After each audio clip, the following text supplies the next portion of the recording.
Whatever shall we do? Your Majesty, I don't know what we can do. Surely something has to be done. My king, at this point I believe our only option is to summon the hero.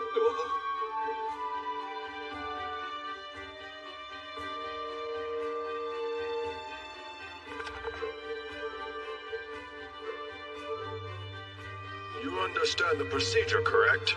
Yes. All right, then we will now proceed with the hero rite of summoning.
Am I the only one surprised the summoning actually worked?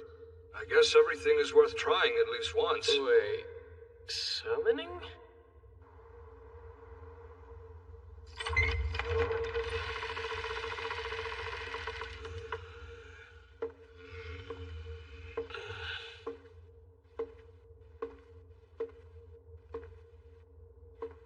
Ah, hero, welcome. Thank you for answering our call in these desperate times. I didn't answer anything. I was summoned to this place against my will. Yes, I suppose so. I can see why from your standpoint it would seem that way. By chance, you aren't upset we forced you here against your will? Oh, I don't know. Wouldn't you be? At the very least, could you explain the situation? Then I'll decide if I should be mad. An explanation, that would be helpful. The predicament is as follows. This is the supercontinent of Landia. Several races, including humans, elves, dwarves, and dragonutes, have made this land their home, forming a number of countries of various sizes. However, roughly 10 years ago, on the northernmost end of the continent, a void to the demon world dimension appeared, and a horde of monsters poured out. With their appearance, all hell broke loose across the northern countries. Under the banner of the Grand Chaos Empire, which boasted the largest territory on the continent, all the nations united to form a punitive force and mounted an invasion against the demon world. Unfortunately, those forces were obliterated. After the battle, the nations lost their main military assets. They no longer had the strength to repel the monsters from the demon world. The enemy continued laying waste, and now occupy a third of the continent. Presently, this territory is known as the Demon Lord's Domain. As their monster forces increase and the battle lines continue to rapidly expand, the outlook is grim. The nations of mankind can barely keep them in check, much less drive them back. To this day, a deadlock remains firmly in place. I hope I'm not supposed to fight these monsters on my own. Well, perhaps Marx could explain it better. Huh? The issue is, a hero is truly a rare commodity to come by. Huh?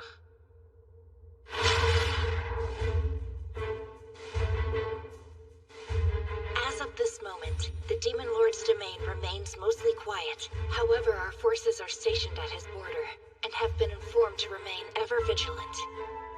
The soldiers' morale is high since they've been charged with protecting the world of men.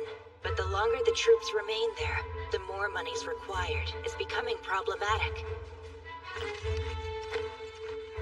Also, Also, there is the other matter. The Elfriden Kingdom. They've been asked to contribute to the war effort. The deadline is approaching, but they have yet to respond. You're going to turn me over to the Empire in the place of financial aid? I'm terribly sorry about this, and hope you can forgive us. You see, while the Demon Lord's domain doesn't border our own kingdom, it abuts the Grand Chaos Empire, which happens to be the largest country in all Landia. Because of their brave efforts, we see many benefits and few monster attacks. But it costs. The Empire requires financial assistance from countries that do not share the border with the Demon Lord's domain. So the issue ultimately comes down to money. If the Empire's willing to fight them, you have to pay them. We'd love to. The only problem is we can't. Right. Our country has been experiencing a continuous shortage of food. The expansion of the Demon Lord's domain has sent us refugees who were chased from their homes, and the cost of feeding them is astronomical. As things currently stand, we are in no position to supply any financial assistance. However, within the Empire's request for aid, there is a clause that states that if we cannot contribute financially, we may perform the hero rite of summoning. The sacred ritual of bringing forth a hero has been handed down in our kingdom for generations. We can send you instead of funds. That's tradition. It's with the utmost reluctance we... You'd be more than willing to sell off your own daughters if it meant paying your debts, right? So, after handing the Empire a hero, what will happen to me after? Well, we're a little murky on the subject. Alright, then what makes a hero in the first place? Legend says that a hero is the one who will lead the revolution into a new age. The what? No disrespect, but that's more than a little vague. The thing is, information is scarce, so the who and what of a hero are shrouded in mystery. Seems like the Empire has an interest in them, though. I hope they don't want you to hand me over for dissection. Or anything else equally as macabre. Not reassuring. There isn't a chance in a million that they would do such a thing. Yes, 1,000,000. Well, 1,000. I'd put the odds at about 100. Why's the possibility keep going up? Seems as though I'm stuck here for the moment. My original life plan was to become a civil servant, but now here I am, at risk of being dissected in some fantasy adventure. I could run, but without any knowledge of the castle, that's easier said than done. Plus, if I screw up and get captured, this whole situation will only get worse. Which basically means the next thing I say pretty much determines my fate. If I may, permit me to ask one more thing. I suppose so. Are requests made by the Empire limited to this one, or are you expecting some more? Well, of course they would need it. Actually, the way I see matters, there's no end to these requests in sight, as long as the monsters persist in their attacks. I'm sure you're right about that. So, I have another question.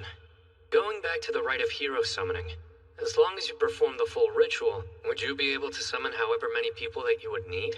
Oh, so you see, that's complicated.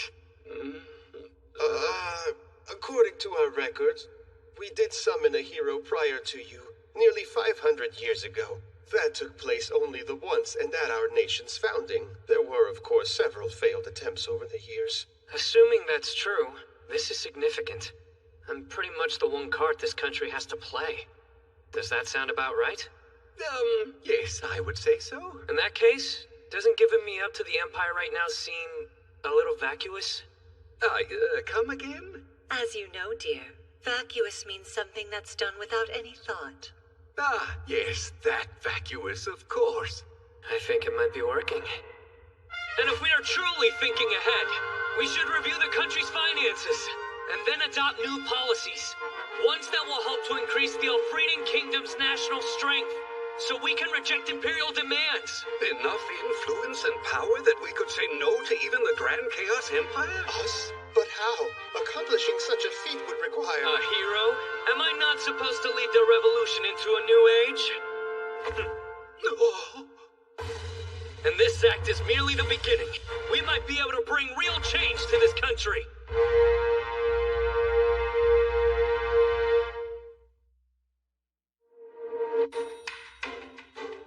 Change the country. That was the idea. Only problem was I didn't have a plan. Still, all I need to do is find a way of coming up with the aid money. To start off, tell me about all the country's finances. I want to hear everything that's in place. I need to take a close look at the budget reports. Data on agriculture, forestry, fisheries, the economy, infrastructure, and transport. Prime Minister, if you would please be so kind. At once. And so, a wide range of topics were discussed. The conference between the Elfrieden King, Albert, Prime Minister Marx, and the hero Soma went on longer than expected, lasting for 3 days and nights. Hark and listen! I request your undivided attention. I, Albert Elfrieden, the 13th king of the Elfrieden nation, being of sound mind and body, hereby abdicate the throne and transfer all of its powers over to our summoned hero, Soma Kazuya. What? Huh? Further, I am pleased to announce the engagement of my daughter, Princess Lycia Elfrieden, to heroic newly appointed King Soma. April 1546 by the continental calendar. The King of Elfrieden hands the throne over to Soma Kazuya. This news quickly spreads, reaching the 3 dukedoms, a trio of rulers who head the kingdom's armed forces, creating a significant stir among them. What? Albert abdicated the throne? Yes, sir. There is more. He has ceded the throne to Soma, the hero they summoned.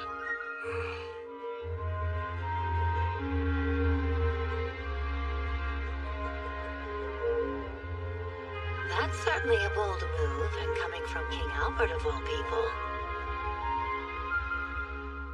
When this news reaches her, I bet Princess Lycia will be beside herself.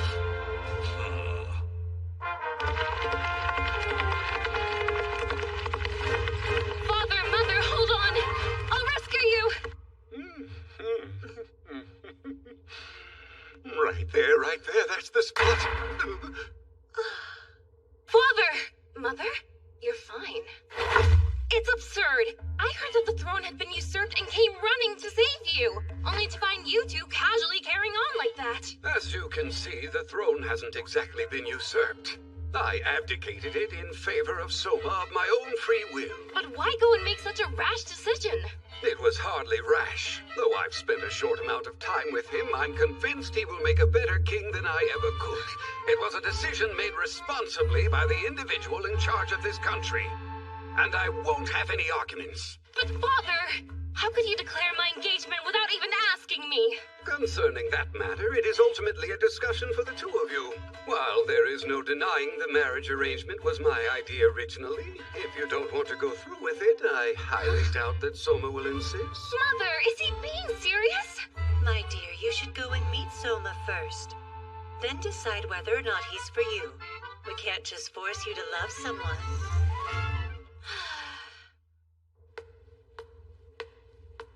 They can't expect me to discuss the matter civilly with him. Obviously, the Soma guy is up to no good. I'm coming in.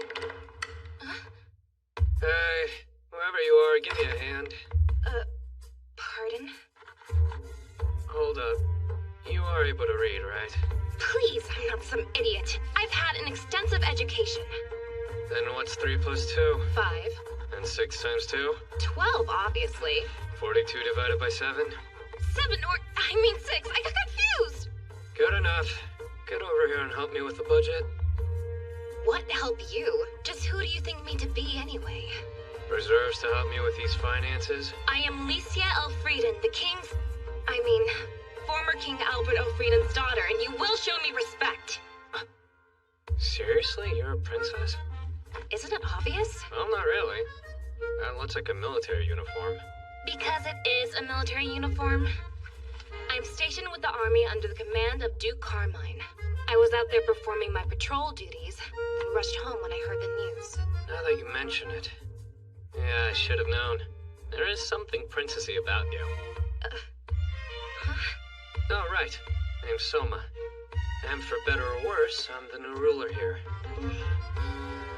And I used to be this kingdom's princess. Before you came along, that is, and stole the throne away. I'm not quite sure what I am now. We just Excuse me, Stoll? If you'd been here, you'd know the king was more than happy to push the crown on me. Perhaps you can explain that. I realize you're the hero they summoned to trade to the Empire, but you just arrived and suddenly my father makes you our sovereign? I'm just as confused as you. I was just looking out for my own safety and suddenly I'm running things. Oh? I do wonder whether the two of them will find common ground. They'll be fine, dear. Trust me.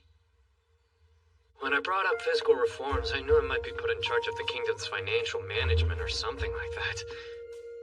But I never expected to be made its king. So listen, I'm sorry for how I acted. You have nothing to apologize for. Hey, you're the victim here. No one asked whether you wanted to get engaged. Yeah, concerning that Don't worry about the whole betrothal thing. I'm only keeping the throne warm for a little while. After a few years, I'll probably retire from this king gig. Really? All I want to do was fill up your coffers. It was the only way I saw to keep myself from being handed over to the Empire. Then again, now that I've been given the throne, can't waste it. The least I can do is get this country's finances back on track. But, after it's on the right track, I'll let this country handle the rest. Of course, you can cancel our engagement. Such arrogance. You say you're going to quit being the king after only a few years. Can you really do anything for the kingdom in that short amount of time? And before you answer, let's start with all the aid to the Empire. Oh, that. I've already secured the necessary funds.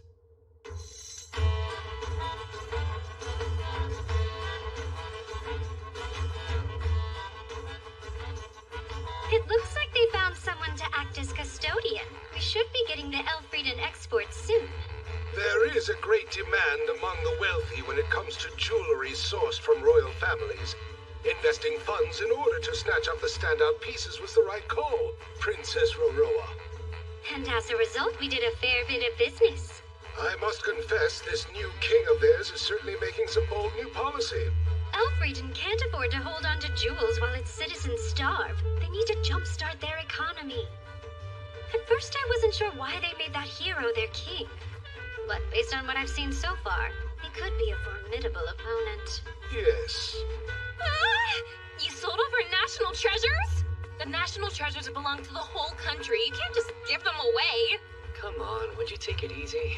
If they belong to the whole country, then it's fair to sell them for the sake of the nation's subjects, right? Yeah, all right, but there were numerous cultural and historical pieces. True, which is why I made sure not to sell those. In Group A, I placed national treasures that have historic or cultural value. Those with neither went into Group B. The remainder were put into Group C. Only B was sold. When it comes to A's fundraising potential, they have more long-term value put on display in a museum. It wouldn't make much sense to sell them off. It was smart of you to categorize them, but what about Group C? Magical tools, which frankly I'm not sure how to handle. I would label those more as weapons. We can't put them on display, or risk the wrong person buying them. Speaking of, there is a full set of antique hero gear. If we find the right buyer, it should fetch a ton of cash. Sound good? You wouldn't dare. Just what kind of hero are you?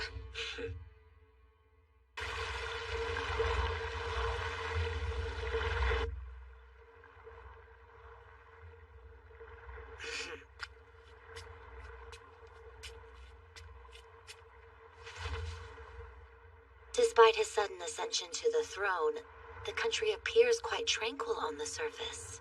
The question is, how long will that last? Anyhow, Canadia. See this new hero turned king with your own eyes. Determine how capable he is. Putting a price on all of our national treasures. Not what I expected from a hero.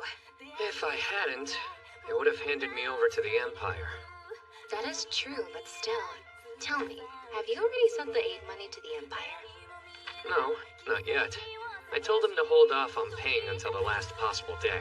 Then how about instead of giving it to the Empire, you redirect the funds to the military? After all, your ultimate goal is to get our kingdom enough power to resist them, is it not? At the military academy, they taught us to spend heavily on defense and nothing when it came to tribute. So rather than offering payment for momentary peace, in the long run, the wiser choice would be to invest in building our military. Allow me to chain your adage and immediately activate my own. Time equals money. The financial assistance takes on this card's effect, and by sacrificing it, we gain time, which is what our country needs most in this situation. What are you doing with your voice? Never mind that. Here's my point. Say we build up our military. If we neglect our domestic problems, it means nothing. Until we resolve our food shortage and refugee crisis, we'll continue losing the people's support. It wouldn't take much work for an outside force to instigate an uprising. The country would be in a vulnerable state. A revolt? Not the people of Elfrieden. They love their country. They wouldn't dare. That's idealistic thinking. The fact is, when people go hungry, morals and patriotism vanish. You can't show concern for others if you have no breathing room yourself. Agreed? It's true what they say. You really are a huge realist. Know what? Perhaps I am.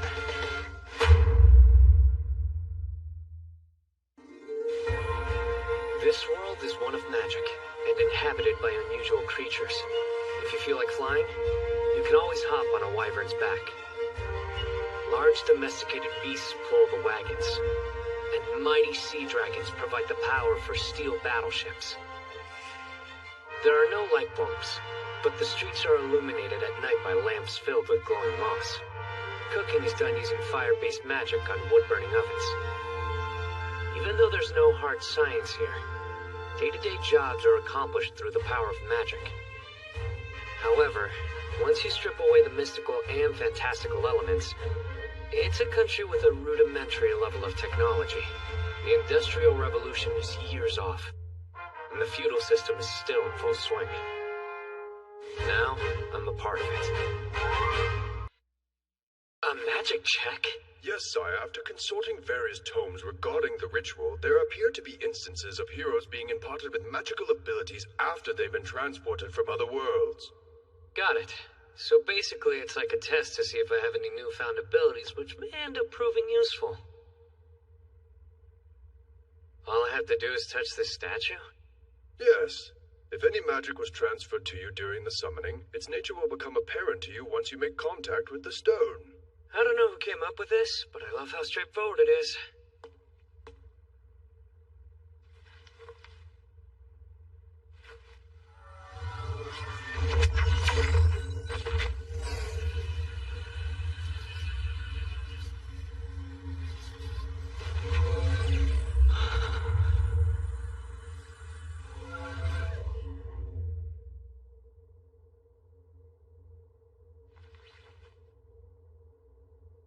How did it go, my king? I never thought I'd say these words, but apparently I'm a magic wielder now. Oh. The question is, what sort of practical applications does this power have?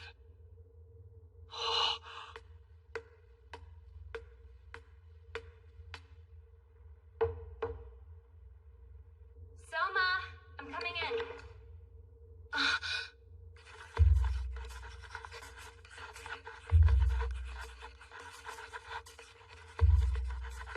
What is going on? Licia, good you're here. Looks like everything's handled. You're using magic to move those pens, right? Turns out I found a good use for it. Since I'm able to copy my consciousness onto inanimate objects and control them, I figured I might as well get some extra work done around here. What I mean is, I'm not actually moving the pens per se. They're an extension of my mind, but writing on their own. Since I came up with the technique, it's only fitting I name it. I call this living poltergeist. A bit chinibyo of me, huh? I don't know what a chuny whatever is, but that is one weird ability. I guess. Moving 3 objects is the most I can manage at this point. And it seems like they have to be close to me in order to work. Very handy, though. It's like copying myself, being able to work on multiple tasks simultaneously. In short. Oh, go on. Super convenient for doing paperwork. So, yeah, my newfound powers making certain tasks easier. Without it, you'd probably find me buried underneath a mountain of paper in here.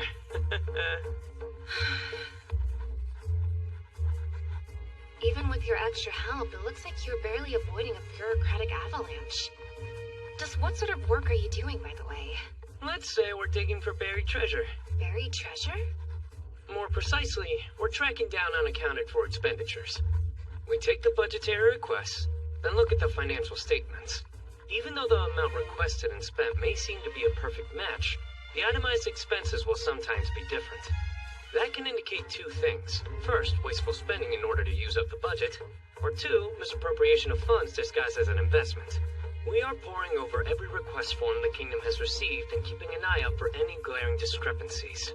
If any embezzlement is discovered, the guilty party will pay the amount back. And if they refuse, they'll be arrested and their property seized. Is it necessary to go to such lengths? After all, you solved our financial woes by selling the national treasures and paying the Empire. Sure. For now, at least I don't have to worry about being turned over to the Empire anymore. Still, if we want this country to get back on track, we can never have enough capital. Same goes for manpower. Huh? I can't help but wonder if Soma and Alicia are getting along. Knowing the two of them, I'm sure they're doing just fine. You think so, dear? Yes, you're right.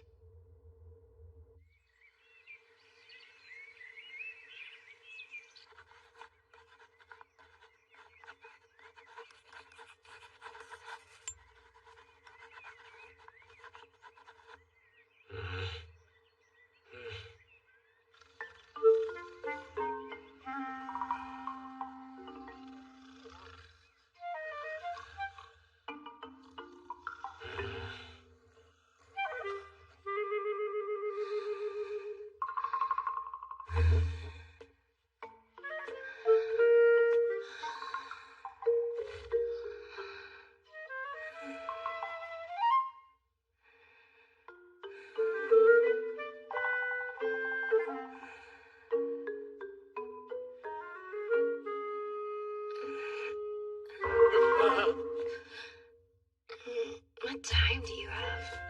It's morning already. What morning? How long have you been standing there?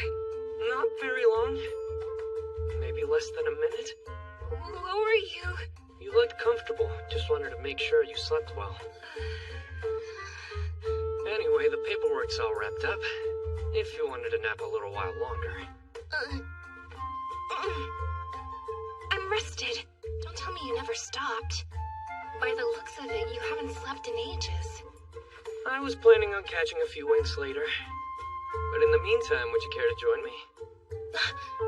This minute? Yeah.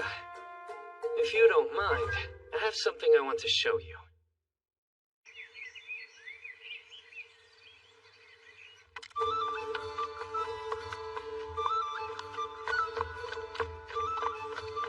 Easy. It's not like you have to hold on to my waist so tight. Sorry, but this is pretty scary for me. Some hero you are. Traditionally, the man should be up front holding the horse's reins. I can't help it. This is my first time riding on a horse. You joking? They get around other ways. Like where I come from. We travel using machines and don't rely on animals. Sounds like quite the place. Soma, tell me something. What is it? The place you're originally from, do you have family there waiting for you to return? Or, you know, friends, girlfriends, anything like that? There's no one. My grandpa was the last of my relatives, and he passed away before I came here. Sorry to ask. No reason to apologize. My grandfather lived a full life. Basically, there's no one waiting for me to return. I guess I'm in no hurry to go back right away, either. I see.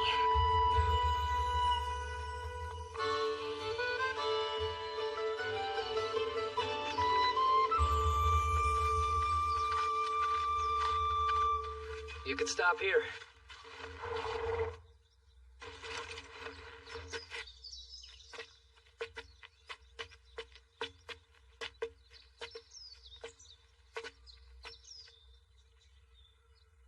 Pretty how the morning dew makes it glisten.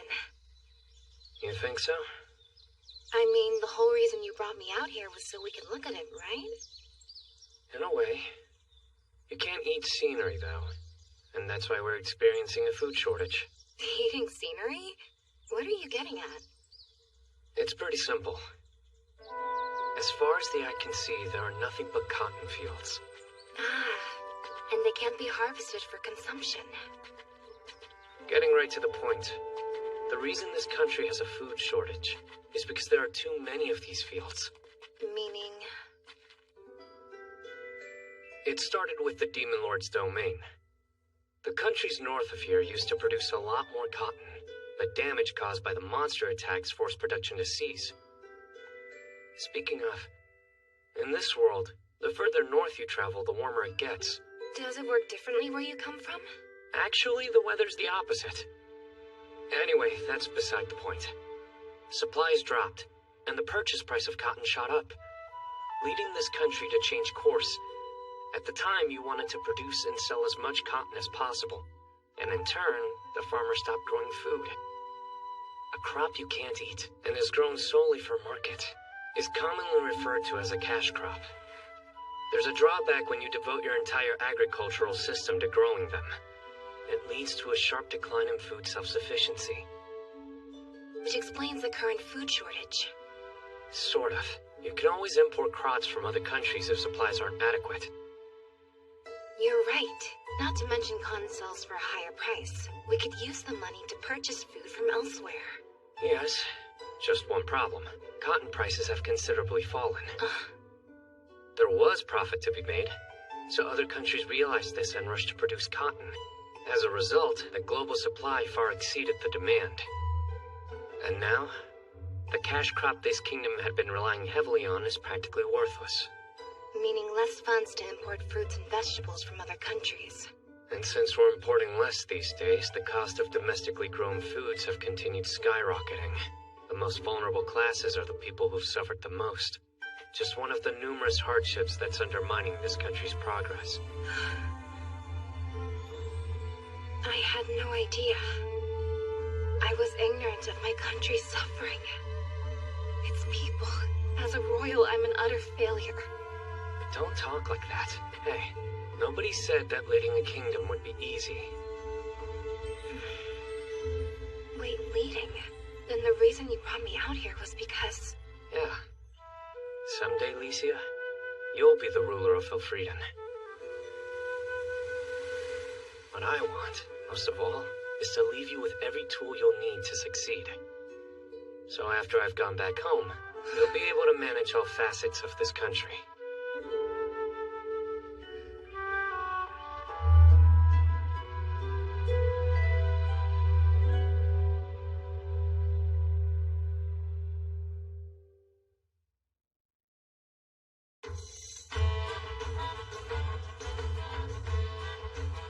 The first step is to limit the acreage for cash crops and start planting food again, so we end the shortage and no longer have to be as dependent on other countries. The kingdom will provide farmer subsidies to support the changeover. Also, we need to prioritize planting soybeans and potatoes. They have a variety of uses and also can survive harsh weather. Licia, you're listening? I was paying attention. It's not like agricultural reforms just happen overnight. For the time being, no matter whether all the food was imported or domestically produced, the kingdom will purchase it and sell the goods for less than we bought them for. Sounds like that's gonna leave us in even more debt. And I'd like us to make up the deficit with our exports. But given the current market value, we will need to find a new cash cow that isn't cotton. Easier said than done. I'm going off topic for a second here, but... the king isn't exactly supposed to be eating in the mess hall. Don't worry about it. We're busy economizing the castle. We have to conserve meal expenses. Yeah, but still. It's been some time, Princess. Or rather, should I refer to you as Queen Licia from now on? Nothing's official. Not yet, at least. Soma, this is Sir Ludwin Arx. He's the captain of the Royal Guard. It's Soma Kazuya. I'm sort of the country's acting king at the moment.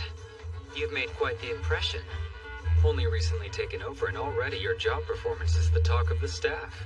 Next time you see them, pass along a message. If they have time to chit-chat, they should be working harder. Understood, sire. If I'm not intruding, may I join you for breakfast? Fine by me. As long as I'm here, might I ask you a question? I'll try and do my best to answer it. I hear you're attempting to carry out many reforms. They proceeding smoothly? The opposite of smooth, to be honest. Human resources are a bit problematic. None of the officials are of any use, other than Prime Minister Marks. Besides the crown, I also received the king's senior advisors. To be perfectly blunt, these are the same officials who let the kingdom nearly fall into ruin. My ears are burning. Now hold on, Soma. Where are the people who can tell me the truth, give me straight answers, and agree to complete whatever tasks I assign them? Those are the sort of retainers I need. You want to use the Gemstone broadcast to recruit people? Yeah. If I have this right, the Gemstone broadcast can reach across the entire kingdom? Yes. As long as the reception environment's set up correctly, whatever is said in the castle's Gemstone room will be heard across the nation, no matter how far away someone is from us. Then it's perfect for letting everyone know our situation. Ordinarily, it's only used for the king's New Year's greetings or to issue important proclamations and like orders. This will be the first time it's used for job recruitment. How does hiring around here usually work? Well, let's see. We look at all personal connections, or hold a written exam and recruit those who manage to pass successfully. That sounds pretty biased, don't you think? Also, what's the country's literacy rate currently? Half the population can read. If I had to guess, about 30% can write. What? That's a terrible figure! You can't decide if someone's right for the job using just 2 criteria, especially when you're excluding 70% of applicants before they can even interview. How many diamonds in the rough could be left undiscovered? I don't know how to answer that.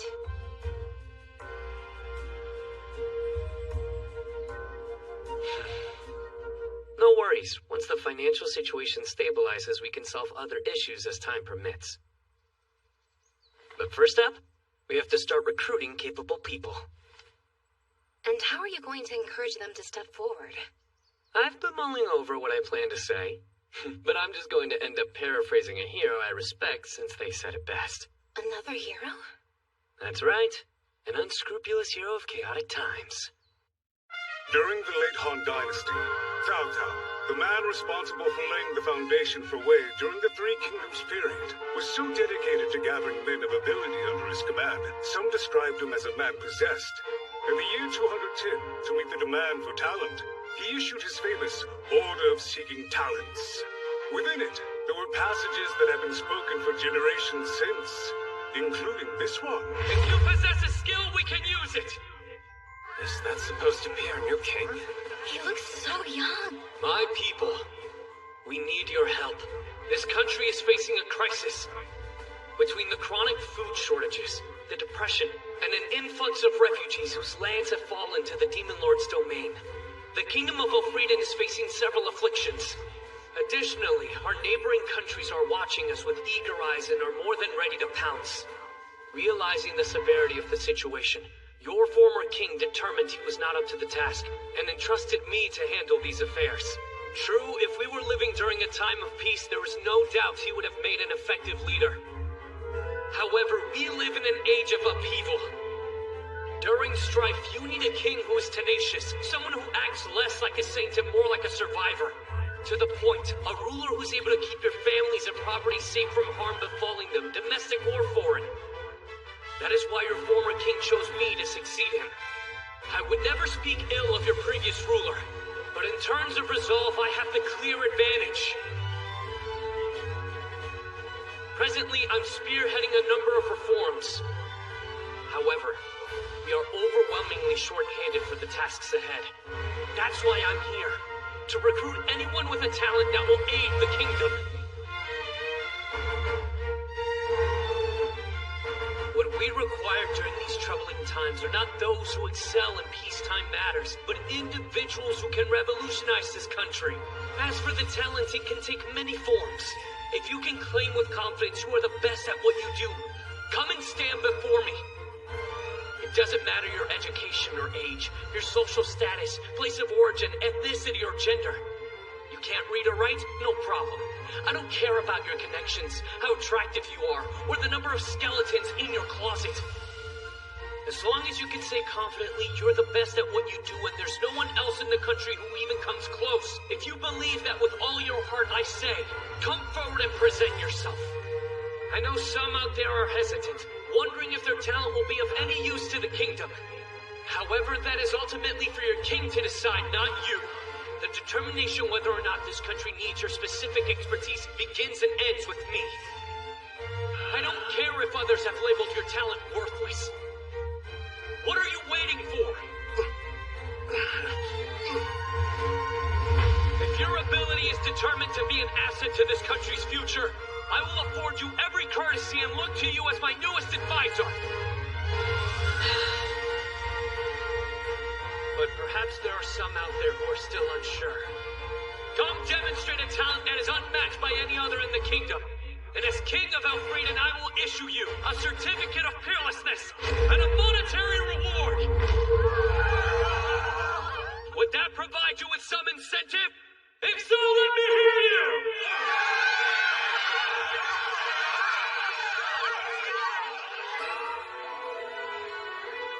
You may recommend yourself for someone else. If the candidate's another person, you will receive 30% of the reward. During these trying times, it'll be up to you to bring forth those who otherwise would not step forward.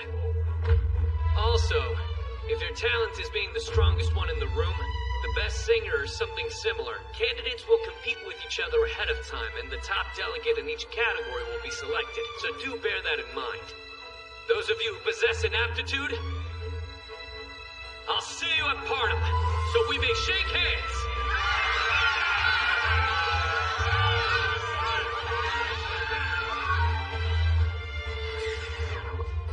What was that bit at the end? You thought it was too much? Just a touch.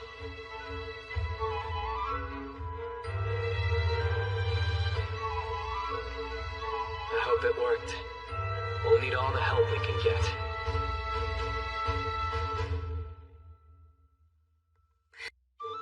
The fact that I can understand the language spoken in this country, and similarly that people here understand my native language, is not a coincidence.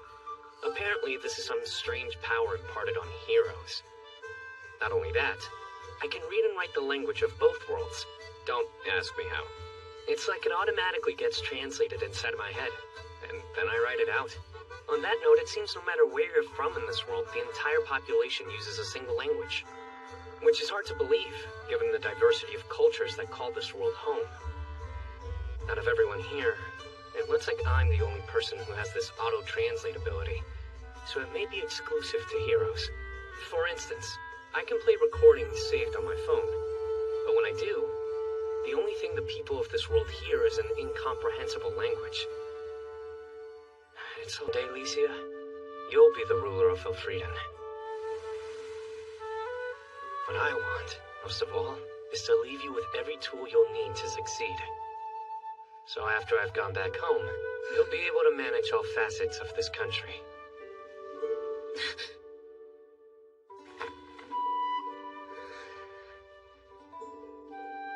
But, after it's on the right track, I'll let this country handle the rest.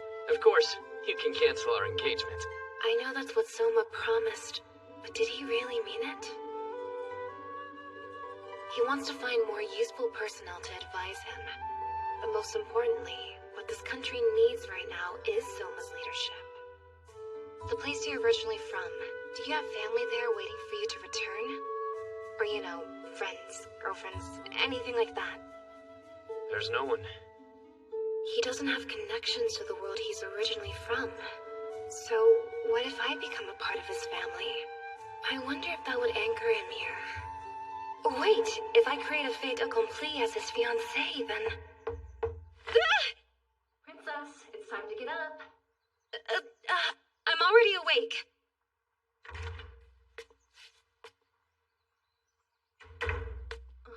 Princess? Is there something wrong? You're looking slightly flushed. Nothing is the matter. I was just thinking about...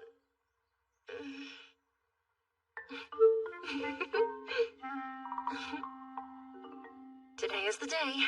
His Majesty is going to honor the 5 subjects who proved to be especially outstanding among the recruited talent. Yes, I remember. The king wishes for you to attend as well. So, please hurry and get ready. I understand numerous people responded to his invitation. Yes, so many. The screeners were complaining, grumbling how there was no way they would ever finish. I'll bet if Soma heard that, he would say, if you have time to complain, get back to work. What is with that expression? Don't tell me you're having second thoughts. No. I've made it this far thanks to my talent, but am I nervous about standing before the king and having to prove it can be of some use? Yes. After all, my skill is rather, well, you know.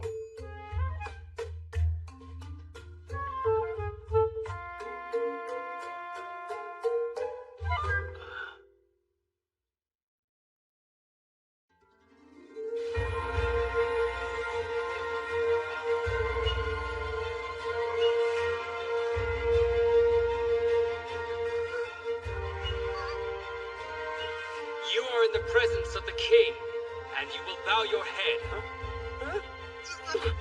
This is not my people's custom. I ask your forbearance. Respect must be deserved.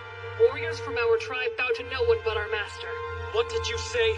Who if not the king is It's all right. I'm the one who asked them for assistance to help the kingdom.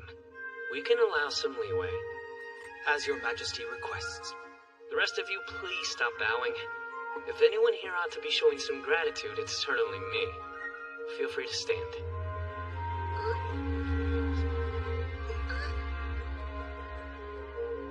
By order of His Majesty, the gifted and exemplary citizens of the nation have gathered at the capital. Those present today have shown they have rare abilities that set them apart from their peers across the land. We will now announce the talents these people possess and present them with their promised awards. Aisha Utgard, Dark Elf from the God-protected forest. If you would step forward.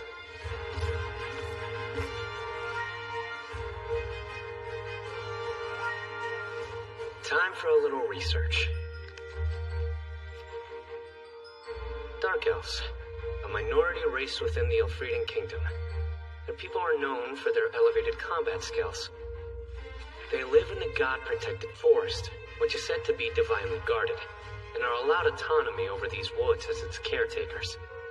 They have limited interaction with other races and are extremely territorial. It's helpful being able to read remotely like this. This living poltergeist thing sure does come in handy. Pun intended. Your Majesty, she excels in the art of combat. It is fair to say that her fighting abilities are unmatched by anyone in the kingdom, and we commend her for that. The foremost military prowess in the kingdom. I have high hopes for you. To be clear, you wish to honor those who can prove they are an asset to the future of this kingdom? That was my promise, and I intend on keeping my word. In that case, I do not want the reward. I ask you to hear my request instead. Go ahead. Please tell me. My people are troubled, for in the god-protected forest, the mature trees are weakening while the saplings are failing to grow. Please, sire, I ask you to lend my tribe your wisdom. I'm not sure what to say. Let's see. Just making sure, you are thinning the forest properly. Thinning? What exactly do you mean by that? You should periodically cut down a moderate number of trees in order to maintain the woodland and promote new growth. Everyone knows that. Then again, maybe they don't. If you allow the mature trees to grow rampantly, their foliage blocks out sunlight, preventing younger ones from flourishing. If the forest isn't managed and is left alone, all you're left with are old trees that are thin and weak like bean sprouts. Once that's allowed to happen, the woods become vulnerable to snow and wind. And without sunlight, the undergrowth begins to wither. The soil can't retain water, making it susceptible to landslides. Your Majesty! Yes? What'd I say? I humbly beg your forgiveness for my rude behavior earlier. Huh? If you command me to fight, then I will fight. Command me to die, then I shall. Order me to become your concubine. Consider it done.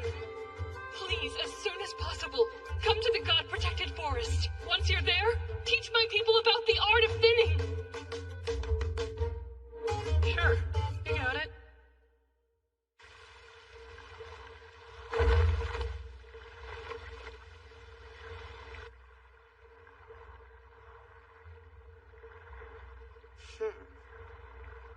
By the sounds of it, things are getting interesting over there. Junadoma, you shall be next. Step forward. Yes, sir.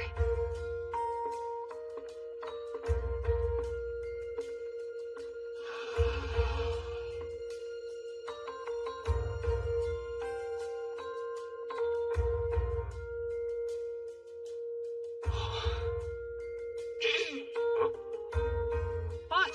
I haven't forgotten my job, so stop giving me that look. My king, this woman possesses unparalleled beauty. In addition to this, she has an incomparable singing voice. She may rightly be called the greatest songstress of our time. A beautiful appearance and voice. God does have favorites after all. I don't deserve such praise, Your Highness. From the information I've been provided, the Doma family's ancestors were Loreleis, so a talent for singing most likely runs through her blood. Loreleis. Legend says they were creatures from the deep, who beguiled sailors with their beauty and enchanting voices. The singing voice of a Lorelei. I would very much like to hear a song. If that is what you wish. I know. All of Elfrieden is watching, since the ceremony is being transmitted far and wide via the gemstone. Could you sing us something that will help to energize the nation's people? As in something lively? Let's see. Several songs have been passed down in my family, but most of them are melancholy in nature. Honestly, I can't think of any energizing songs, but if I were to hear one, I'm sure I could sing it right away. If you were to hear one, huh? Oh. Well, in that case...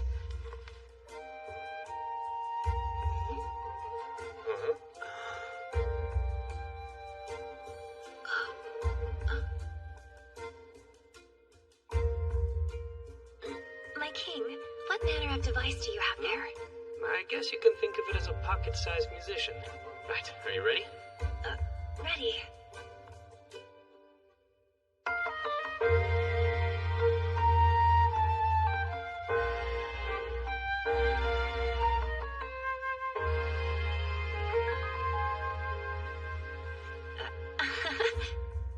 The song I played you is one from my homeland. Does that mean the language I just heard is from a completely different world? Yeah, since it's foreign to you, it'll probably be hard to sing. No, I'll be fine. I remember the song phonetically after hearing it, so I should have no trouble at all. You memorized the whole thing after hearing it only one time? Amazing. Most kind of you. Very well. I will sing for this land.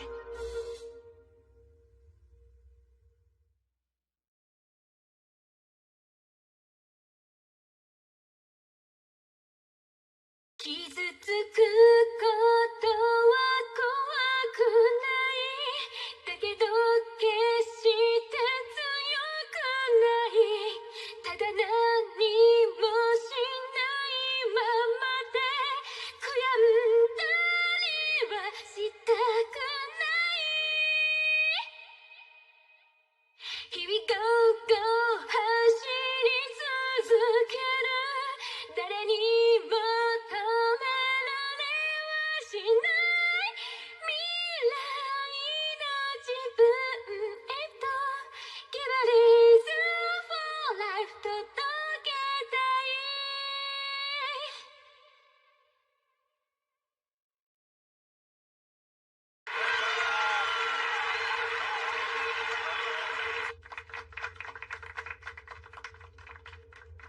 Thank you very much for giving me the chance to perform for the whole kingdom.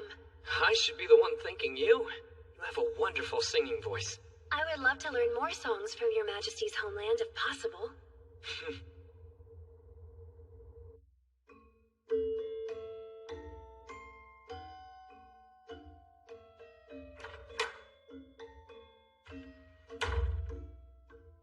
I Siora's intent as ever on gathering intelligence from all quarters? Valuable intelligence is worth more than gold. Information is the lifeline of any good merchant.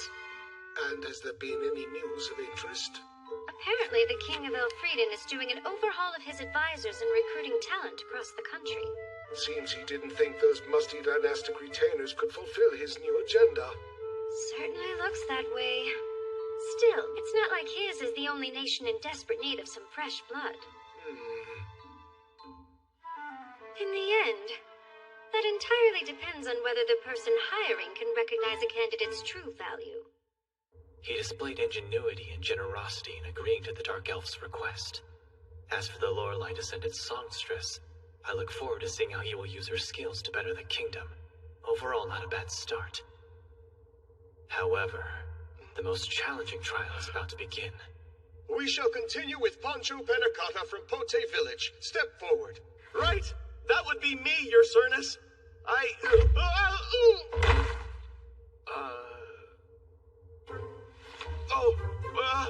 Pardon my clumsiness.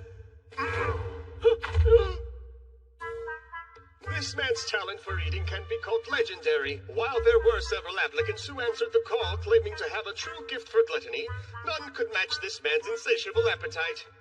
Furthermore, his search for food has been no ordinary one. He has traveled the world, eating specialties and rarities along the way. According to him, he has consumed just about everything there is to eat. What? That's terrific news! Thank you so much for answering my call. I've been waiting for a person with your expertise. More than any of the other talented people here, I'm delighted that you stepped forward. Your Majesty is delighted I'm here. You know, everyone, they call me Fatso, and said I was a fool to throw my money away for the sake of eating. They're wrong. Your well-honed gluttony will save this kingdom. So hold your head proud and high. Are you sure about that, my kingness? Yes. Your insight from sampling the specialties and rarities from all over will be the key to solving multiple hardships. I need your help, Pancho. Let me use your vast knowledge. Yes, sire. If I can be of any assistance to you, by all means use my experience, please. Hey, Marx. If there's a distinguished subject, this country has a tradition where the king can grant them a specific title, right? Indeed, you are most correct, my king. In that case, Pancho, I will dub you with the name Ishizuka. Back where I'm from, it belongs to an insatiable hunter and master of cuisine. I trust you'll work hard not to tarnish the name. When the sight of King Soma receiving Pancho was seen throughout the nation, it encouraged the reluctant. There were still those of exceptional talent who had not stepped forward, but after witnessing how all manner of skills were praised by the king, they gathered themselves to Elfrieden. Your Majesty, the preceding three nominated themselves, but the next man was recommended by someone else. And now, Hakuyu Kwan Min, step forward. Sir. This man has exhibited a talent for intellect. It is believed that his knowledge and memory are unrivaled throughout the kingdom. Who was it that suggested your skills could help out in some way? It was the uncle I live with, sire. He said I was old enough to stop reading books and should serve my country in a meaningful way, so he put my name forth. That's funny. No, I was just remembering how I used to get that a lot myself, believe it or not. So then, what genre of books do you tend to read? I do not prefer any one genre. I read literature, of course, as well as history, law, and military tactics. Assimilating knowledge unknown to me is my reason for living. Interesting. In that case, how would you like to be a librarian in the castle library? You would have free access to books authorized to only catalogers. Oh, that is most generous, and I graciously accept. Yes, I suppose that is what I would have said just a moment ago. But not anymore, I take it? No, I've changed my mind since. Fine, then what would you prefer? If you'll permit it, using my knowledge, I would like to underpin your Majesty's hegemony. Pretty bold to use the word hegemony, and I wonder what he means by underpin. Does he want to be my military strategist? And you believe you're gifted enough to do that? I would like to think I am. You said that you changed your mind. Explain. Begging your pardon, but since the ceremony began, I've been sizing your majesty up, judging whether you were a ruler worth serving. Seems I passed. What criteria were you using to determine if I was worthy? It was dependent on whether you appointed Poncho. That was my litmus test. Even if you had not immediately recognized his value, but had appointed him for some future use, you still would have passed as a king. If you had judged Poncho's talent as worthless and rejected him, you would have failed. That was my line of reasoning. I never expected you to welcome him as you did. I'm pleased that I was wrong about you. There's no doubt your talent is sensing what this country desperately needs and seeking it out at all costs. I will echo those sentiments. I also believe I know what this country needs during these trying times. But tell me, are you the sort of advisor who can help me get the job done? I believe His Majesty must be the one to judge that for himself.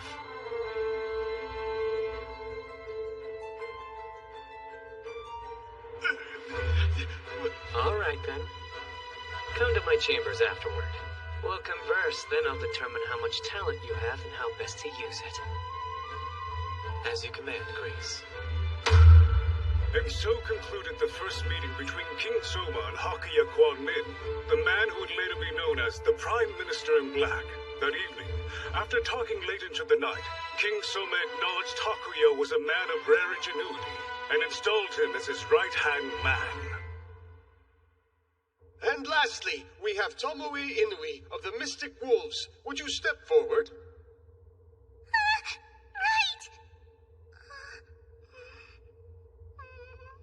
She's quite unique. This girl has the unusual talent of being able to commune with both birds and beasts. Oh?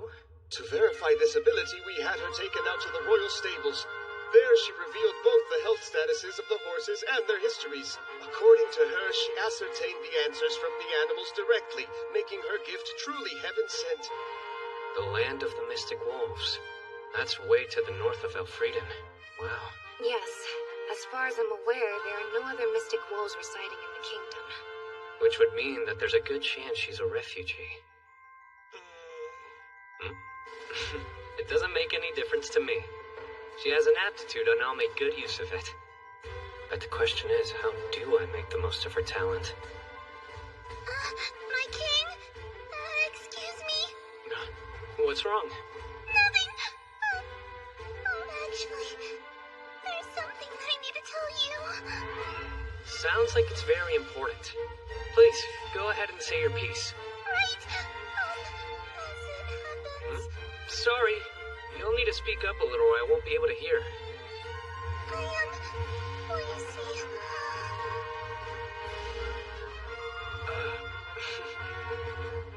No problem. I'll come down there to you.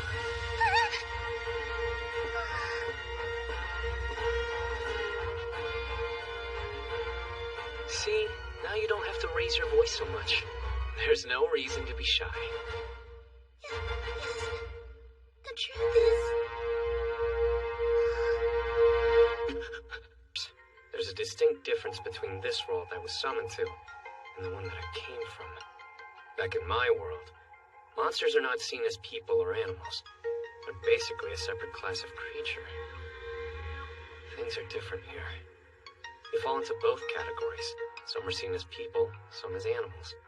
To be more specific, humans, elves, beastmen, and dragonoots all exist under the label of mankind.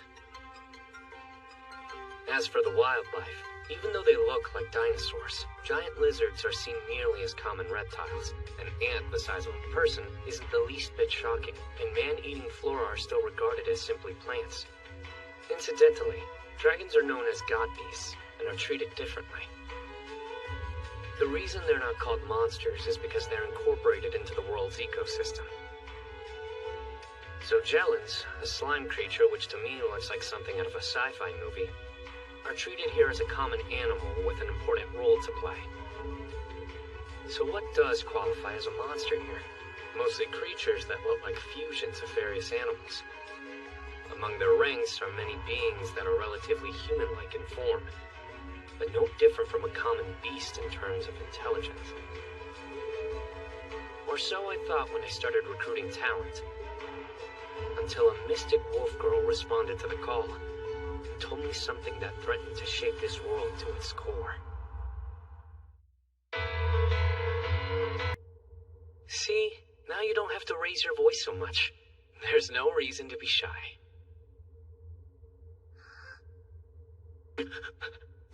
You're absolutely sure? Yes. Have you told anyone else about this? No one. I mean, besides you and my mother.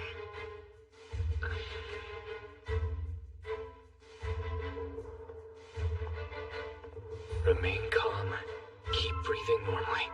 Don't let anyone see how shaken you are. Your request has been duly noted. While I cannot promise you anything, I'll consider it. Well, Marks. Sire? Her talent's truly a unique one. I'll need some more time to reflect on how to effectively use it. We'll have a discussion on it later. As you wish, Your Highness. My capable guests. For answering my summons, I'm eternally grateful. I ask you now to lend us your aid in reviving the kingdom. Please. Yes, sire.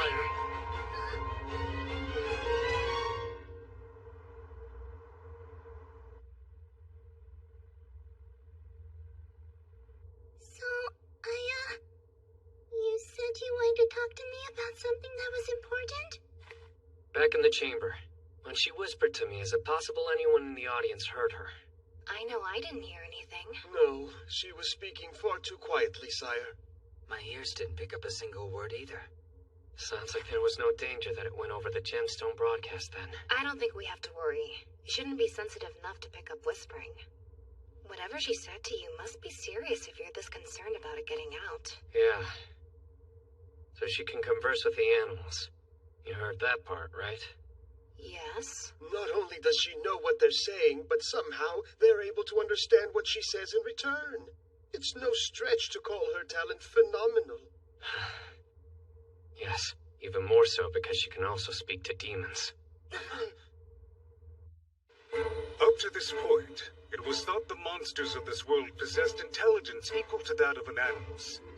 However, among the Demon Lord Domain's ranks were those who acted in teams, using weapons and magic, and behaving almost as though they were no different than people. The humans began referring to these particular beasts as demons, to distinguish them from the others. True, these demons were different from other monsters, but despite being able to demonstrate intelligence, there was still one crucial component that separated them from the other races and breeds of the land. Demons could not be understood. Their language was unlike any tongue used by the rest of the world. Unintelligible. You spoke to a demon? But that isn't possible. No one can understand what demons say. Tell us everything that happened in detail. Well, the demon I spoke with in the woods was pretty short. And he had a face that looked pretty much exactly like a dog's. I went into the mountains to pick wild vegetables. That's where I ran into him. Before I could think, I yelled out, "Help!" Then, to my surprise, he said, "You can understand me?" He seemed as shocked as I was. My guess, he must have been a scout. At least, that's what it looked like he was doing. He said we had the same scent. I couldn't bear watching you die. Go on and run away, quickly! And so that's what I did. Meaning a demon actually showed sympathy? It's possible this was an isolated event, and only a handful of demons would let a mystic wolf escape. But even if it's only a fraction, there are demons we can communicate with, which could alter a situation dramatically. What do you mean by that? Are you saying we can negotiate with these demons and take back the lands lost in the war?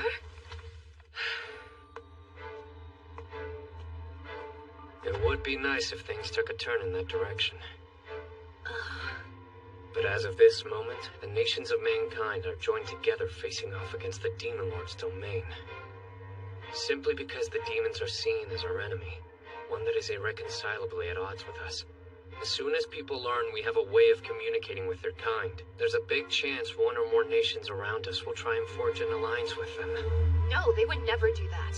I'm no expert, but our worlds have similarities. There are conflicts between nations here, aren't there? Those who would want to gain the upper hand. Yes, just to the west of us. There resides the Principality of Amadonia. Under our previous king, we had a conflict with their country. In an effort to keep Demon Lord's domain from spreading, we are all working hand in hand with the Grand Chaos Empire leading the way. However, mankind is not unified or immune from warring with itself. You're right. There are those who'd exploit her power.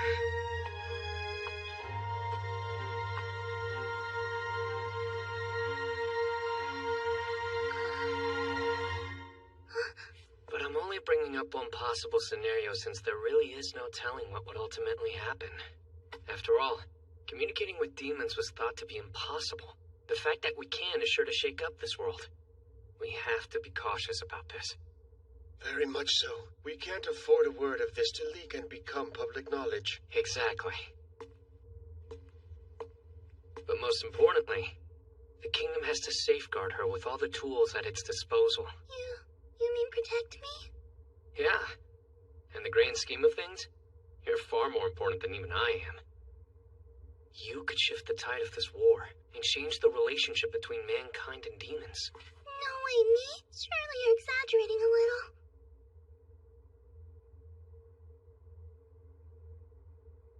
I'd like a royal guard to watch over her. Will you see to it? As you wish. One concern, if we surround her with knights, would that not arouse greater suspicion? Very true. One minute she's a simple peasant girl, and the next thing you know, she's surrounded by the royal guard. People will inevitably think there's more at play. You're right. Someone might get suspicious and start snooping around. In that case, why not simply welcome her into the castle as royalty? Huh? We can do something like that? Of course. It's not usually difficult. Your Majesty would simply adopt her, but seeing how you're not yet wedded to Princess Licia, it's not possible right now. And speaking of the wedding, preparations would take more than a year to complete. Well, that's that. I wasn't trying to rush it. Anything else? Your Majesty could take her as your secondary consort. A consort? Are you insane? In this kingdom, the law states for a child to be a princess consort who is in line for the throne, her standing must be that of a knight or better. But as long as she's not a princess consort, there should be no problem. Yeah, that's not the issue here. By the way, how old are you? I'm 10 years old. Perfect! That is well within the allowable range, Your Majesty. And for a political marriage, not exceptional. Even so, that's far too young. It's not like I need you to convince me. Then why can't the previous king and queen adopt her? Yes, I suppose that would work. It absolutely will.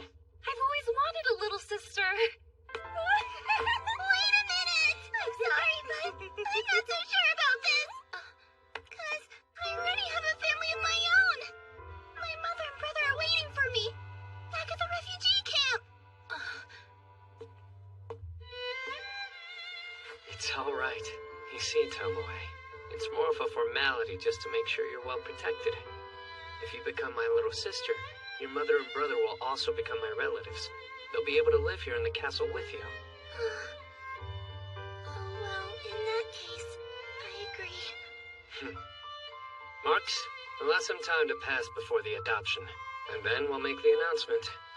If we rush into this without warning, it'll look strange and pretty much defeat the whole purpose. A wise decision, Your Majesty. In the meantime, I would still like to keep her safe. You wish to give Miss Tomoe a role, which would require her to stay within the castle, correct? I do. Let's see. Then in recognition of her ability to talk to animals, how about putting her in charge of the horses that draw Your Majesty's carriage? Great idea. Let's go with that. Sound okay to you? Oh, yes.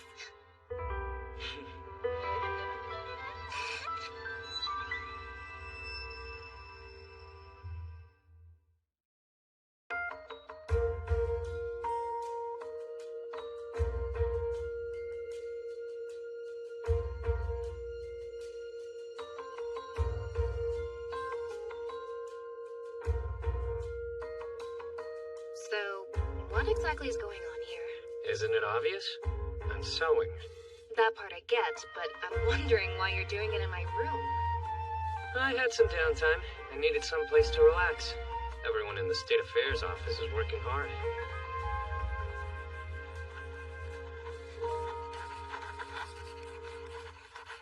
Why don't you just have my father give up his room already?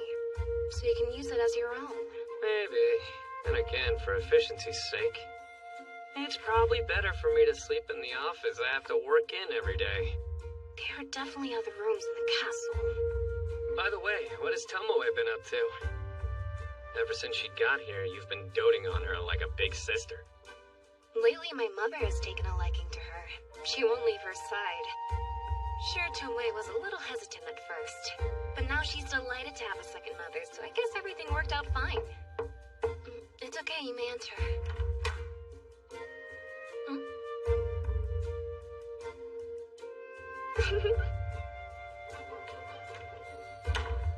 Jitsa! Don't read anything into this! Seriously?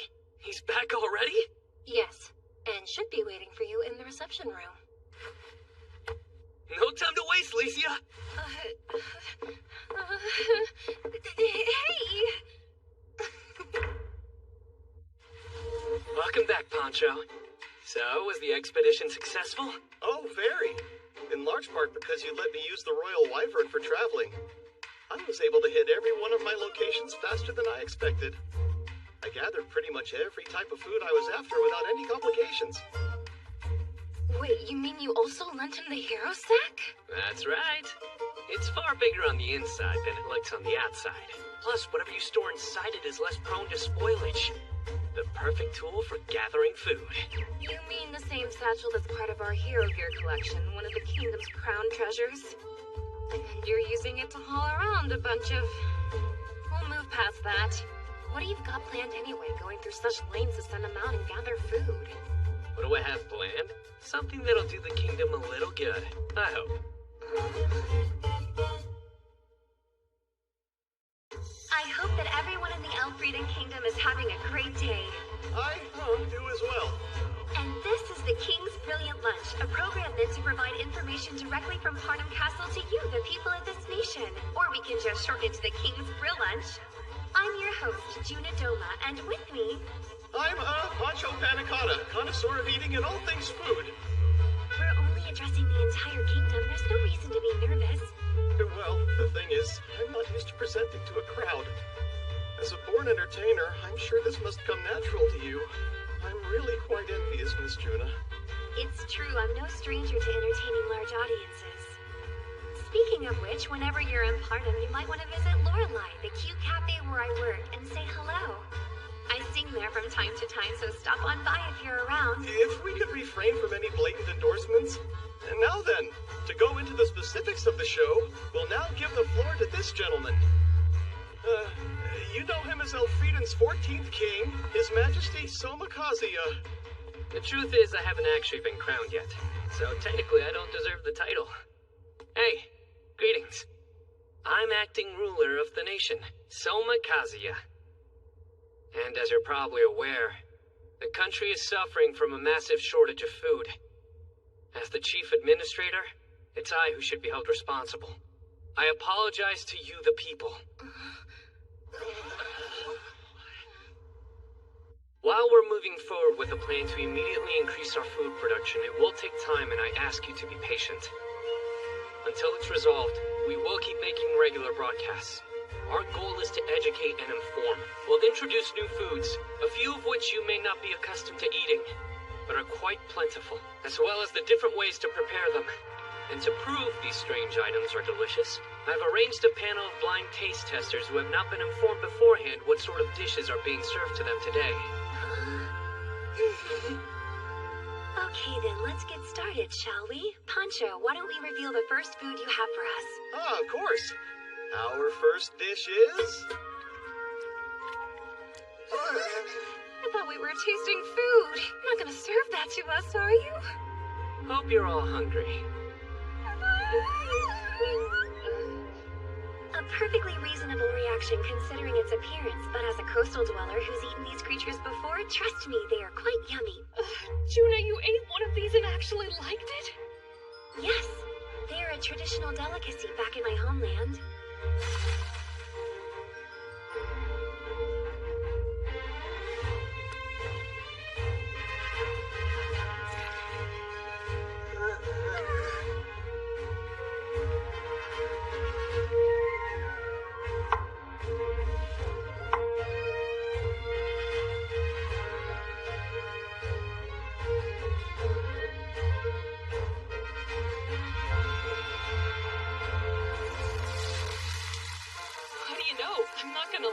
starting to smell pretty good. Alright, go ahead and try one.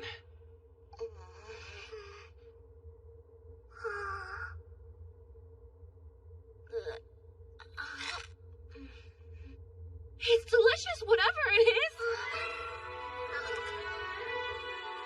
Hey, you're right. This really is yummy. Wow, those are pretty tasty. One serving isn't enough.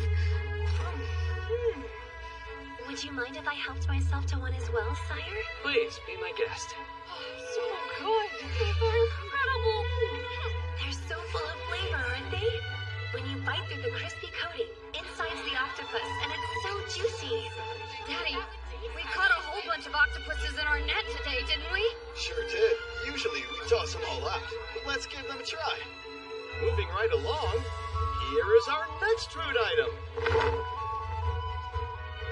I know these. They're tree roots, right? They don't look all that tasty if you ask me. Are you sure that we can even eat them? You've never had a burdock root before? It sounds like you're familiar with these, Aisha. It's hard for me to imagine anyone wanting to chew on a root. Well, in the forest, you have to cook and harvest whatever nature provides, otherwise you won't survive. I had no idea. A little salt here. A little sugar there. Alright, it's chow time. They're crispy, and the salt lends them a lot of extra flavor. When I bite into one, the oil comes off and mixes together with the sugar, giving off an explosion of sweetness that tantalizes the taste buds. I can't wait until my mother gets a chance to try these snacks. You eat both kinds at once. They're sweet, salty, and oh so good! Your Majesty, do you have any more of these? From what I've seen, Aisha sure seems to be content, huh, brother? Yes, it appears so. You'll understand why I cook the next meal ahead of time after you see it.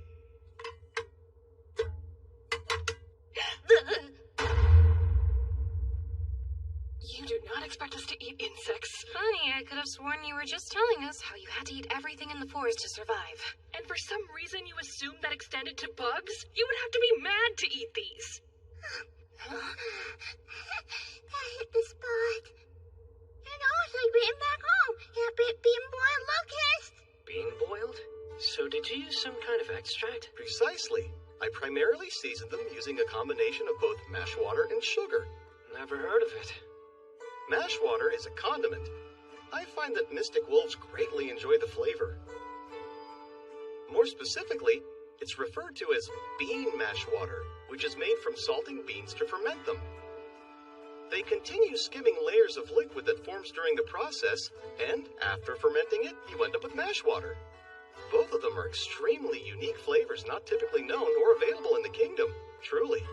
In other words, the bean product is miso, and the mash water is soy sauce. Soma, you're really going to eat that?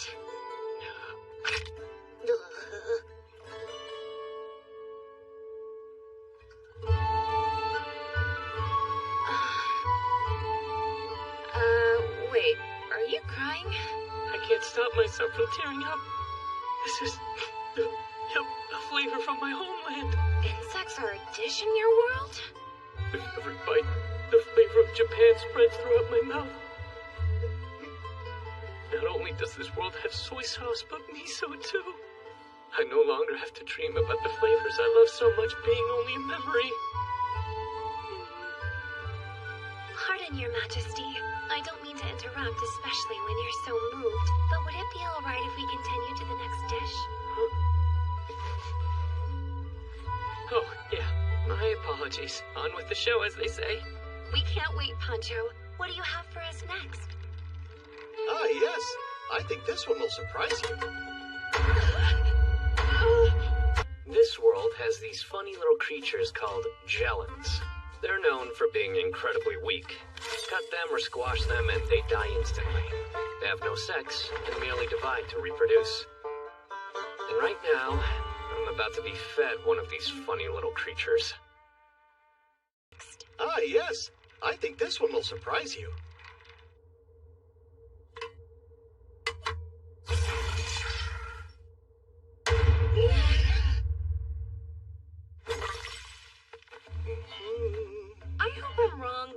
Jellin.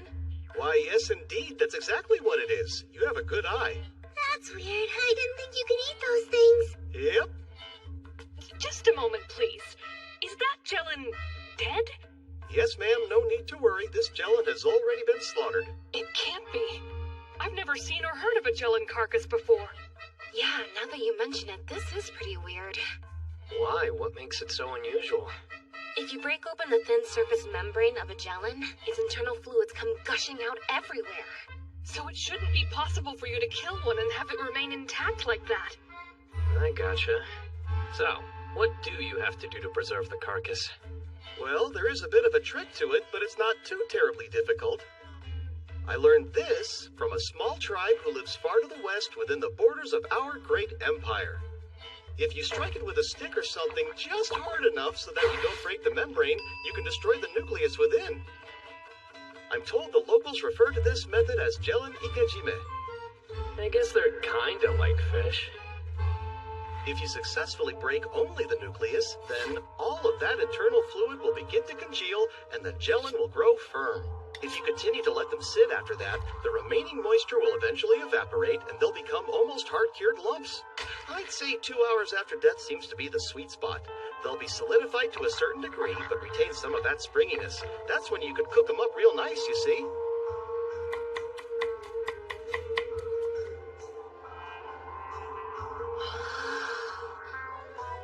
Now, you could simply boil these strips in some salted water, and they'll firm up even more.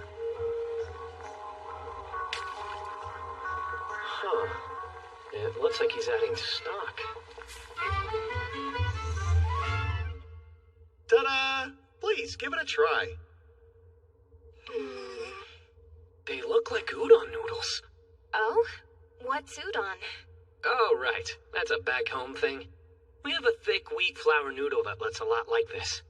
Though, the ingredients and preparation are completely different. You don't say. Then I think you should have the first bite. Huh? You've eaten something a lot like this before, so go ahead. She's absolutely right. After you, Your Majesty. In that case, Highness, here you go. Yeah, thanks. But I don't. Well, I did give the others food they weren't accustomed to. It's not fair if I'm the only one who gets out of this.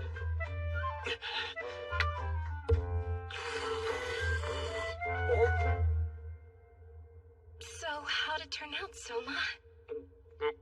It's way better than I expected.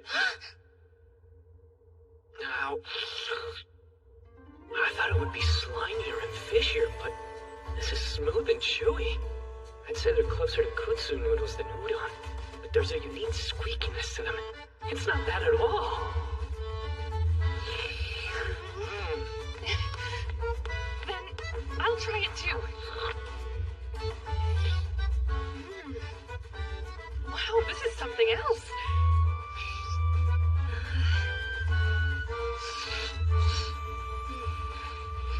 Its texture is unlike anything I've had before, and I kinda like it.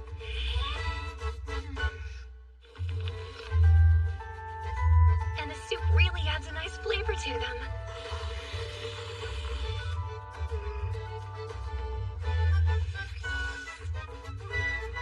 Wow, I can't believe this came from a Jellin! That's amazing!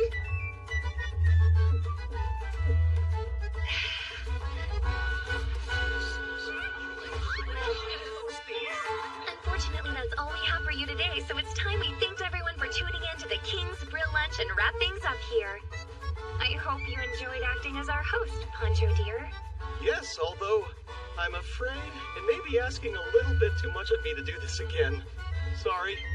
Someone please trade places with me next time? My, I certainly hope there is a next go-around. What do you say, Majesty? Only if the people demand it. Well, there you have it. It would be wonderful if there were some demand, don't you think? Oh, I guess, but I'm not gonna hold my breath or anything. We'll see. Oh, don't be like that. I can't wait to do this again. No, please. I really don't want to. Goodbye, everyone, and take care.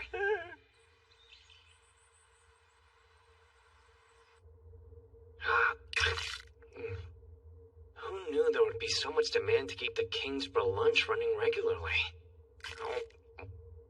have to at least do a follow-up now. Come in.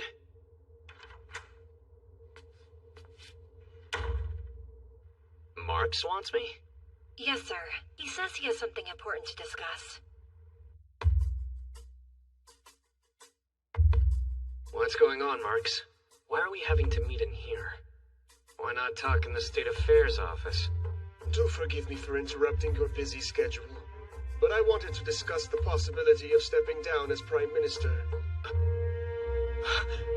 No, you can't be serious! The former King Albert recognized your Majesty's talents and yielded the throne to you without hesitation. I have given a considerable amount of thought to following his example. I have done what I can in your service for as long as possible, but I believe your needs have outgrown my abilities. Unexpected. Have you thought about a replacement? Hakuya has proven himself most talented and deeply devoted to the throne. I believe this man is the perfect candidate to take over my position as your new right hand. He has my full support.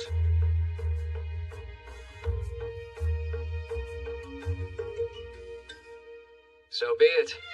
The formal appointment will have to wait for another meeting. But yes, I agree with you. My oh my, that certainly is a huge weight off my shoulders.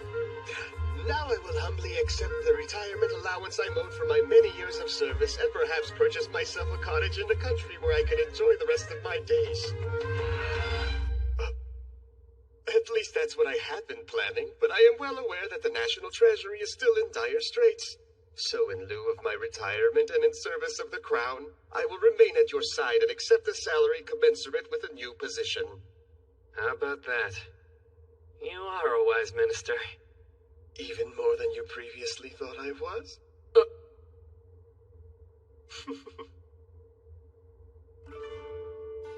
I am more grateful for your Majesty's words just now than I would be for any monetary reward.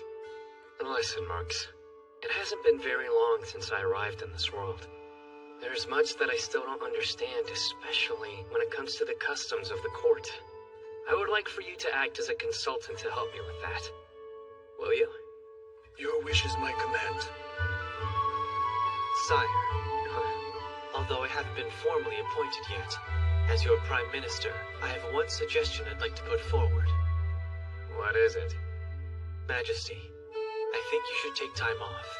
Huh?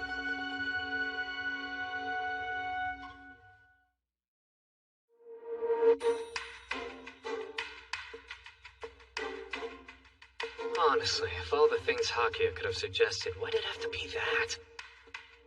I get that when the boss won't take time off, it makes it harder for those under him to do so. But it still feels weird. If I had my druthers, I would prefer that you take a substantial break, an extended stay in a quiet location outside the castle. But we don't have time for that, do we? No, we do not. I figured as much. Alright, what do you want me to do instead?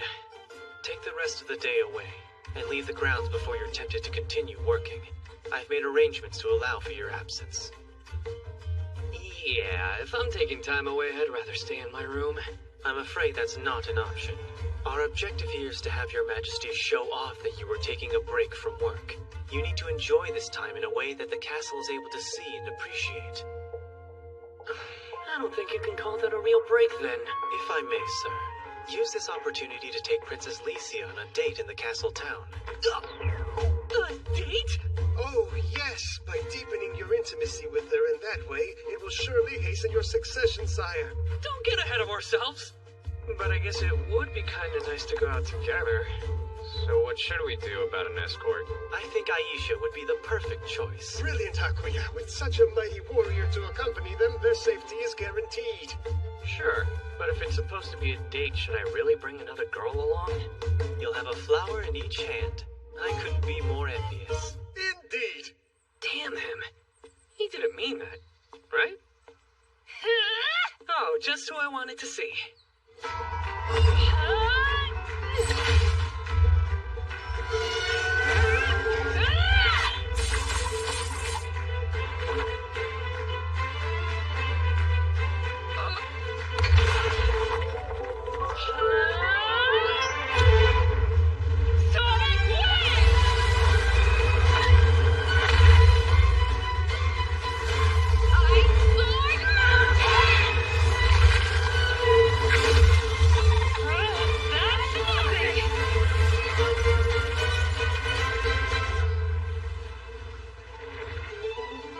too shabby.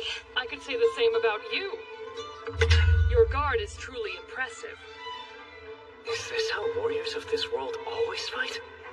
If they don't slow it down, they're going to destroy the whole castle. Hey! Enough already, you two! Your Majesty!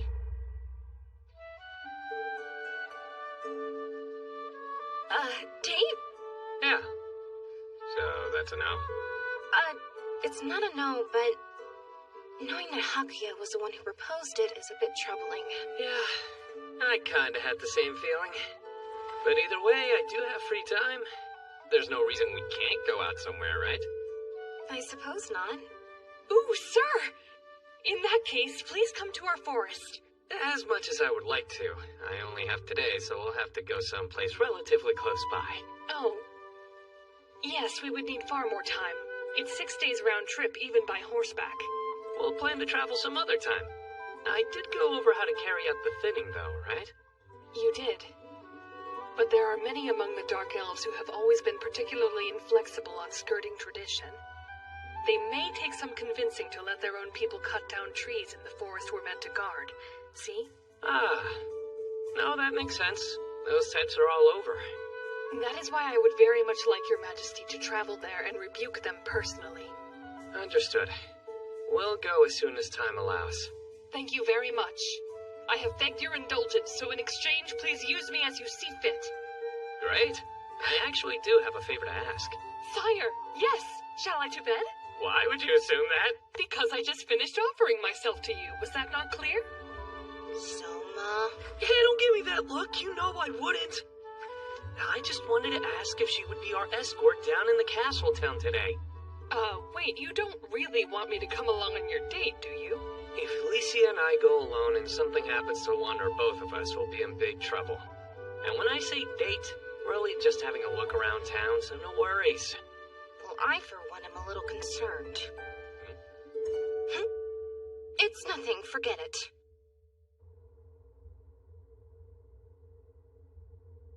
So this is a military academy uniform. Sorry to keep you.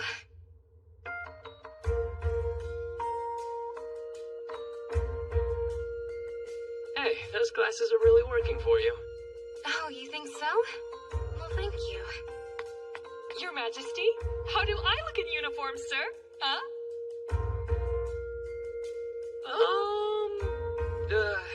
It's not a great match for you. Why not, sire? How can I put this? I guess it doesn't exactly mesh with the mental image I have of Dark Elves. What image of Dark Elves do you have? Do you think I should be wearing more or less? Would you rather I wore only my flesh out with you, perhaps? No, hang on. I didn't mean that. I have no idea what you're imagining, Soma, but you're crazy if you don't think she looks good like this. I knew I liked you, princess! Alright, let's observe some personal boundaries.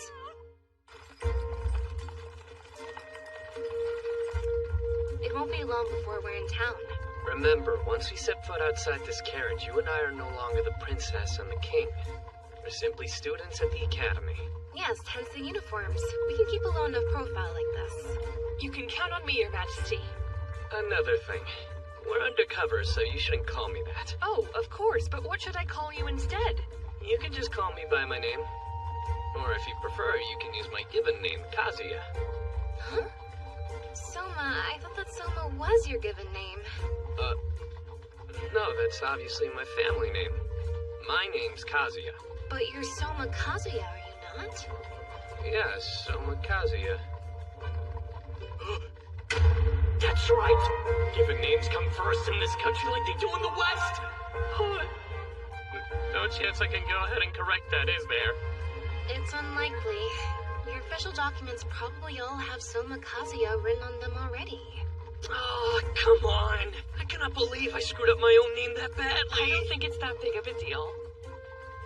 Here we go. We can switch back and forth depending on where we are at the time. So when we're out in public like this, I can call you Kazuya. I'm sorry you have to cover up my mess. I'm happy to do it. What exactly is your perception of me in this moment? I'm not really sure. Slacker Dark Elf?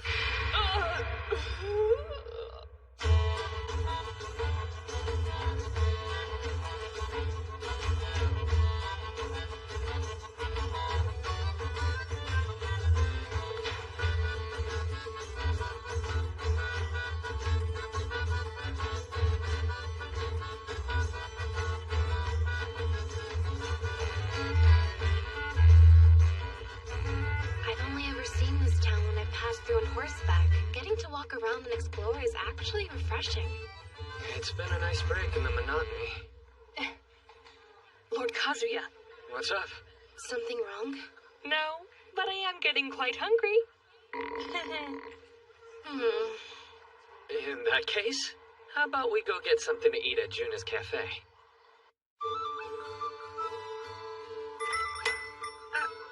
Well, if it isn't your magic... Good day, Miss Juna. It's been a long time, so I do hope you remember me. But if not, I'm Kazuya, the son of the silk crepe dealer in the kingdom of Echigo. Ah, yes, of course I remember you, Kazuya. How could I ever forget? Your father is doing quite well, I hope? Oh, yes. Although there was quite a scene when Mother finally learned of his unfaithfulness. I can imagine. I do hope you're more mindful of how you treat women than he is, dear. I'm glad she caught on so fast. Thank goodness for Juna. I'm still surprised at how much I like this stuff. So, has gel and udon already become an official part of the menu? It has. You would not believe the number of people who've asked to try it ever since the broadcast. And since it will still be quite a while before we recover from the food shortage, I'm so relieved to have such an affordable new ingredient. I promise we're doing all that we can. Sorry if it's not enough yet. Oh, please. I think you're doing a wonderful job, Kazuya. Don't you fret.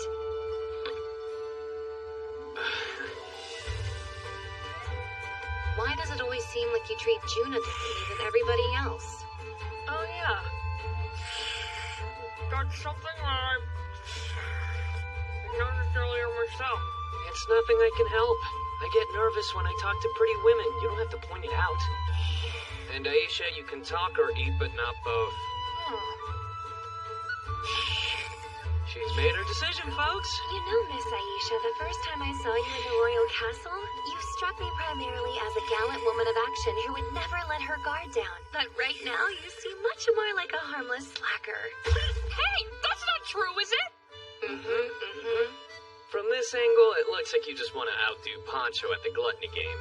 Yeah, it makes you wonder whatever happened to that gallant Aisha of yore. Is it possible? Although I've offered my body and soul to you, you haven't asked me to bed? Because of my appetite?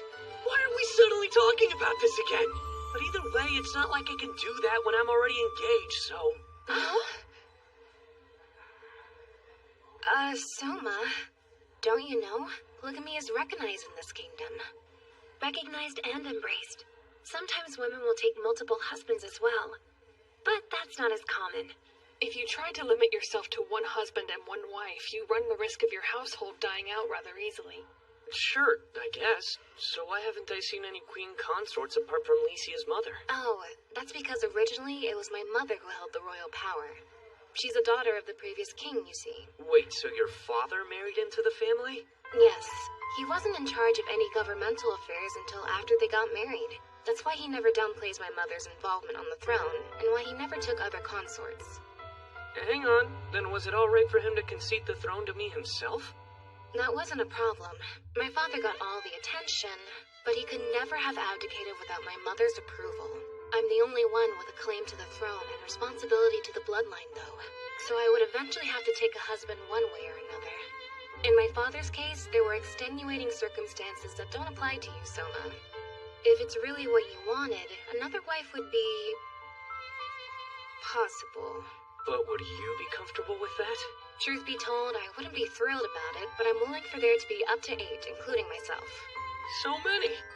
Okay, so where'd you pull that number from? Well, I'd like to have you to myself at least once a week. Alright. I keep forgetting this world has 8 days in a week. Wait, so if everyone is assigned a day, does that mean only once per week? Maybe, though I don't think it has to mean that. If you and one of the others invited each other to your respective days... Oh, that's true. Nice looking out, Juna. Although, it is hard to pass up some guaranteed time alone. Oh. Yeah, you're right. Come on, can we not talk about this in public, please? But I wonder what that harem would be like. 8 wives?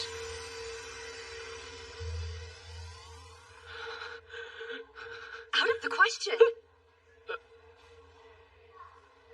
And do not make me repeat myself. No how. The Elfrieden Kingdom's total military force is said to be roughly 100,000 strong. The army, led by Duke York Carmine, numbers 40,000. The Navy, led by Duchess Excel Walter, numbers 10,000. The Air Force, led by Duke Castor Vargas, numbers only 1,000. Though, it is said that one Wyvern Knight is equal to 100 foot soldiers. Furthermore, there's the Forbidden Army, which is composed of the Royal Guard under the King. Combined with private armies of noblemen, their numbers total 40,000 strong. Also, there are hired swords dispatched as part of the service contract with the mercenary state of Zem under the leadership of the Forbidden Army, but their employment has been terminated. The reason being, soldiers who fight for profit readily change sides. They have only one loyalty: whoever pays most. When a military force fights for money and not country, they do more harm than good. Now then, to explain why the Forbidden Army is smaller than the three dukedoms' forces requires a bit of a history lesson. The kingdom was originally founded when various races decided they should join forces. Humans were the most populous, so one of their own became king. But in order to preserve the rights of the other races, the top leaders of the three armed forces over air, sea, and land were chosen from among these people. It was a contingency plan in case a human tyrant were to begin oppressing them. The system allowed the three dukedoms' forces, which outnumber the Forbidden Army, to resist them. At a glance, this may look well designed, but a decision-making body split into groups has many disadvantages for a state. For some reason, when I contacted them about my reforms, the three dukes decided to give me the silent treatment. Because of these circumstances, I had the freedom to take some time off, and honestly, I was actually enjoying it. Out of the question! And do not make me repeat myself! It's not like you're going to change my mind! Going off those ears, maybe another mystic wolf like Tomoe? No, she isn't. That girl's a mystic fox. Huh? You can easily tell by looking at her tail. Clearly belongs to a fox. Oh, right, definitely. You wouldn't want to mistake mystic wolves for mystic foxes. That's an easy way to make both races mad. Oh, thanks for letting me know. Other worlds are hard. Of all people, I wasn't expecting to see Halbert Magna here. You know him? He's the oldest heir to the prestigious Magna family. Ever since his days in the academy, he's shown himself to be an outstanding horseman. Ah, that's a challenge I cannot pass up. Now, Aisha, she said he was outstanding, not the best. After graduating, he was supposed to take a post in the army. Why is he in the capital? And what about the girl? Don't know. That is Miss Kaeda Foxia. Actually, she comes in here relatively regularly. If I remember right, she said that she was a mage with the Forbidden Army. I'm begging you, Hal, please! You mustn't go over to the Carmine Duchy right now! You know the Duke is outright defying the new King of Elfrieden. Worst case scenario, we're looking at potential civil war. That's the whole reason for switching. If there's going to be a war, this is my chance to finally make my mark on the world. I hope you realize there's more to war than just advancement. Your father's worried about you. He requested you come back because he doesn't want you doing anything rash. My old man has nothing to do with this. He served under Duke Carmine's command for years. But when it's time to confront this new king, my father refuses to fight. Instead, he hides away in the capital. I don't have to listen to a word he says. He clearly understands the situation better than you. When it comes to Duke Carmine, he refuses to heed the king's call and stays in his own lands. It's insubordinate. He hasn't been acting like himself lately. If we fight amongst ourselves, it only benefits the neighboring countries. The Principality of Amadonia will do whatever it takes to win back the territory that was seized by Elfrieden 2 kings ago.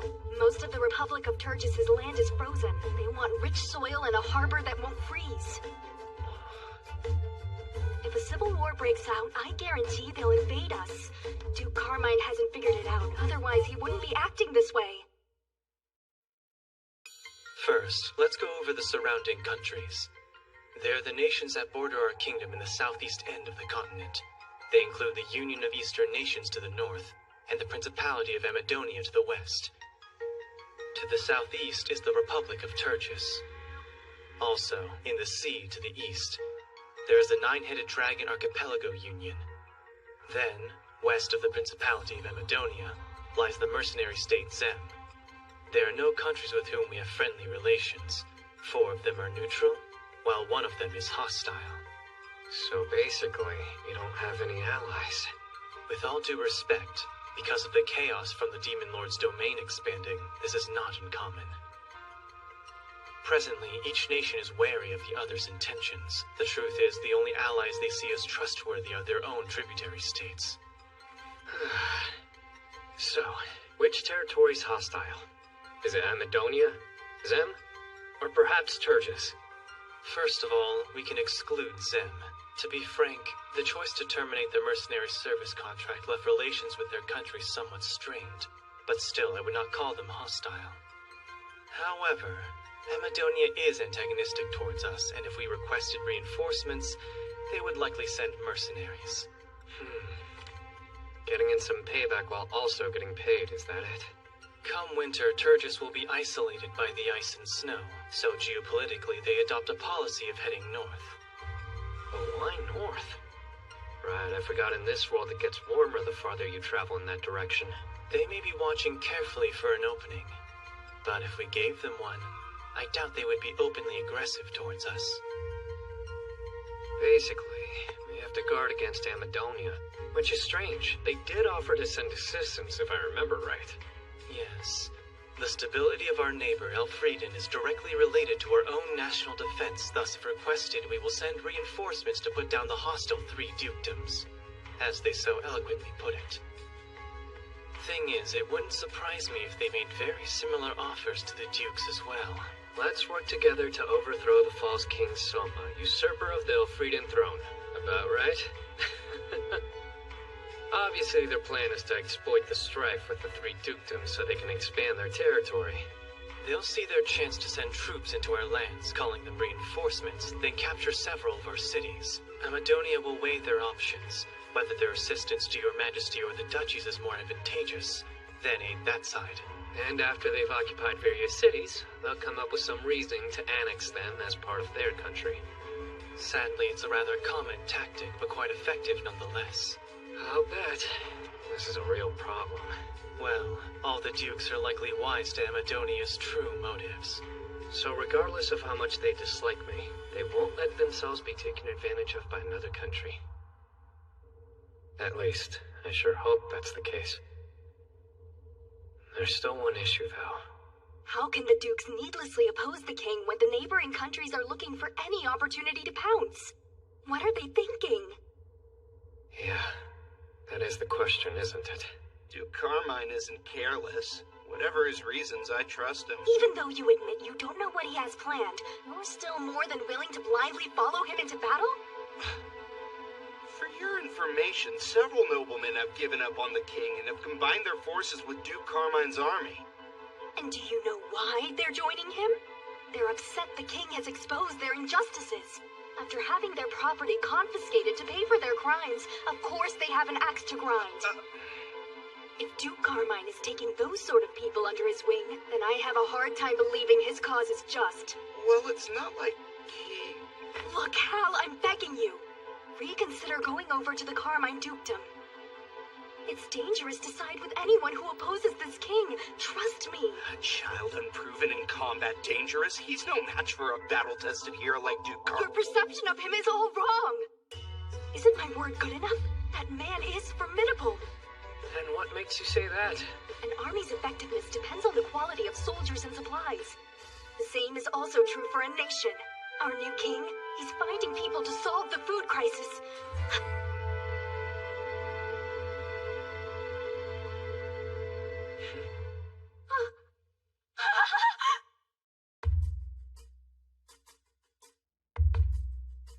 So, pardon, but why are we here? Please don't tell me you're going to arrest Halbert because of what he said back at the cafe.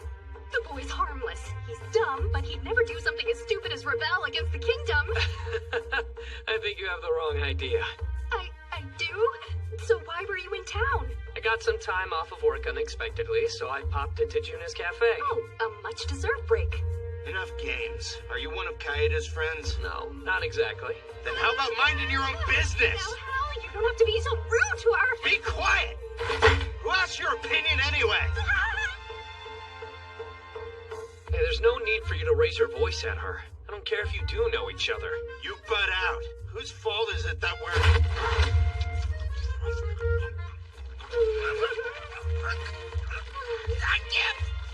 Call her up!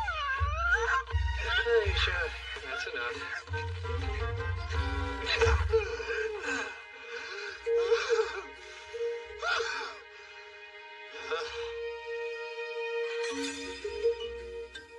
Care to explain just who the hell you are?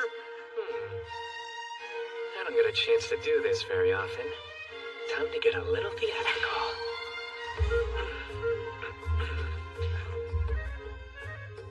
Why, Halbert, it seems you've forgotten my face. No, it can't be! Your Majesty! How can I feel guilty about being dramatic when I got a reaction that over the top? Kaeda, you knew it was him the whole time? Then how come you didn't tell me to shut up sooner? Let's continue our conversation. Huh? I'm curious, is your intention to actually side with Duke Carmine? Well, that is... I couldn't really blame you if you chose to do so. The same way a ruler chooses and appoints his officers. I believe those officers have a right to choose the ruler they're going to serve. Kaeda, just how do you know Halbert? We're childhood friends, Your Highness. Childhood friends, eh? I see. Well, Halbert, as I mentioned, I'm not going to stop you from siding with the three dukedoms. However, I'm sure you already realized an inevitable fact. After I retaliate against them for their betrayal, you'll be forced to fight your friend. If I understand, Kaeda's a mage with the Forbidden Army, meaning that she's in a unit that reports directly to me. When you're out on the battlefield, do you think you'll be able to raise your sword against her should your two paths end up crossing? And even if you're not personally responsible, there's still a chance someone else fighting on your side might have ended up taking her life. In the heat of battle, when you know she'll be exposed to danger, can you say without hesitation you'll be fine on the side of the enemy and not being able to come to her aid? You don't have to answer, but just know that whatever road you do choose, it leads to a future not that far away.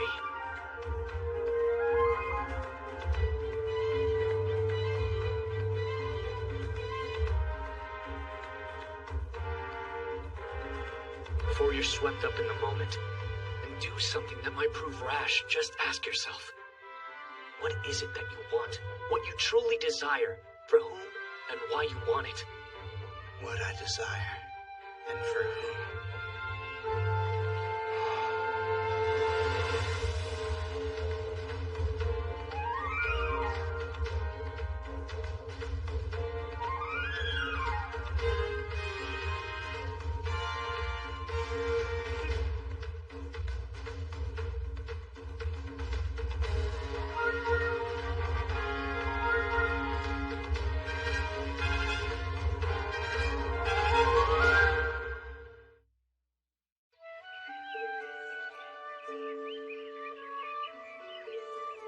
Just a little break, yeah, right. The moment she lied down, she passed out. Sounds like she's having a nice dream, at least. Say, Soma. Earlier you seemed really intent on trying to change Halbert's mind. And laying it on pretty thick, to be honest. Like you didn't want him and Kaeda separating. Well, I mean, I was just thinking realistically about what would happen if they fought on opposite sides. You look tired. Why don't you lay on my lap? Huh? On your lap? Don't make it sound weird. Besides, this is supposed to be a date after all. You do have a good point. Not like it'd be out of the ordinary.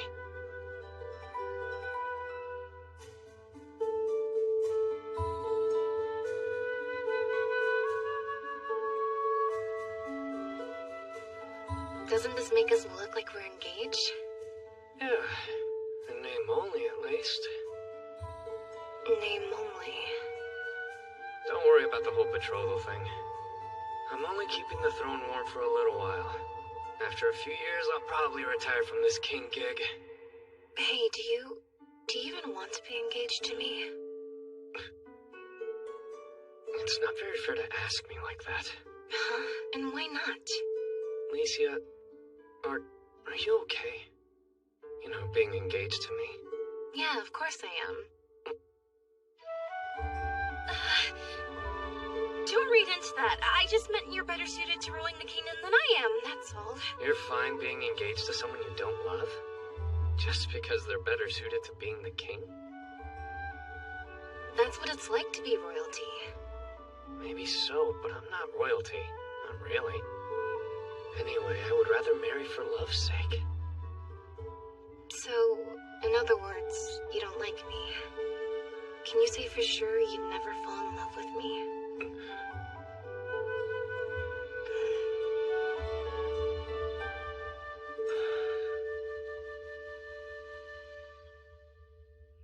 Pardon, but... How much longer do you two need me to keep pretending like I'm asleep?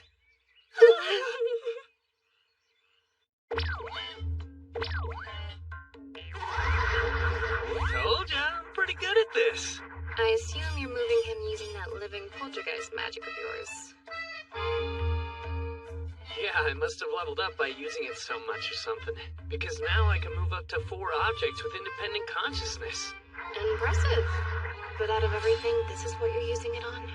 Your Majesty? We have 3 visitors. Glaive Magna, head of the Magna family, and his son Halberd are here with Kaida Foxia, a mage with the Forbidden Army. The 3 of them are requesting an audience with you. All of you, please lift up your heads. Yes, sire.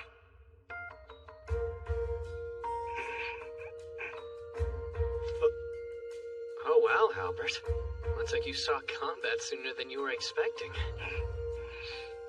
I ask you forgive my son's misconduct. No, I beg you, have mercy on him, sire. By misconduct, you mean yesterday? Kaeda related the events that transpired, Your Majesty. From the abuse he heaped on your lordship, to his flagrant admission that he would take the side of the 3 dukedoms. It's unforgivable. Your Majesty's wrath is to be expected, but whatever punishment you see fit to administer should be mine alone to bear. For my failures as his father. The blame should fall on me for letting things reach the point where my officers would consider defecting. I won't censure him. Majesty! And besides, by the looks of it, he's been punished enough already. Such magnanimous words! You are merciful! Once we return to our mansion, I will see to it immediately that my fool of a son has this lesson pounded onto him by my own hand. Yes, well, don't be too harsh. Besides, I'm worried if Halbert's rugged looks continue improving. I mean, get worked over anymore, it might end up upsetting Kaeda. That reminds me, I was going to do this at some point, but now's as good a time as any. We might as well get it over with. Mage of the Forbidden Army, Kaeda Foxia. Sire? It's obvious your talents are being wasted in your current position. I order you to serve under Sir Ludwin, as a staff officer in the Royal Guard. Yes. Huh? Hold on, me, a staff officer? What's critical is the quality of our personnel and supplies. That is what you said yesterday at Lorelei. I believe you and I think quite alike. Thank you very much, sire. As for you, Halbert Magna, I order you be transferred to the Forbidden Army. You want me in the Forbidden Army? That's correct. You will be Kaeda's adjutant, where you will stand watch by her side and support her. Understood? Yes, sire. And with all that, our business is done here. Your Majesty. It pains me, but I'm afraid I must request a longer audience before my departure. Something is weighing on my mind. I feel I must tell you. Tell me. I'm listening, sir. Well, it concerns a matter I do not wish many people to hear besides you, sire. Might we clear the room?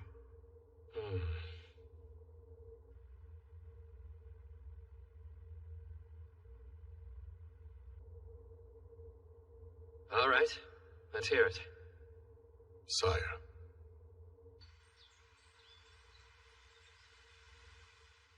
This is surreal. I can't believe I'm actually having tea with the princess. It would have been incredibly dull waiting around until Glaive and the king finished their business. This is a much better use of our time. Lovely idea, Princess. Might I suggest that our two guests provide some insight how a young lady and gentleman can maintain such a strong friendship without certain entanglements. I'm sure it will prove most instructive given your situation. Serena, please! Well, if it helps your highness, then... No, she wasn't being serious.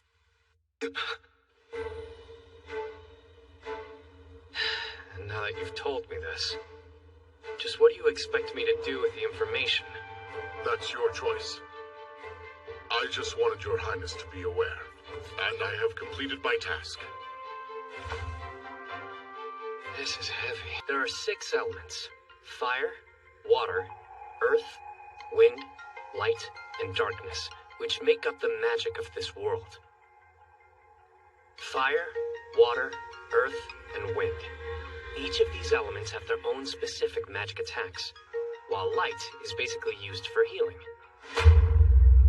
Darkness alone is unique. It isn't specifically magic that manipulates the dark.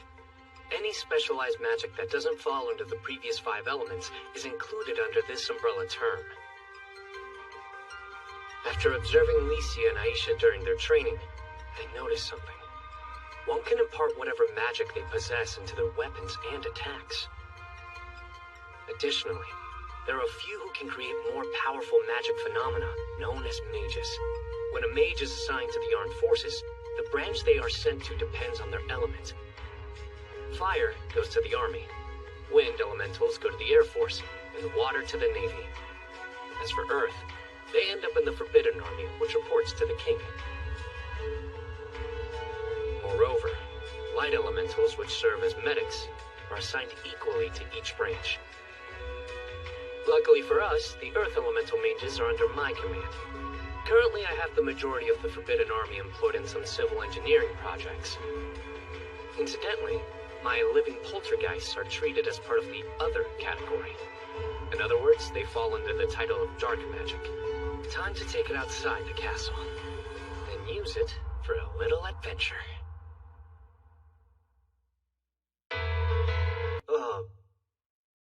You're an adventurer who's joining our party for the time being, that right? Hey, do you think that could actually be... The famed explorer in a mascot costume that we've heard rumors about. Despite his appearance, apparently he has considerable skill. Are you sure this guy's gonna have our backs when we need him? Well, today's adventure is to explore the tunnels beneath the capital, which is just a beginner-level quest. I don't see the harm. He seems charming enough. Like that'll help in a fight. In any event, I look forward to working with you.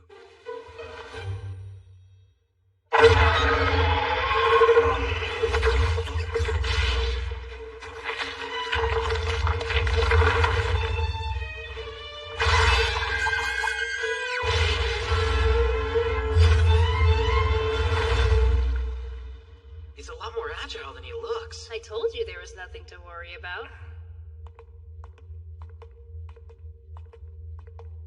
Can't believe we were assigned such an easy task. All we have to do is walk the tunnels beneath Parnham looking for blocked passageways, and of course find out what wildlife calls this place home. Stay alert since we don't know what we'll find next.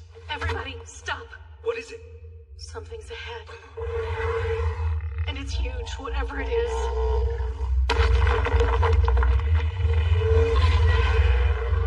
Is that a salamander? No way! I've never seen one reach that size before. Stay back! Salamander fluids are highly acidic. Close combat is extremely dangerous. Fine, then we'll just have to rely on my magic. Not if they're fire-based attacks, though. Salamanders are immune to those. One choice. Ready? Everyone retreat!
We made it out just barely, but is Master Mascot all right?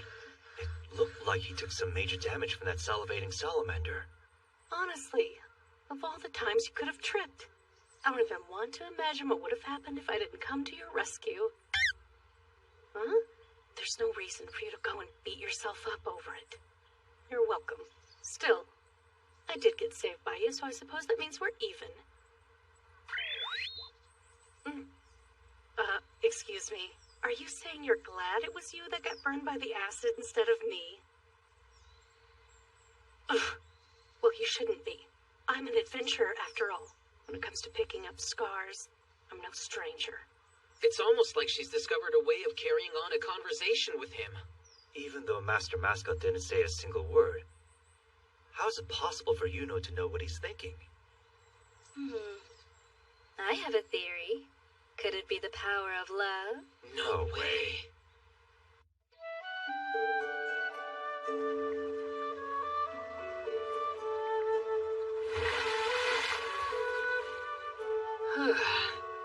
It's a good thing I added acid resistance to him just in case. Soma, what are you up to in here? Your friend's gotten a lot bigger from the last time I saw him. I commissioned a craftsman in town to make a larger version. You've been moving him around with your poltergeist magic? Of course. Don't tell me the mysterious mascot adventure everyone's been buzzing about is... Yeah, one and the same is my guess. You had him join an adventurer party and explore the underground passages? But why would you go and do that? Huh? That was something I was mulling over, and I wanted to actually see what the tunnels beneath the capital looked like. I can't even begin to imagine what you've got planned there. Did you turn up anything good? A thing or two. Also, the adventure was pretty fun.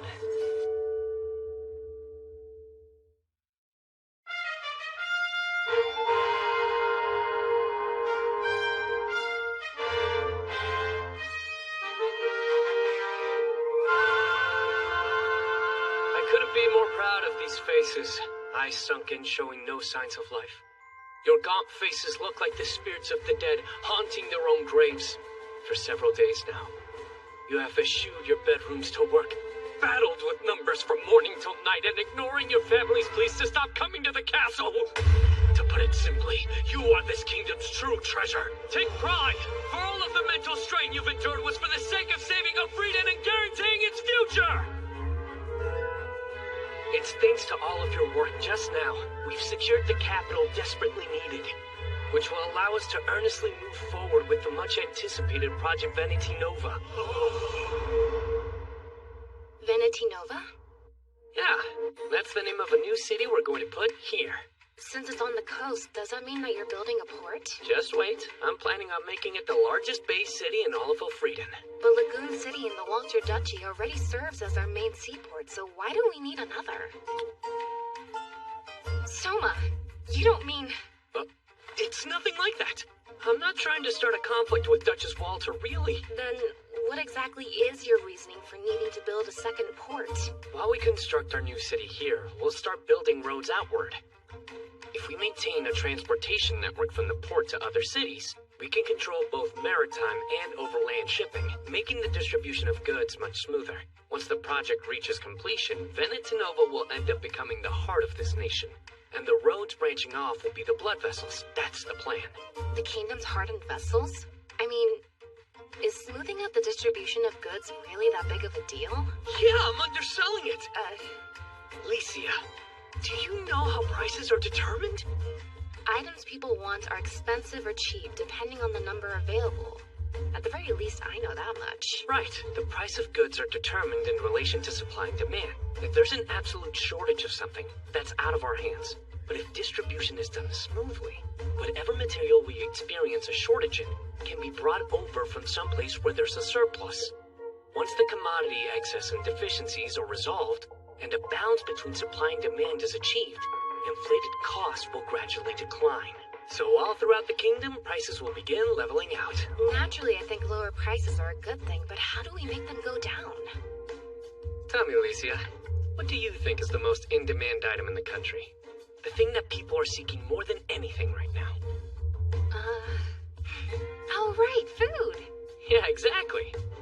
there's a fundamental reason for the food shortage.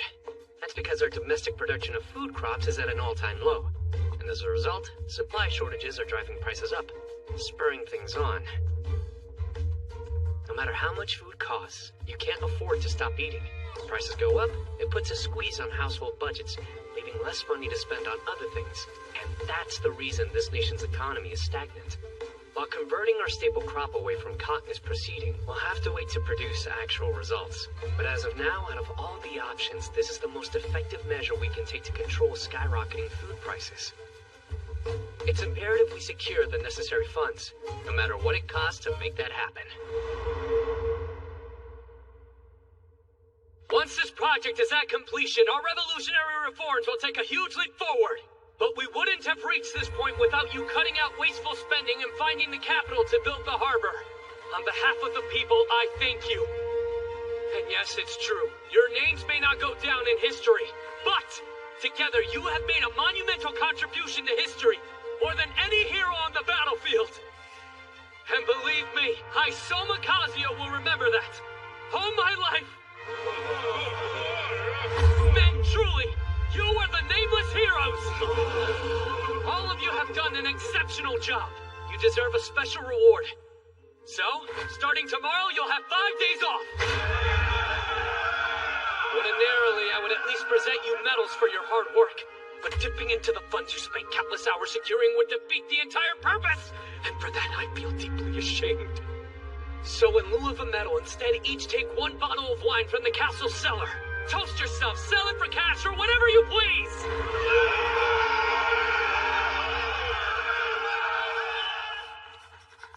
What was all that? I understand that this is a huge accomplishment, but weren't you a little too worked up? When operating on zero sleep, I do have a tendency of acting slightly overdramatic. Speaking of which, why not give your mind a break? I mean, with your living poltergeist ability, you can let your consciousness rest in shifts, right? I suppose. But then again, we were right on the cusp of securing the budget necessary to begin construction, and time was of the essence. So I kinda needed each consciousness running at full strength. I realize this is important for the kingdom, but don't make me worry. There's no one else who can take your place. If something happens, you could always summon a replacement hero, can't you? For now, I need to get a little sleep. Afterwards, let's go inspect the planned construction site for Veneti Nova. Goodwin's there now. He and his men should already be starting their work. I need to go check on that. I'll prepare a coach. In the meantime... He's already passed out. Must have been more tired than he thought. It is true. We could always try and summon another hero if we really needed to, but they would be someone different. And I want you. Soma Kazuya.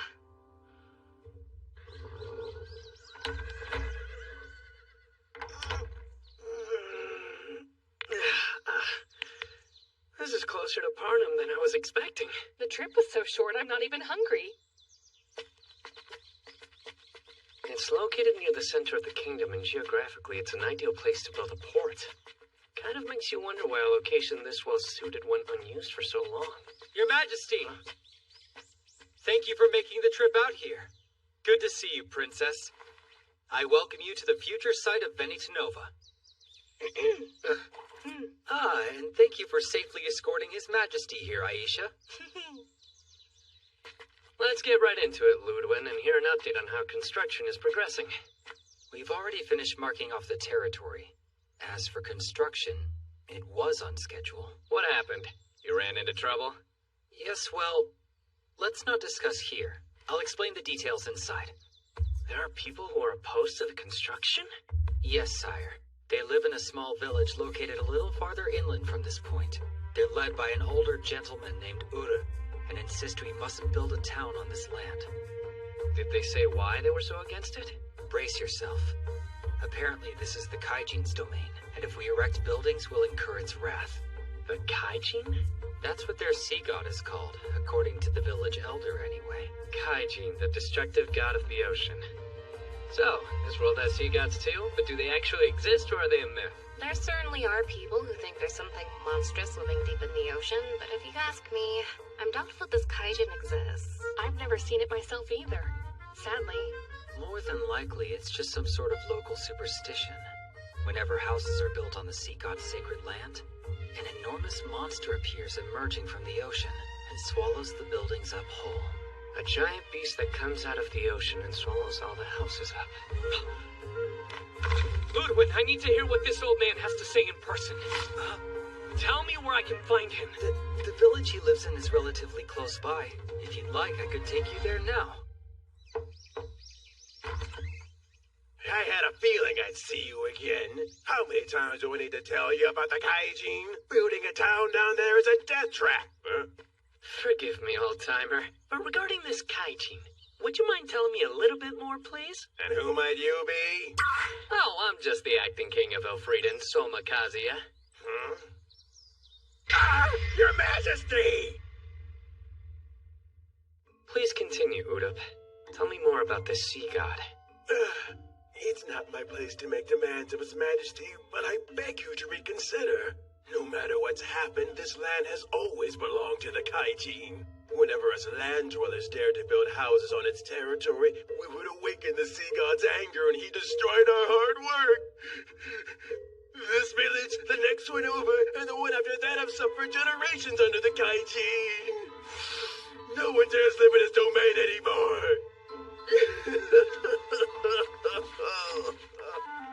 Udap, since you're an expert on the kaijin's sacred land and where it reaches, would you mind pointing it out for me? So this is the sea god's sacred land. Don't tell me your majesty believes this legend about the kaijin destroying towns. No, it's nothing but a legend. However, since the folklore has been passed down for generations, I believe there's a moral to the legend their ancestors wish to convey. A warning.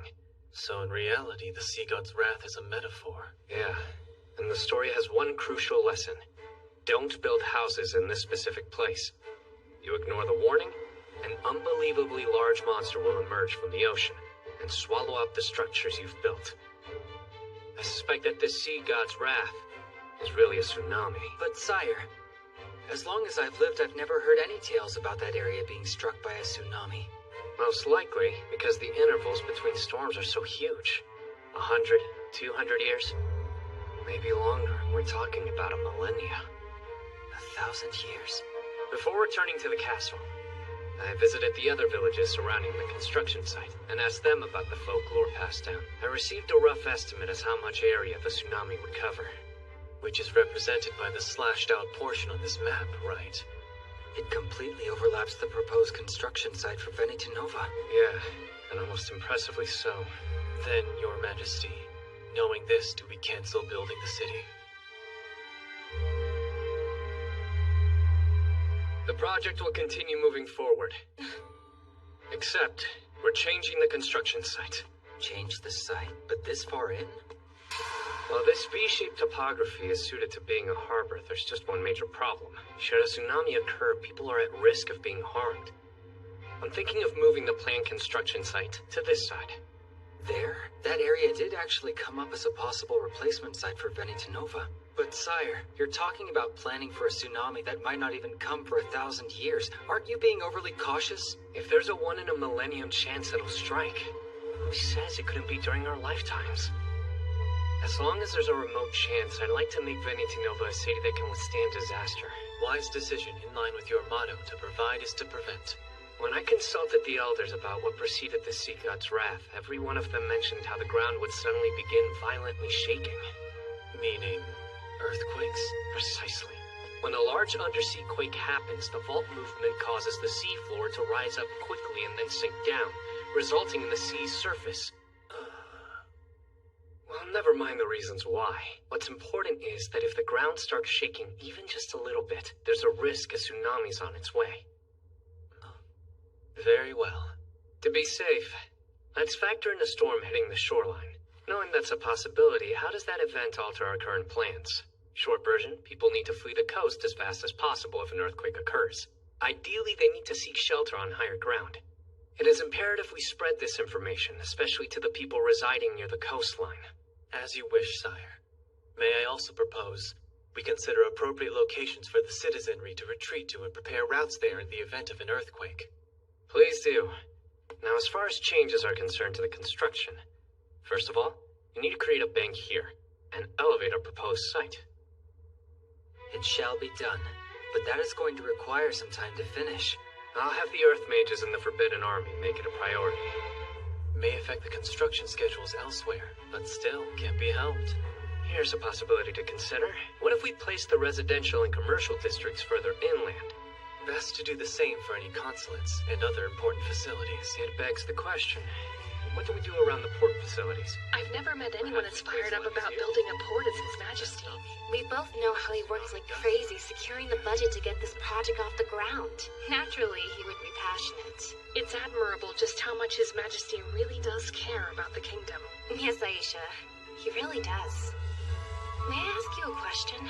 What is it? Do you have feelings for Soma, as in, like him? You bet! I have immense respect for him. And that's how you feel? Then let's support him in every way we can so he can stay happy. Oh, you better believe I will.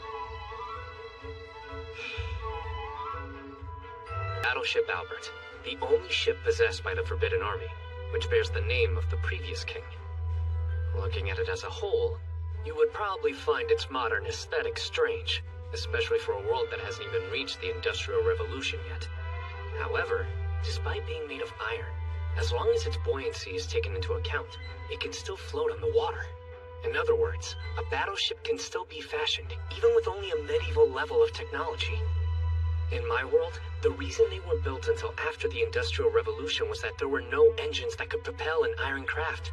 In this world, though, there are sea dragons that have the brute force necessary to tow an iron vessel, no engine required. By taming them and having them pull a dreadnought, long-distance voyages become possible. That is how they were able to build iron ships. The same goes for the large cannons mounted to the front of the vehicle. While this world has gunpowder, firearms haven't been invented. Since intermediate magic was used as a means of launching long-range attacks, guns were never necessary. Also, there's something called infusion spells. You can impart various effects on an object using these abilities, like making them stronger or increasing their ability to cut through targets. As for the cannons, this was done out of necessity. That's because any non-water-based magic is greatly limited while on the oceans, lakes, and rivers for some reason. Instead, these weapons were developed as a means of making long-range attacks.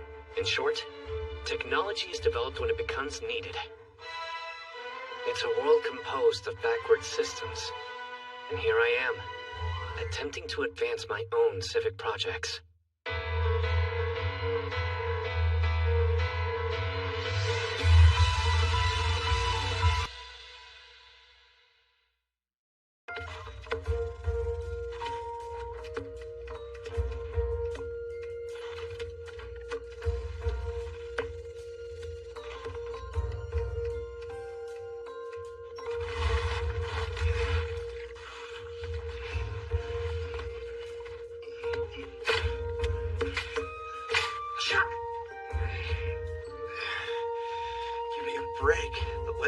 Forbidden Army is reduced to road construction? You there! No laughing!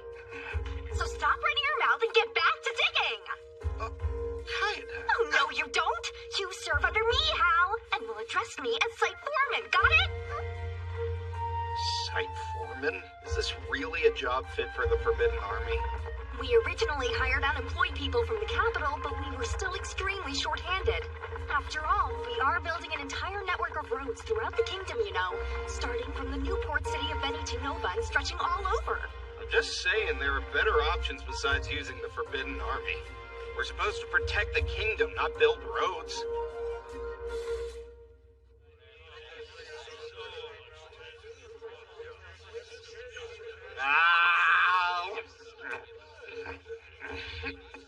Yum, this is good! The sauce that got mixed in with the meat is sweet and salty. The king himself invented this dish. He calls it shogeyaki. I gotta hand it to him. If nothing else, the guy is a real talent in the kitchen. After the Mystic Wolves came to the country as refugees, a settlement was set aside especially for them. That's where they make seasonings called shoyu and mirin, both of which are used in this dish.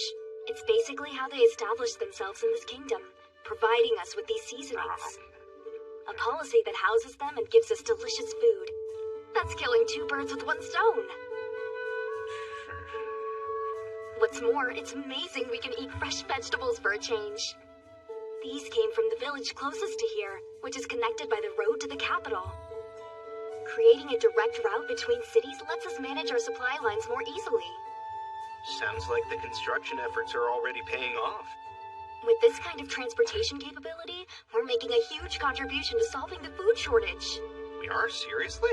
Once distribution gets smoothed out, imbalances in supply and demand will be eliminated, and we can expect to see the price of food become more reasonable again. That's the reason the king has us building all these roads? The acting king is an incredible man. He has so much foresight, it's almost frightening. Once we're finished eating, are you gonna catch a wink? Yeah, I guess. The king does recommend getting some sleep after a meal to increase productivity. Seeing how His Majesty comes from a different world... Oh my gosh, he's here! And the princess also! Tell me, Albert, have you settled in all right? Sire, no problems at all! Why are you acting so formal? Where's that candid spirit you had the first time we met each other?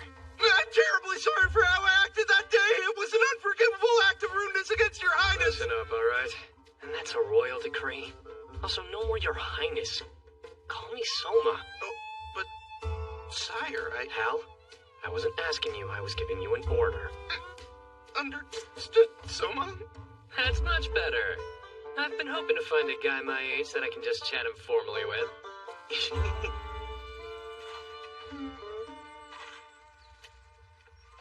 So this is what's involved when making a road, huh? Strange how I've walked on them countless times, but never gave a single thought to how they were constructed or the manpower that was involved. Officially, this is an inspection, but no one said it couldn't be educational either. What's that material that looks just like mush? It's a special blend of volcanic ash and lime. In the world I come from, they call it Roman concrete. It continues to harden over time.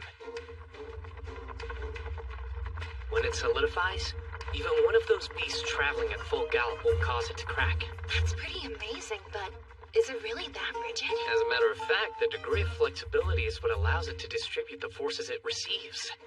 Back in my world, there are buildings made of this concrete, and they're still standing 2,000 years after they were built. Are all of these street lamps modeled after the ones we used, like back in the capital? Yes, they're designed so that when it gets dark, the light moss inside will glow. Also, we planted boarding trees from the God-protected forest evenly spaced on both sides of the road. Boarding trees? Aisha, care to explain? Sir. Boarding trees like this one constantly emit a frequency that monsters and wild animals seem to find unpleasant. Most likely it's to prevent giant boars and other wildlife from devouring them. In the God-protected forest, we plant these trees around our villages. They keep the monsters and animals out and our people safe. Sort of like a rudimentary barrier, huh? But if we place them too close together, there's no telling what sort of impact it'll have on the ecosystem. So we moderately space them apart, far enough to discourage wild animals from approaching. I don't understand. Wouldn't it be better to keep them out completely? Right. So, Alicia, what do you do when animals who seasonally change hunting grounds, like gray wolves or red bears, can't migrate because of the road? They get stuck where they are and their food runs out. So then they start attacking livestock and people instead. Or another example. What if giant apes or boars who find themselves locked in one place deplete all the food and have no choice but to descend on settlements and eat whatever they find on the farms? Ask yourself, what should we do? Alright, now I understand why we shouldn't stop them entirely. But why such specific examples? Because animal control is an issue all local authorities should be responsible for, you know? Local what? Authorities? I didn't know you were thinking so far ahead. Leave it to you, Your Majesty.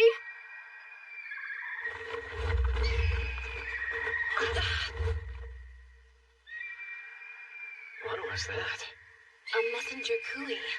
Cooeys are birds that have a homing instinct as well as the ability to detect the frequency of their masters from across tremendous distances. Impressive. They exhibit behaviors that would make them ideal as long-distance message carriers. Well, whoever sent the letter, it looks like it was written for Aisha.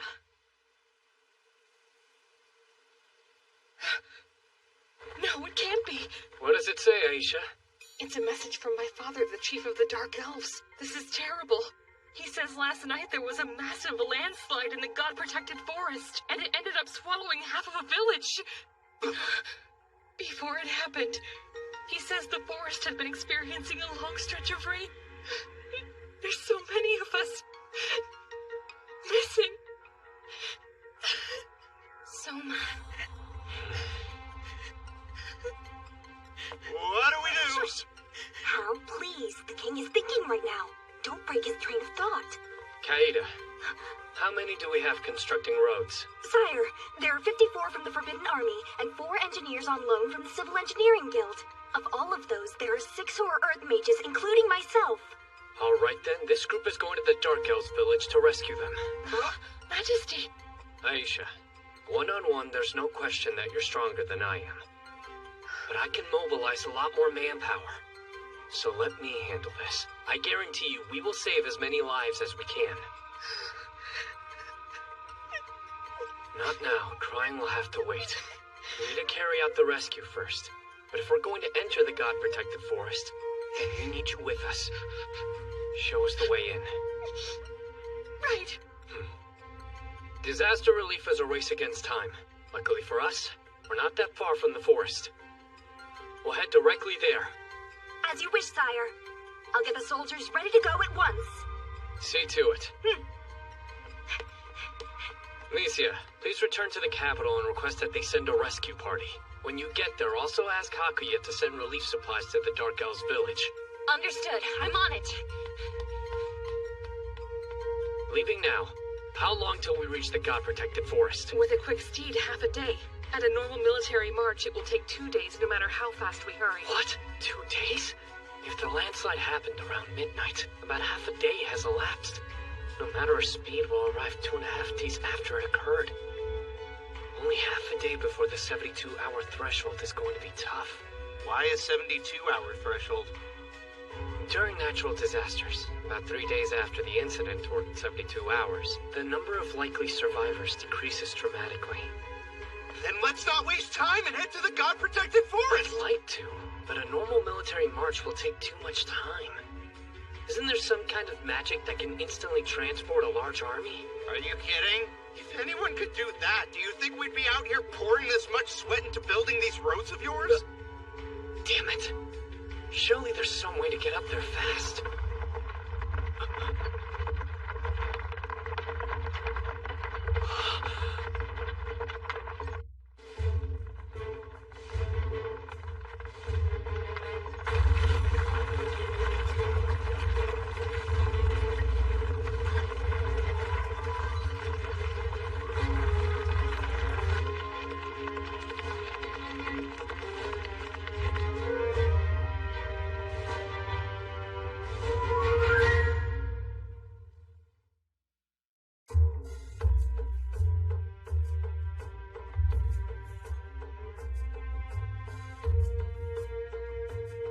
It is a pleasure to make your acquaintance, my king.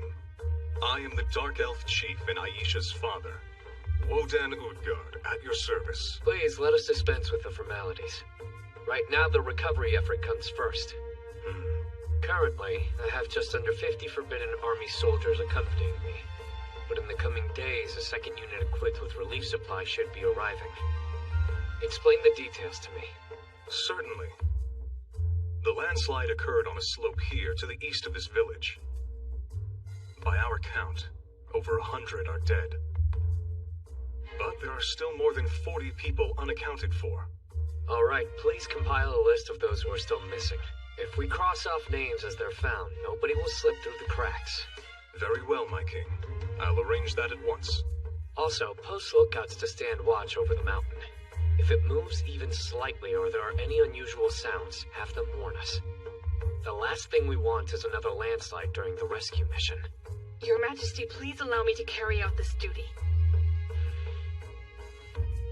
Aisha has played in the God-protected forest since childhood and knows the area like the back of her hand. You'll be much safer taking her along. There were others as well who once roamed the forest with you, correct? I have no doubt they will be equally as indispensable in reading the terrain. Find them and take them with you. Yes, it'll be done, Father. We're counting on you, Aisha. But please, don't do anything crazy. Listen up! We're about to embark upon a search for the missing. While looking, if you hear any voice in the dirt asking for help, work carefully to rescue them. Time to show off the excavation skills you developed while building the roads. Remember, don't get in over your heads. If you think another slide is coming, run, even if you're in mid-rescue. I will not accept a single casualty from my rescue detail. Understood? Yes, sir!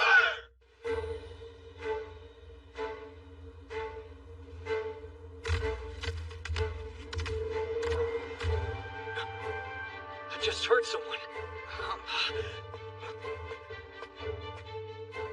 They're underneath this trunk, and they're still breathing.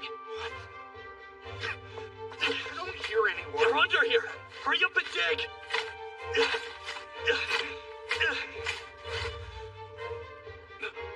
Are you serious?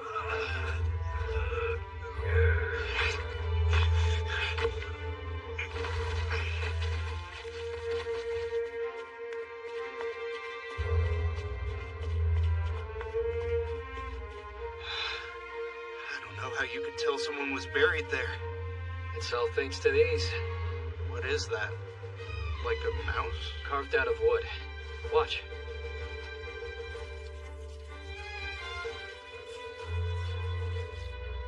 I'm using it to go search around since there are places in the disaster site people aren't able to quite reach. Oh yeah, so this is your living whatever power I've been hearing about. Yeah, I had made up a few prototypes for exploring dungeons, but I never expected them to be useful in situations like this. What's wrong? Soma, you alright? What came over you? Sorry about that. One of my wooden mice was out searching, and it just found some horribly mangled remains belonging to a victim. You mean you share senses with them, so it's like you're experiencing it yourself? I see. All of the missing have been accounted for. Unfortunately, there are those who are now cold, lifeless bodies. But if your majesty had not come to our aid, their number would have been far greater. As chief of the Dark Elves, I once again must express my gratitude, sire. Majesty! Father! The princess has just arrived from the capital and brought the second relief unit with her. That's great news! No. It's too late.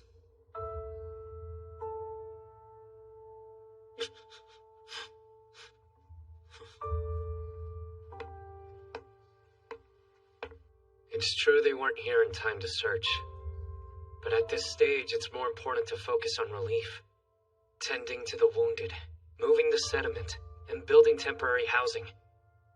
There are a number of jobs left to do. But it won't bring anyone back from the dead now, will it?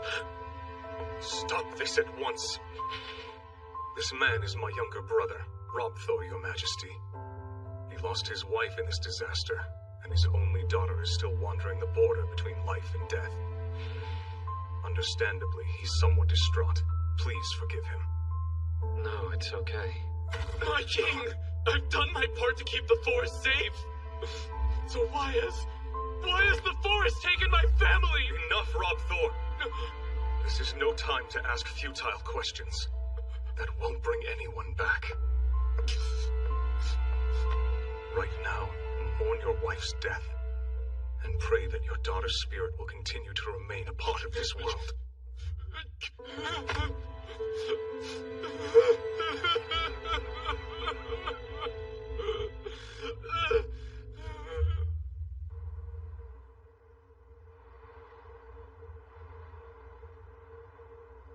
My uncle was opposed to thinning out the forest. He felt that for Dark Elves, guardians of the woods, cutting down trees was a betrayal of our sacred role. I see. That's why. Are you saying that if my uncle had been more cooperative towards thinning, this wouldn't have happened and his wife and daughter might have been spared? There is... I don't know.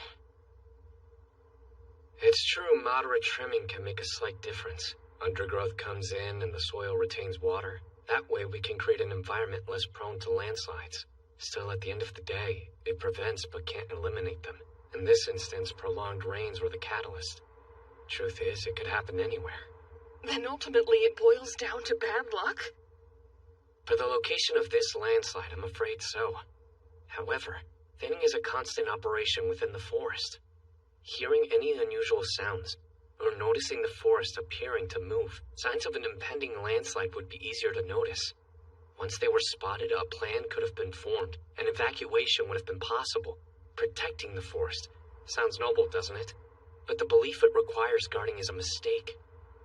Nature is not weak and in need of protection. It's egotistical to think we can destroy it. So is the idea that it needs us watching over it. It goes through cycles of destruction and rebirth all the time. People merely attempt to keep it in a state that best suits their own needs. All mankind can do is make slight adjustments. Thinning and maintaining the forest makes it possible to coexist with it.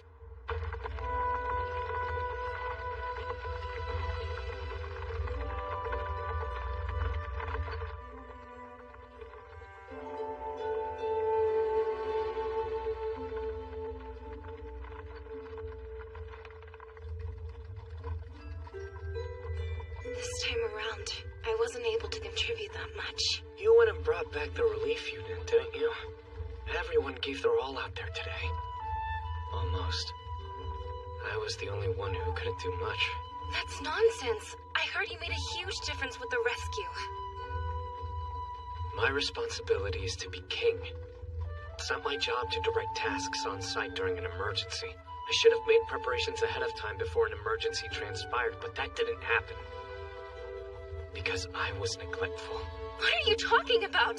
Soma, if it weren't for you... Utilizing the Forbidden Army as a rescue team went smoothly enough. But beyond that, I've fallen short several times. A clear means of communication, long-distance shipping, stocking rescue supplies per area, medical teams assigned to search parties. I overlooked all of it. I was so occupied with the food shortage and the 3 dukedoms, I failed to prepare for anything else. Soma...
Your Majesty, it's me, Juna Doma. Juna? Come in. Please excuse me.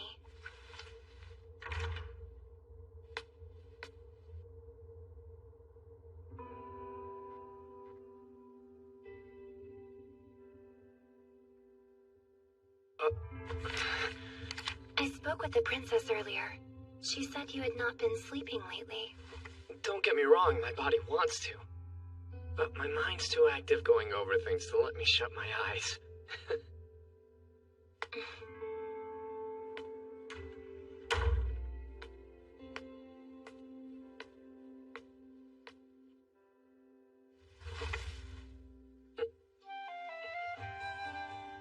Would you lie down?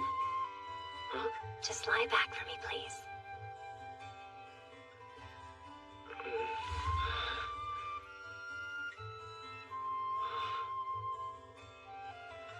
You really need to get some rest. I realize you don't like showing any vulnerability, but I am on your side.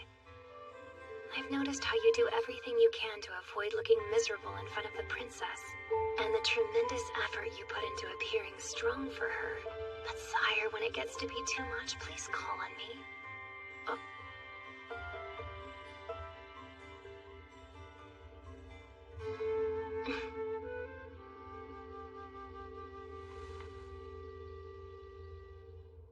You've nothing to fear. If the princess is responsible for drawing out your strength, then I'll be the one who conceals your weakness.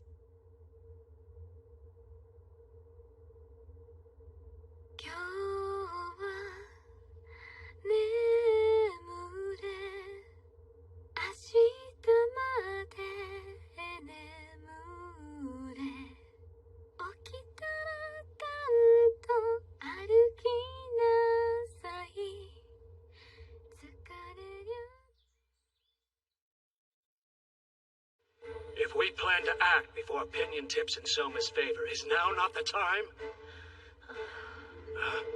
Then I assume you're still planning on rebelling against the king, Castor? Absolutely. I could care less if he's a hero. And what about you? You dislike the king, which is why you refused his request for assistance, remember? What comes first for me, above all else, is the peace and safety of Lagoon City. We're acting as though our neighboring countries aren't waiting for their opportunity to strike, yet here we are quarreling. Preposterous. I assume you mean Amadonia. What about there, Arthur? If you wish to dethrone the false king, we stand ready to send reinforcements. I'm sure they sent the same offer to the king as well. Obviously, they're hoping we'll bring each other down. Care to tell us what you have in mind, Jorg? Be specific. For one who claims to be loyal to this country, some might see your decision to take action against its new ruler as peculiar. Questions of the king's legitimacy aside, his reign has been sound. Why would you deliberately try to make waves? I have determined that he cannot govern this nation effectively. End of story. And why is that? He has overcome a number of crises already. What do you find unsatisfactory? He cast aside years of tradition without even a thought! This upstart king was summoned here from a different world. Thus he does not hesitate to abandon our customs, but discards what he finds inefficient, such as our history and traditions. Or am I mistaken? Well, no. He did away with officials who served the kingdom faithfully for many years. Those who have ill will towards him will be effective pawns in his overthrow.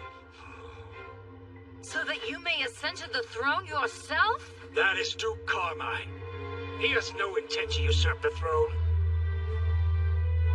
Clearly, after the usurper is driven out, I will have King Albert reclaim the crown and serve him again.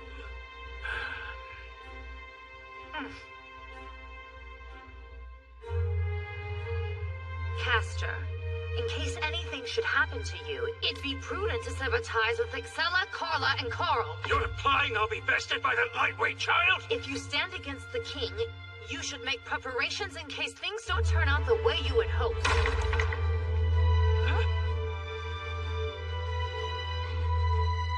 Carla! I've made my choice. If Father is committed to fighting, I will stand beside him in battle. You will not? Do you intend to turn traitor at such a young age? After deposing King Albert and trying to violate my friend Licia, Soma cannot be allowed to continue ruling. You misunderstand the situation. King Soma... You needn't be concerned for me. I, Carla, daughter of House Vargas, will end his reign.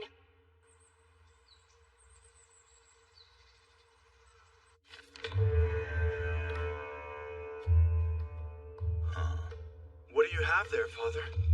A message from your Carmine. It seems he's finally taking a stand.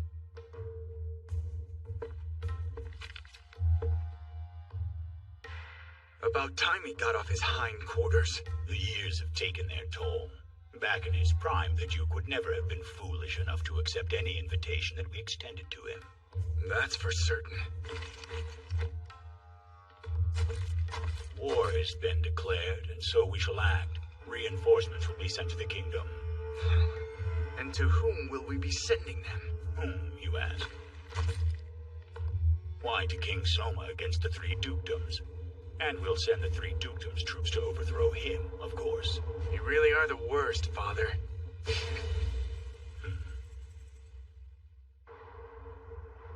Good grief. What am I going to do with that old man and my dumb brother? As if Amadonia's strength wasn't meager enough, now they want to stretch it even thinner? Pardon me. Best not to speak of such things so blithely, Rorara. On the other hand, the Elfrieden Kingdom has it nice. A large population means tons and tons of tax money and operational capital. Seriously, though, how can I not be envious of our neighbors' coffers? Hold on.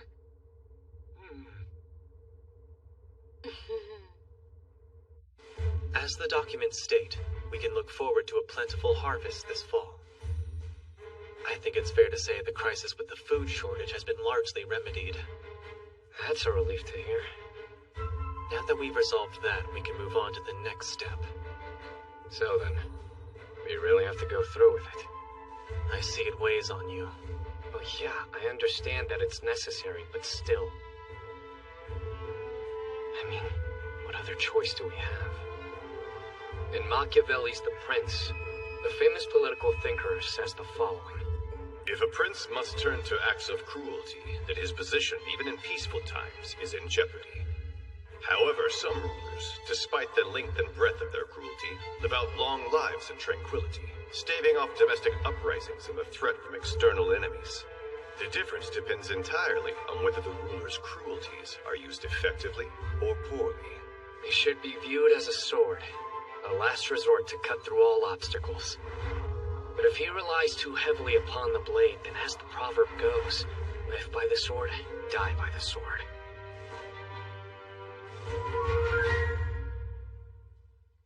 As I've said before, I've made the determination your plan will be one of these cruelties. Indeed. I also remember you saying that if we must strike, then it should be one decisive blow.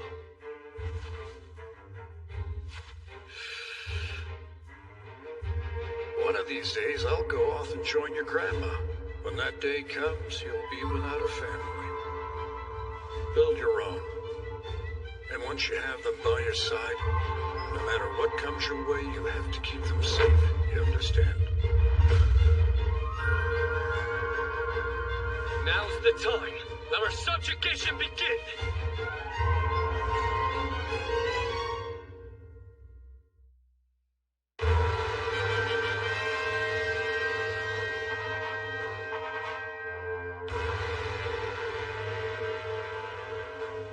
Now's our time. Assemble the troops. As soon as Duke Carmine begins his revolt, we will commence our invasion of the Elfrieden Kingdom. Our target is the grain belt in the southwest. 50 years ago, our land was stolen from our forefathers. It's time we reclaimed it. A moment, please, if I may. What is it, Colbert? If I may humbly say so, please reconsider invading Elfrieden, Your Majesty. If you begin a war right now, our people will starve.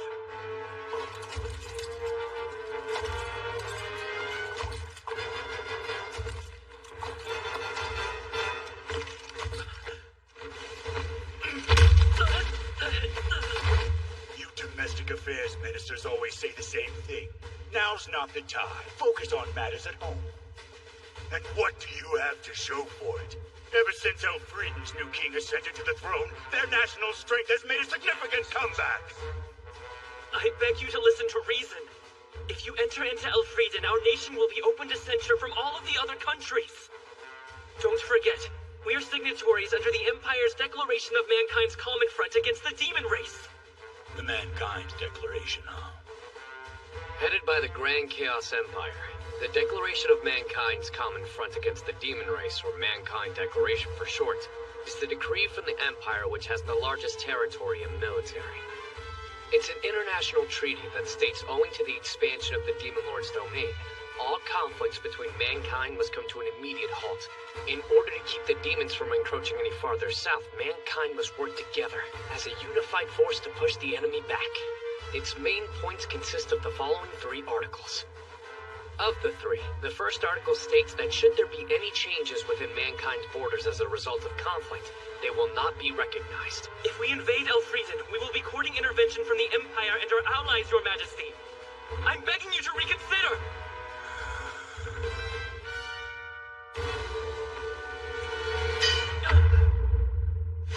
You're worrying over trivial matters, Colbert. Unlike our great nation, Elfrieden chose not to sign the Mankind Declaration. Julius. Sire, that's just sophistry! You should know when it comes to diplomacy, only signed treaties carry any weight. But sire! Enough, you fool! As of this moment, you are removed from your position as Finance Minister. Oh, yoo-hoo, Mr. Colbert! Why the glum expression on such a beautiful day? Princess! By the looks of that bruise, you and my old man must have had a difference of opinion. Allow me to assure you, I'm in perfect health and spirits, Princess. Good to hear. Then go get ready to leave. Huh? I beg your pardon? Just what exactly are you planning to do? Isn't it obvious? We're both going to drop out of sight. Sebastian's already gathering everything we need for the trip. So for now, just come with me. Hey! What is it, Soma? I'm about to meet with the 3 dukes. But before I do, there's something I need to ask you, Alicia.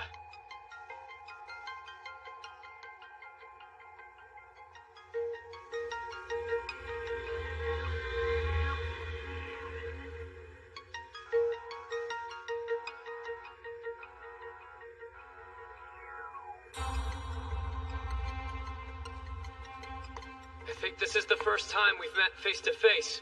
Dukes, I am Soma Kazuya, the interim king to whom King Albert, the previous ruler of Elfrieden, yielded the throne.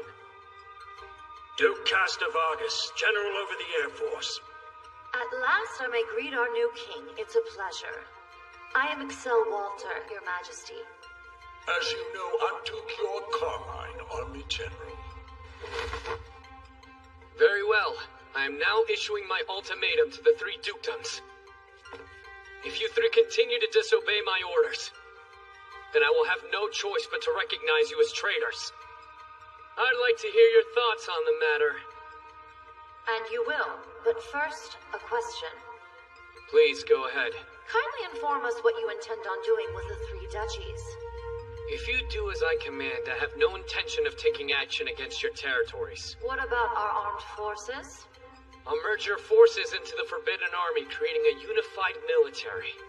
In doing so, it will abolish your previous right to maintain armed forces within the 3 duchies. Then it is just as I thought. Even as an outsider, you should know what sort of chaos disbanding our armies will allow. When a despot becomes king and asserts racial supremacy, the other races will face oppression under his rule. To prevent this, our forefathers formed the 3 ducal armies, checks and balances. This allows the dukes to support as well as watch over the royal family, and, if it becomes necessary, to remove a tyrant should he ascend the throne. What are your intentions? To overturn the entire system? It served the nation well during times of peace, but the state of this world is unstable now. The Principality of Amadonia wants vengeance against us, and the Republic of Turgis aims to expand northward. They seek an opening to claim our territory. And don't forget the 9-headed Dragon Archipelago Union, and the relentless disputes over fishing rights. During times of strife, having a military with multiple command structures is futile. Now is the time to centralize our power. And what if that consolidated power becomes corrupt? If that happens, then you're free to come and claim my head.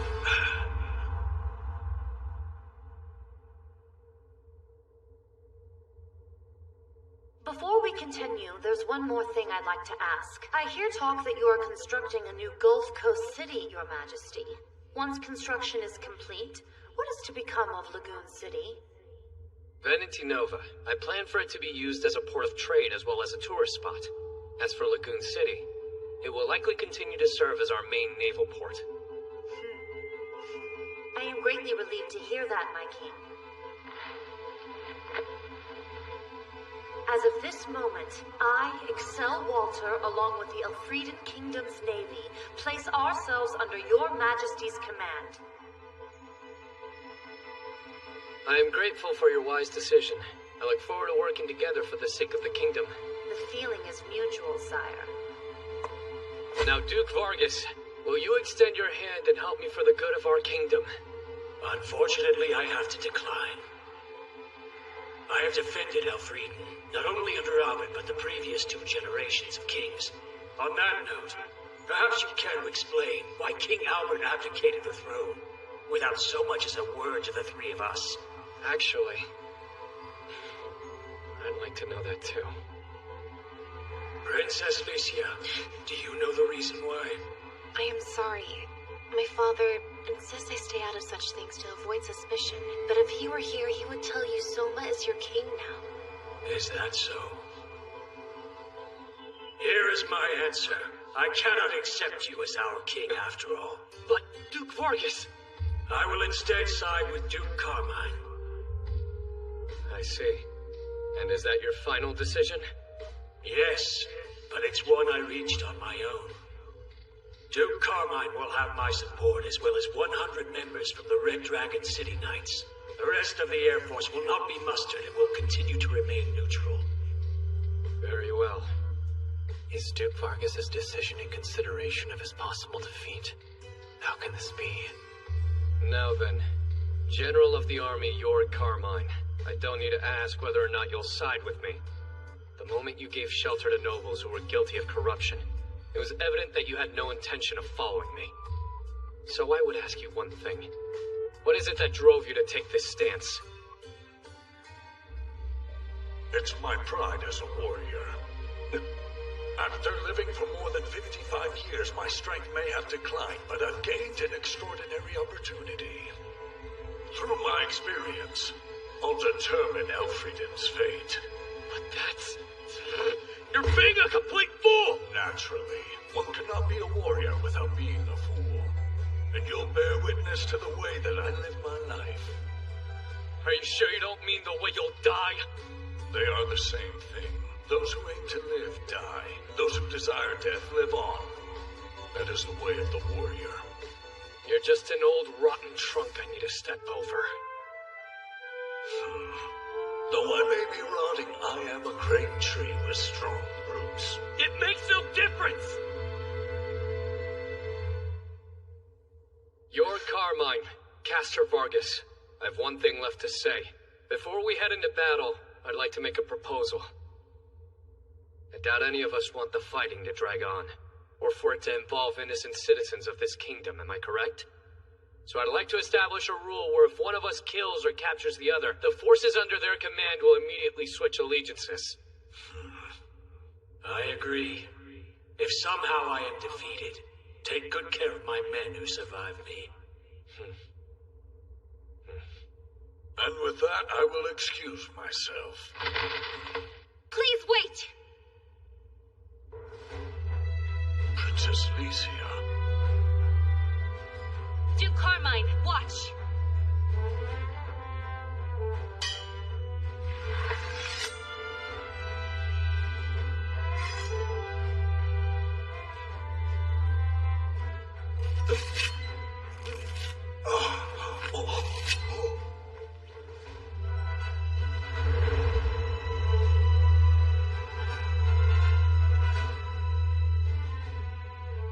Now you've witnessed my resolve. I have chosen to stand alongside Soma. I've seen your courage and I acknowledge it, Princess.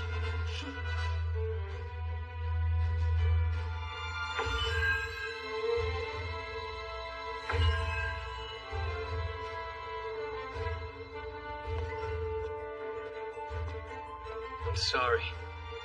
I wasn't able to change Castor's mind. There was nothing you could do. He made his choice and must face the consequences. Tell me, is she there with you right now?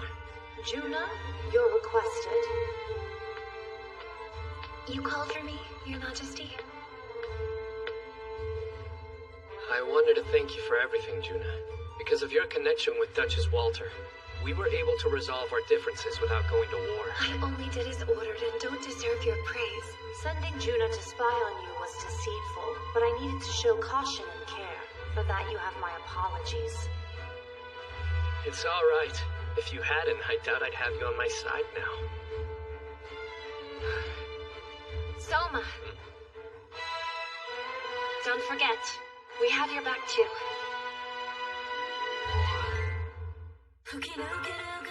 Our victory is imminent! On this day, history is written and we will achieve our greatest triumph! The Principality of Amadonia is invading. 30,000 of their troops are moving through the Ursula Mountain Pass. From what I see, based on their movements, Gaius intends to occupy the southwest. This land has fine hardy grain. Not even the Forbidden Army's troops could eat it all, eh, Weist? Right, without question, and soon it will be yours. Altamura has no intention of defying you. Basically, you'll surrender the city to us. Yes, we have no other option but to implore your highness's mercy. If you want it, then open your gates at once. I would love to more than anything, but before we do, if you could wait just a bit longer. What for? The city is split between those who wish to surrender and those who will fight to the last man. That is why I have come here to grovel at your highness's feet, begging for his favor. As if we couldn't take Altamore anytime we wanted, whether you're able to sway public opinion.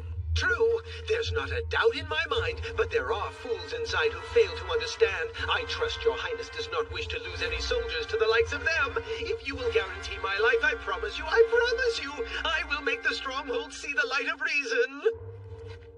Wisdom states that it takes 5 times as many soldiers to seize an enemy fortress. What if we do as he says? There's no need to compromise our troops without reason.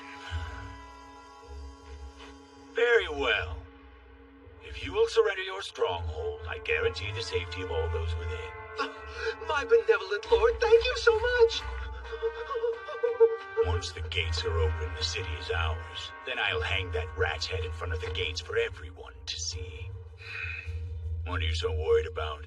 Carmine has 40,000 men. Meanwhile, this King Soma has no more than 10,000. He's hopelessly outmatched. I doubt he'll be able to send him any reinforcements.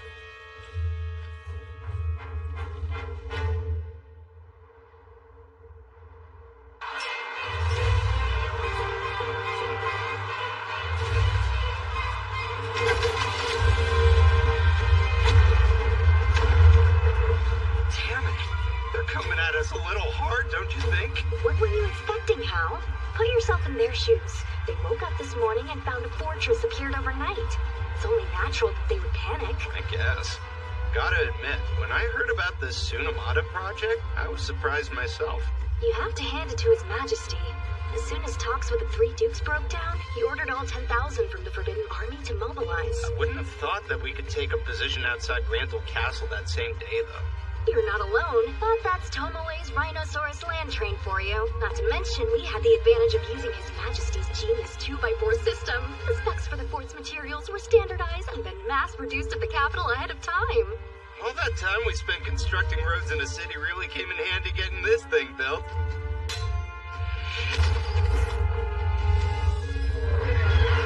Kinda missed being on the wrecking crew, though.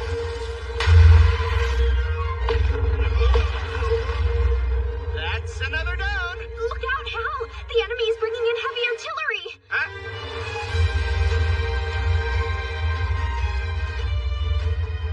This is pretty bad, isn't it? That's a bit of an understatement. My anti-magic reinforcement only works against spells and flame-based attacks. Hopefully Roman concrete and dirt walls stand up to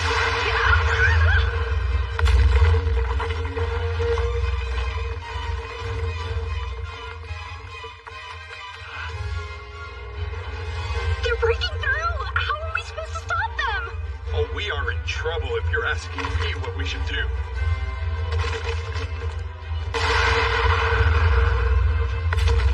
You're positive there's nothing something you can do with your magic? Stop yelling at me! I practically used all of it up building this massive fort!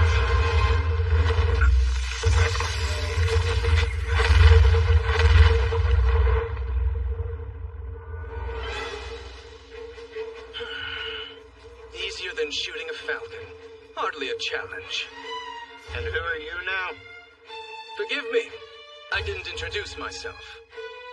I've come here from the God-protected forest. You may call me Sir. I remember you from the landslide. Thanks to you, my daughter... I never got to say thank you, which I regretted.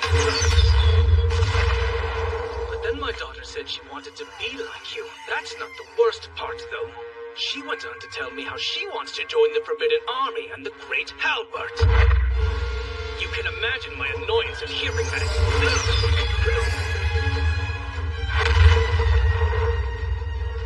Open the gates! Our targets are the 3 cannons! As for the enemy soldiers, pay no mind to them! Do not get in too deep! Your only focus should be destroying the artillery! Come on! Let's show these traitors the Royal Guard is more than just a bunch of pretty faces! Towards the cannons!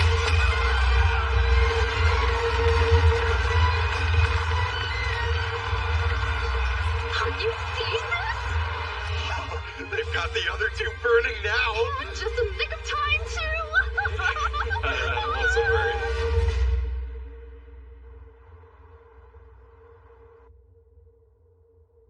All 3 of the cannons were destroyed. What a sad day! Seeing the great Yorg's army turn to a pack of spineless cowards! That's rich coming from a corrupt aristocrat whose only talent is in amassing wealth. I trust you haven't lost your nerve, or have you? You think there's anyone capable of intimidating me? I'm doubting you understand the situation. The enemy are mere 10,000, while we are 40,000 strong. Why would we ever need to force our attack? They're outnumbered. But if that's the case, should we not wipe out their forces in one fell swoop? You attempted the same strategy and were routed, if you remember. You even took cannons with you, of which we are now down 3. And we are truly sorry about that. And there's no sign Soma is even in that fort. Duke Carmine, how can you be sure? Since the fort was erected, their army has been on the defensive. If he were in our position, he would have made some sort of move by now. No, he is definitely on the move. The question is where, and we must lure him out. Do you mean to tell us you're planning on using the soldiers inside the fort as bait? You men must be spent from the battle. This fight will not be over in only a day or 2. I suggest taking tomorrow to rest and regain your strength. Absolutely.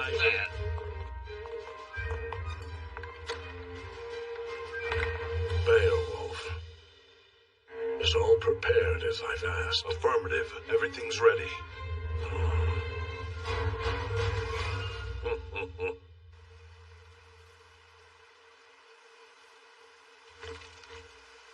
Figures. What would you expect from a rat? Prepare to attack at once! We will lay siege to the...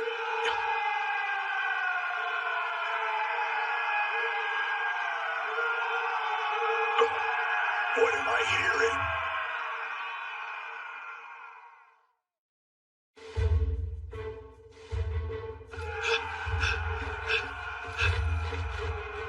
Forgive me, but the Lord of Altamora, Weiskaro, requests an urgent audience with you.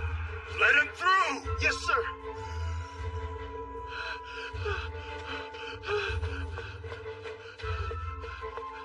I am terribly sorry, my lord. Explain yourself!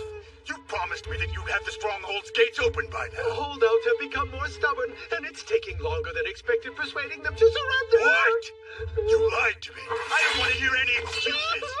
I'll lop off your head and make you an example to everyone behind those walls. Before you do, I wish to inform you that the shouting you just heard coming from Altamura were the war cries of the do-or-die resistance faction I mentioned earlier. Father, in a battle against soldiers who are prepared to fight to the death, our losses would be far too great. I could not have put it better myself. Yes, I failed you, but perhaps I can make up for it. accept this, my lord. Gold dust. I wish I had more. Also, if I may ask your highness's generosity. I accept your offering, reluctantly. But what do you mean by my generosity? Tomorrow at midday, see that tree? When its shadow reaches here, they will surrender. Until then, I beg you to refrain from attacking the city. I promise that this time I will be able to convince the holdouts that surrendering is the only choice. Father, why don't we take Weist at his word and show some magnanimity this one time? Very well. We will refrain from attacking until noon tomorrow. But if the gates are not opened by then, we will take the city by force. Thank you. Thank you. Leave it to me. I can convince them to open the gate for you, sir. Are you sure this is the wisest course, Excel? I mean, Duchess Excel. With that much gold at our disposal, we could have hired a whole division of mercenaries from Zem. Until someone offered them more money. What good is loyalty that can be bought? At the moment, I'm engaging 3 different foes. Time is my only ally. If I can buy a little extra with gold, it will not be missed. But hopefully that much is obvious. Otherwise, you're nothing but a child. I must say, this new king is quite daunting, sending you to act as his personal messenger. Out of the blue, he says, go to Altamura. He really is a slave driver. I'll wager that Duke Vargas and Duke Carmine had no idea that you were attending the conference from here. Masterfully done. Not just them, Gaius as well. It takes 3 days to get here from Lagoon City. 3 non-stop days. Soma doesn't mind driving the elderly ragged. Funny how you play the elderly card only when it suits you. I get a free pass. But I forbid anyone else from ever mentioning it to me. By the way, Duchess Excel, I was only able to buy us till noon tomorrow. Will that be enough time? I'm sure it will be, for if His Majesty doesn't make his move by then, it won't matter. We'll have to die like heroes inside this stronghold.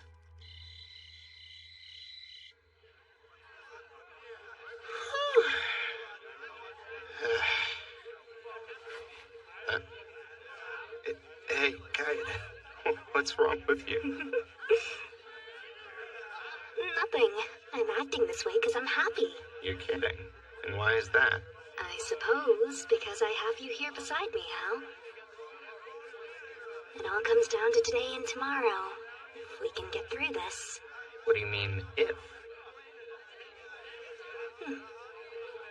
I'm hoping things work out, here and with everything we face down the road. Hey, don't start doubting now after all we've gone through. We made it this far, might as well see it through to the end. Good point. You'll be sure to protect me, right? Finally, a breather. The enemy's dropping their attack. I don't see any mercenaries from Semda. I told you to keep your head down! If they're changing troop formations, there is a possibility the enemy's digging in for a more drawn-out battle. That would make life a little easier for us. Always stay light on your feet during combat, Hal, or the rug will be pulled out from under you. Yeah, I know.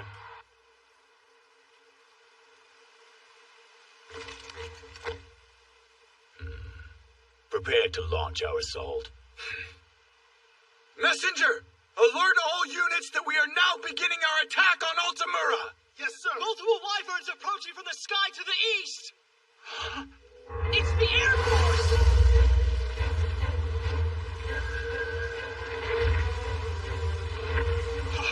Duke Vargas sent them reinforcements! Is this what the Crown forces have been waiting for?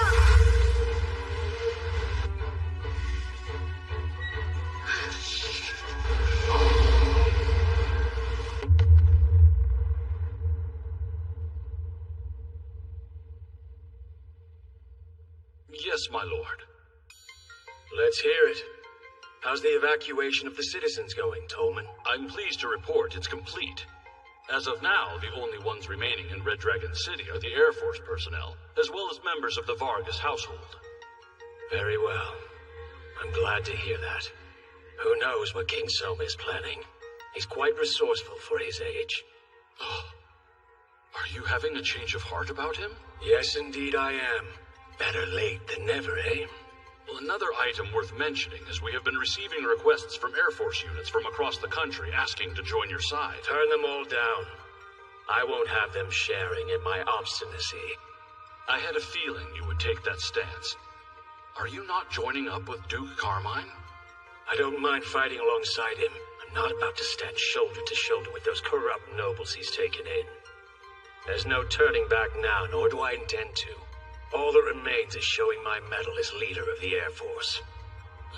Do I go out in a blaze of glory, or chew through their flank like a viper instead? According to the reports, the 10,000 knights from the Forbidden Army are headed toward the Carmine Duchy. While it is unclear whether or not King Soma is with them, it appears that he has no additional troops to send here. So he's completely ignoring us. You have only 100 knights, so disregarding you seems highly likely. That's impossible. Soma's smartest play would be to defeat me first, then assume control over the Air Force and use them for a showdown with Duke Carmine. However, if we're being realistic, the man has no manpower to spare. We don't know for certain. He may deploy a strategy we'd never think of. Father, Soma's force has been spotted. They're here? How many? That's just it. They brought a ship. A what?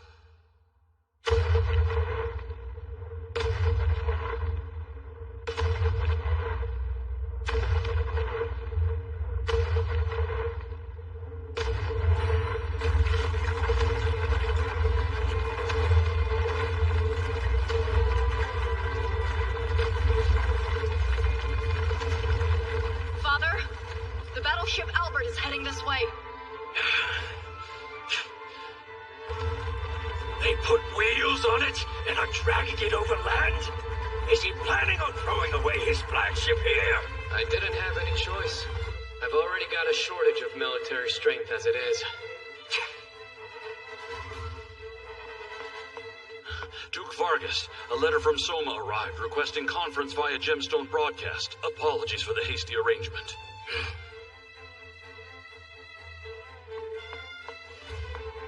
Out with it. Why have you brought the Albert this far inland? Isn't it obvious? To lay siege to the Red Dragon City, of course. The Albert, it's shooting at us. Incoming fire!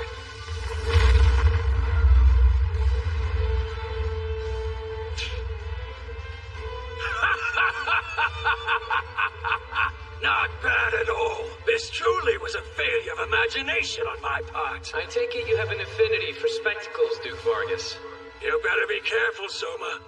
You're in danger of becoming a better king than I expected. You could make things easier for us by standing down. Surrendering at this point would be disgraceful, especially after the show you put on. I see. That truly is a shame, then. Have it your way.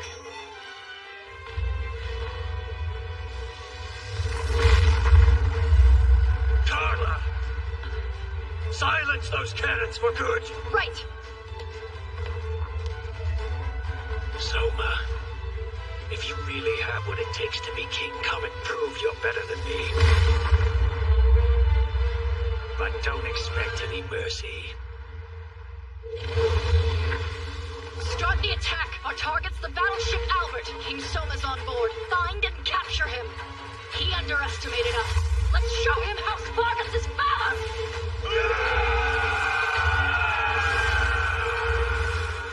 Here we go!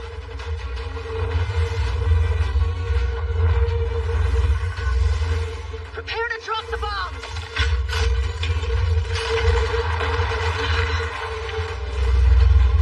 Man out of the bay!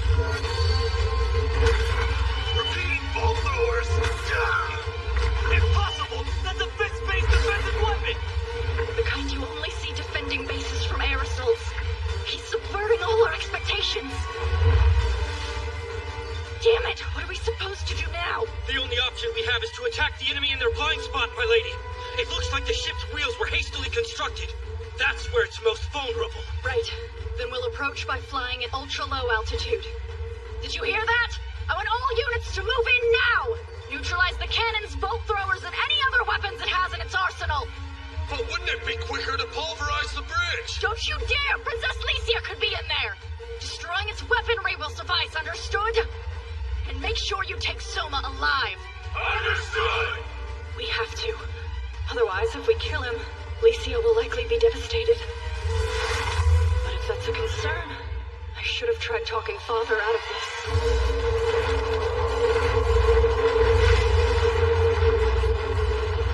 Which means...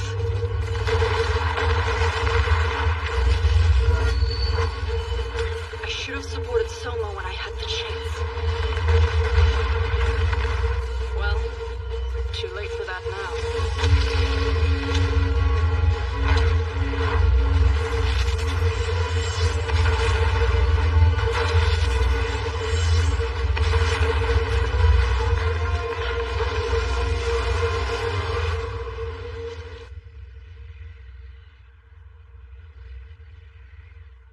It's far too quiet down there. We still haven't found any enemy soldiers. Somebody had to be controlling those cannons! Below deck, we found what looks to be an empty suit of armor, but the only thing inside was this puppet hand. All of you, hurry back to the castle! But we haven't located King Soma. Because he was never on the ship. This was all just a trick, a ploy to lure us away. When you say lure away, you don't mean his real objective was... taking Red Dragon City.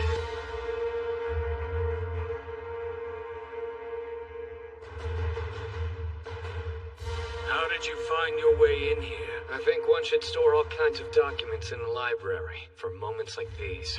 In other words, you found the blueprints for Red Dragon City. So I take it you know about the underground escape routes and all its other secrets. This is the first occasion we've met face to face, isn't it, King Soma? Duke Castor Vargas. And I am acting King Soma Kazuya. You may call me Tolman, a servant of the House of Vargas, sire. On that note, he had nothing to do with all this. If somehow I'm defeated here, you may trust the Air Force to him. The man will serve honorably. If you're going to be this gracious about it, why don't you just lay down your sword? Can a man back down when his mind's set? And no, I don't intend to go down easily. My king, And you're supposed to be a hero? Care to face me one-on-one? You can't be serious. No bureaucrat who stays locked away in a castle could measure up to her in combat. Castor, just how long do you plan on aiming your sword at King Soma? Careful, you get hurt.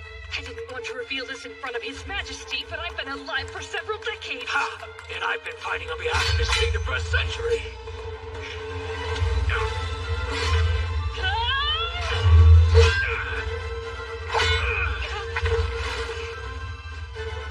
Not too shabby, but dark elf woman. Name's Aisha, and I won't let you lay a finger on His Majesty! Quite the brute strength you possess. True. While I may not be graceful, if my strength can be used in supporting His Majesty's reign, then being described as a brute is good enough for me! Such fierce loyalty. You really find someone to be that good of a master? While I'm not sure, what I do know is that I wish to remain by his side, to stay with His Majesty and the princess forever! You're similar to me, and Carla as well. Still, if your loyalty overshadows your skills with a sword, you will fall! You and your master!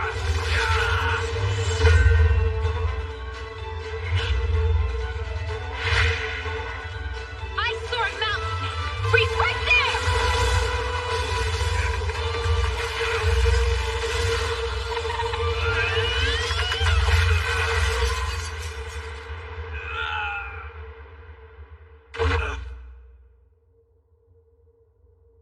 The last thing I expected was for the princess to be hiding inside that doll. You've defeated me. Indeed. Please don't make that face. I fought true. Despite my pride, you won. There was nothing to regret. That aside, there's a question I've been meaning to ask you, Princess. What is it? Soma, Is he the ruler our country deserves? He is. In my eyes, he's earned the title. Some might call my stance self-indulgent, but there's no one more fit to be king. And if one day my father suddenly demanded the throne back, I would stand by Soma's side and fight to protect his reign. You'd be willing to go that far? The battleship exploded, which means the Air Force should be returning soon.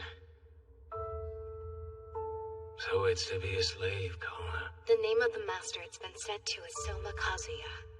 If you attempt to harm its master, then... It'll automatically tighten, then my head will roll free from my neck. Yes, I understand.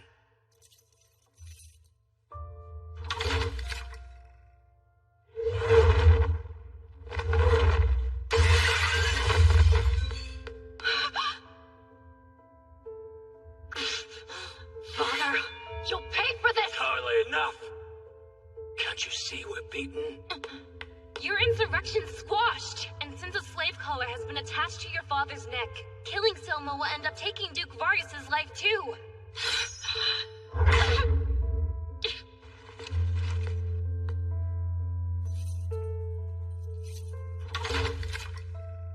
Tolman. Sire? Given recent events, I hereby grant you temporary commission of the Air Force, making you general over it and part of the Forbidden Army. As you command, my king. But if I may, I wish to ask you one thing first. Proceed. What fate will befall Duke Vargas and Lady Karla? We will review their case once fighting has ceased, but at the moment I will not speak on it.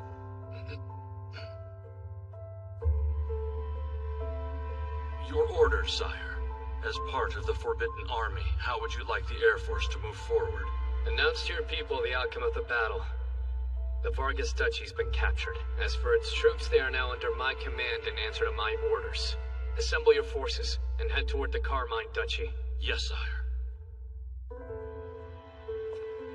Sorry to keep you waiting, Your Carmine. See you soon.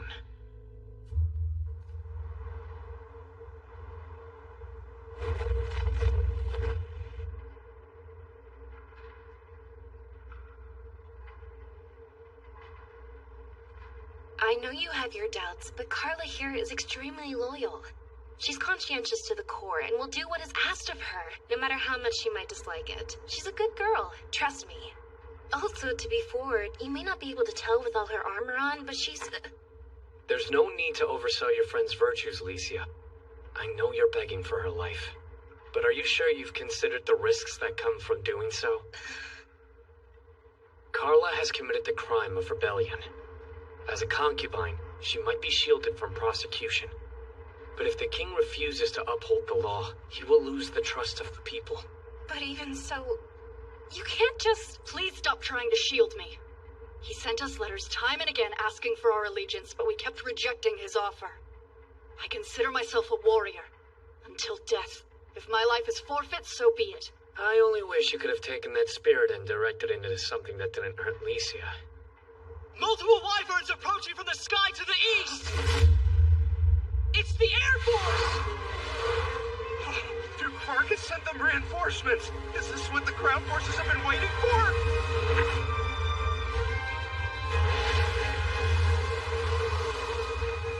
Looks like everything's going to be all right, Hal. Our gamble ended up paying off, eh?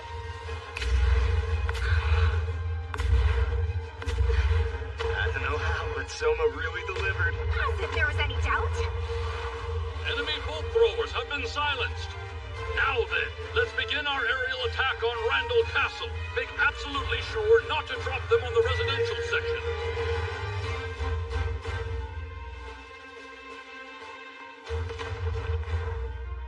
Brought along the air support exactly as I promised. And we outlasted the army's attack all according to plan. It was only a day and a half, though. Shouldn't have been that hard for a competent soldier. You dumbass! For your information, they were using cannons against us, so it was a little dangerous! We didn't have it easy either. Duke Vargas gave us a real run for our money. Whoever he is, that man certainly does speak quite freely with the king. Yes, well, Halbert has special permission to be chummy. In other words, he's one of us.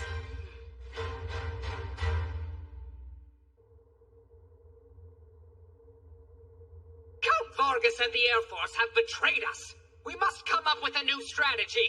We're awaiting your instructions. Tell us what we're supposed to do now, Duke. Are you going to say something? Give me a damage report from the bombardment. Yes, sire. Some of the roofs and towers have been completely destroyed. Fortunately, casualties were minimal. However, Soma now has air superiority. I see. In other words, given the position we are in, essentially we have taken the people of this city as our hostages. Yes. Then there is no other way of putting it. The battle is lost. But what you're saying is utter madness. The army remains virtually unscathed, and there's ample opportunity to turn things around. If we use the people as human shields and hide in the castle... Use people as shields and hide within the castle. I just want to make sure, did I hear you correctly? You should be able to sacrifice your subjects if you desire. Yes, I suppose that's the way you lot think, isn't it? Disgraceful. What are you doing? I don't deserve my slave It's outrageous to think I would ever lower myself to your level, out of my sight. Your Majesty, as you ordered, we constructed and defended the fortress. Mission accomplished. That was quite the feat. After the fighting is over, you and your men will be rewarded. Assemble your troops, Ludwin. Prepare to move out. Sire, we'll make for Randall. We won't. There will be no more fighting here today. With that, I have done my part, and no longer have any regrets in this life except one. Now then, Beowulf, if you would see to mine yourself, sire.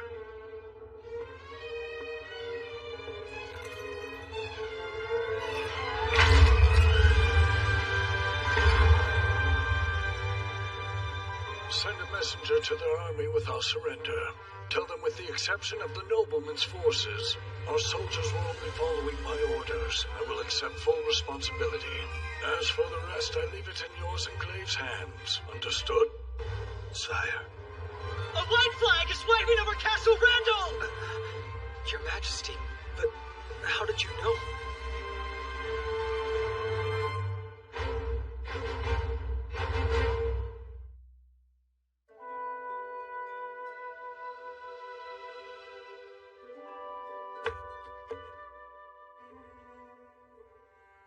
This wine was a present from King Albert. The day the princess was to marry, I hoped to drink myself into a stupor. My only regret is not being able to see her in her wedding dress on that fateful day. But considering how I'm giving her the greatest present anyone could ever offer, pain is more tolerable.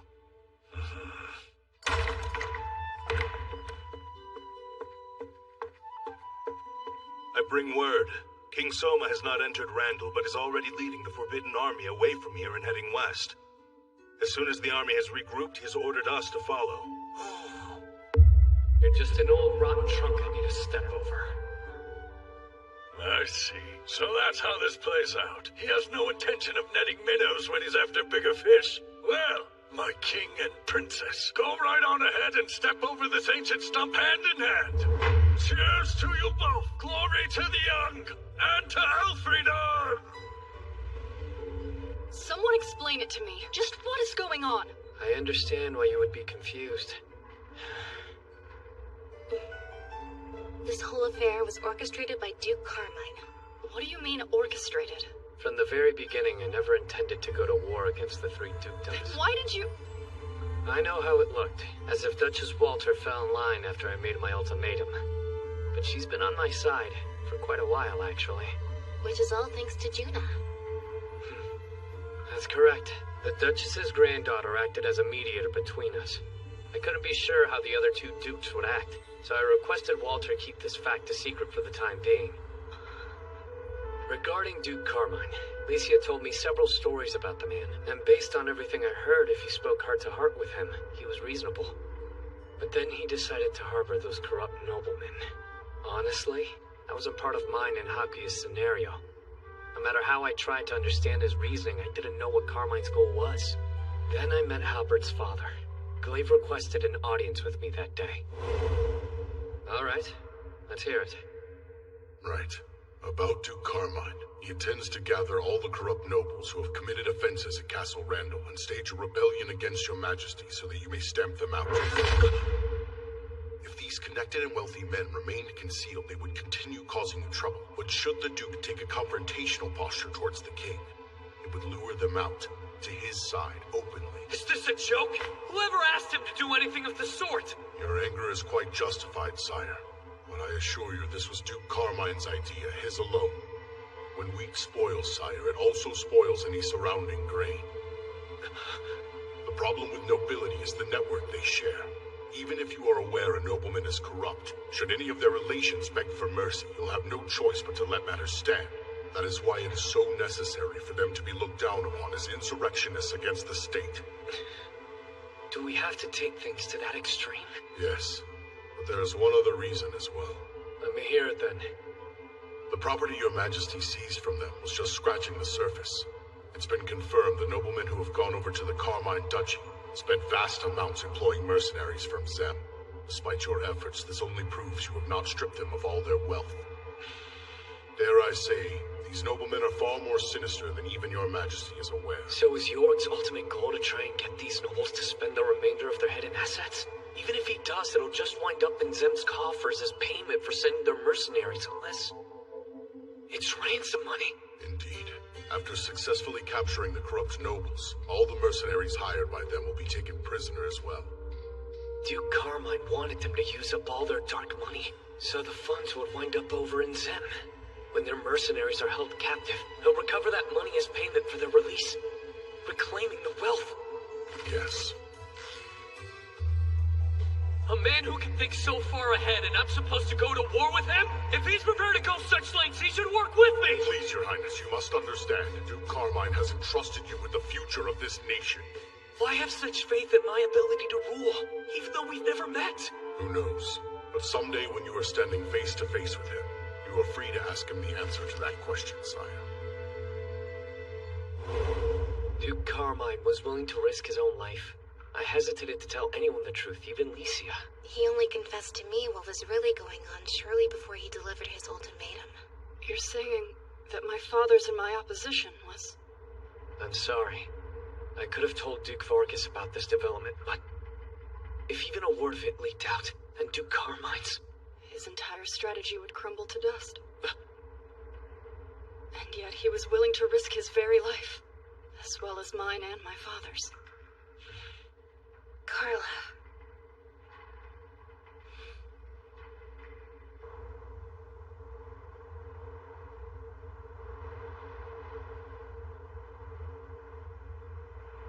I won't show that damn Weist any mercy. Someone has stepped out onto the wall!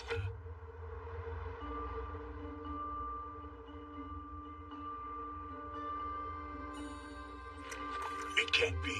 How is Duchess Walter here? She was in Lagoon City during the conference with the other dukes. Even in haste, it would have taken her at least 3 days to travel here. You don't suppose she's been in Altamura since before the conference? She's been in contact with Soma all along. Father, please, this is a trap. We must retreat at once. I suggest minding that tongue, boy.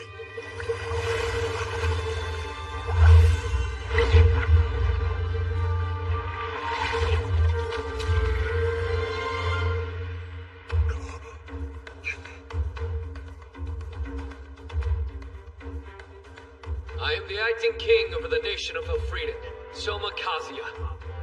Having defeated Duke Vargas of the Air Force and Duke Carmine of the Army, I am now in control of all the armed forces.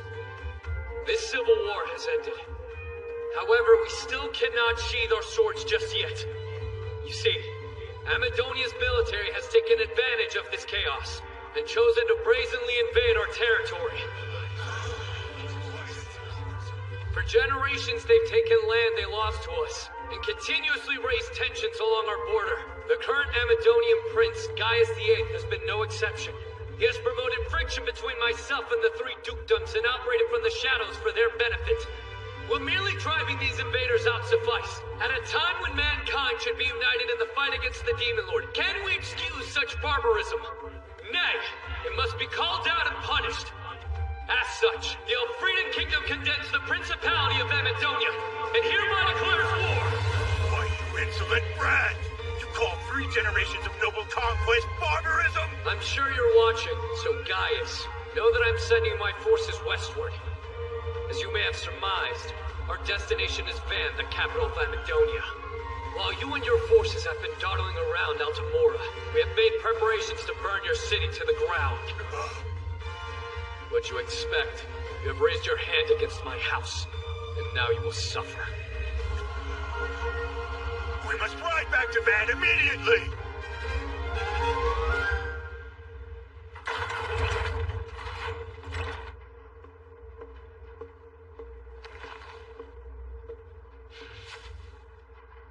First you defeat Duke Carmine, and now you proceed to declare war on Amadonia.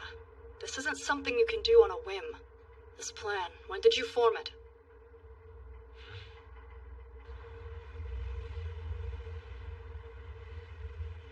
What's my family thinking?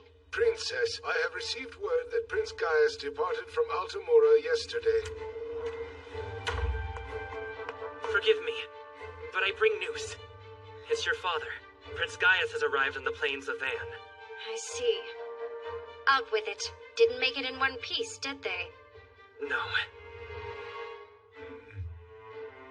They took Goldoa Valley, correct? Sadly, yes. Most perceptive. Soon as a master of finance, infrastructure, and warcraft, he deduced exactly what my idiot father had planned and cornered him. Pray tell, what do you mean? It's simple. The shortest route to Van would be going through the Ursula mountain range. Even if they were marching double time, they'd still pass through the mountains during the night.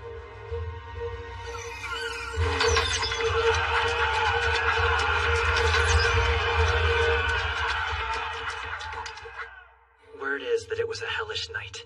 Men abandoning their friends, screaming for help, clawing through blood and muck. The way out of the valley is right up ahead, men!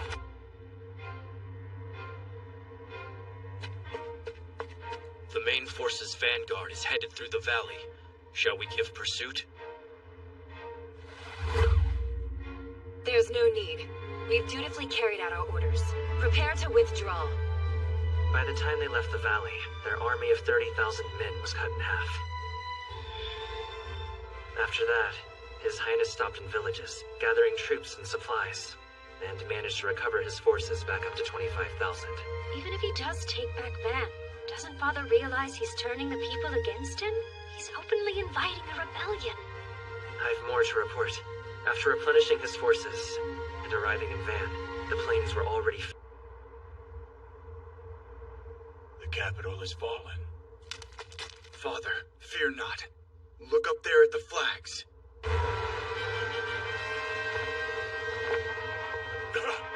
So they haven't seized control just yet. Drive the enemy troops away! We must get back to the castle!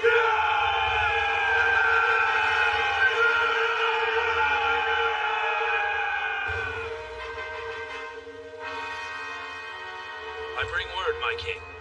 The Amadonian force is advancing. They're planning to attack all at once. A frontal assault. It's about time.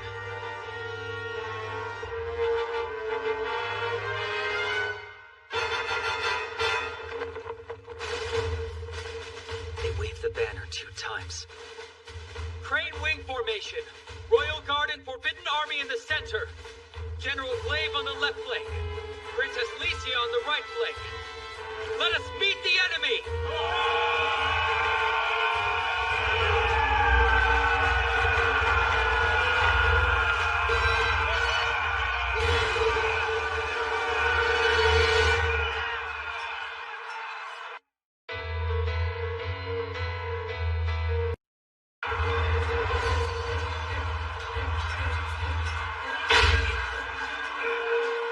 We'll never back down! Show these cowards how fearsome Amadonian soldiers are! Strike with the rage of a country that's been invaded!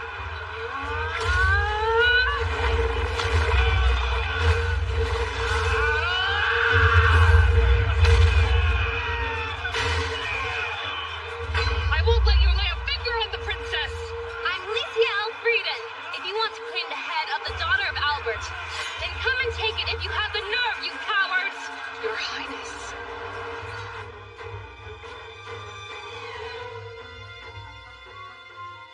Your mind doesn't seem to be on the battle. Isn't this what's required of a figurehead, General?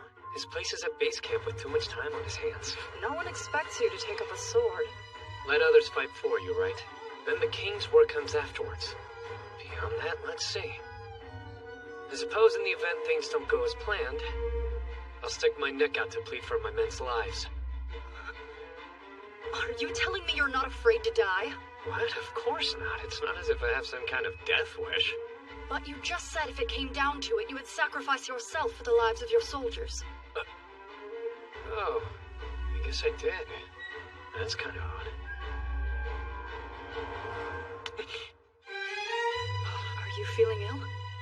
Carla, there's a chance that I'm a charlatan. Unless I become a full king, I can't send soldiers onto the battlefield. Without even realizing it, at some point I began conducting myself as the official ruler of the nation. I'm creating policy now by looking at the number of lives I can save, then subtracting the number we lose, and selecting a course of action that doesn't result in a negative. What are you talking about? I'm behaving like a coward. Deep down, I'm afraid of seeing myself and others get hurt and die. But in order to enter into war, I have no choice but to fully become the king over this institution.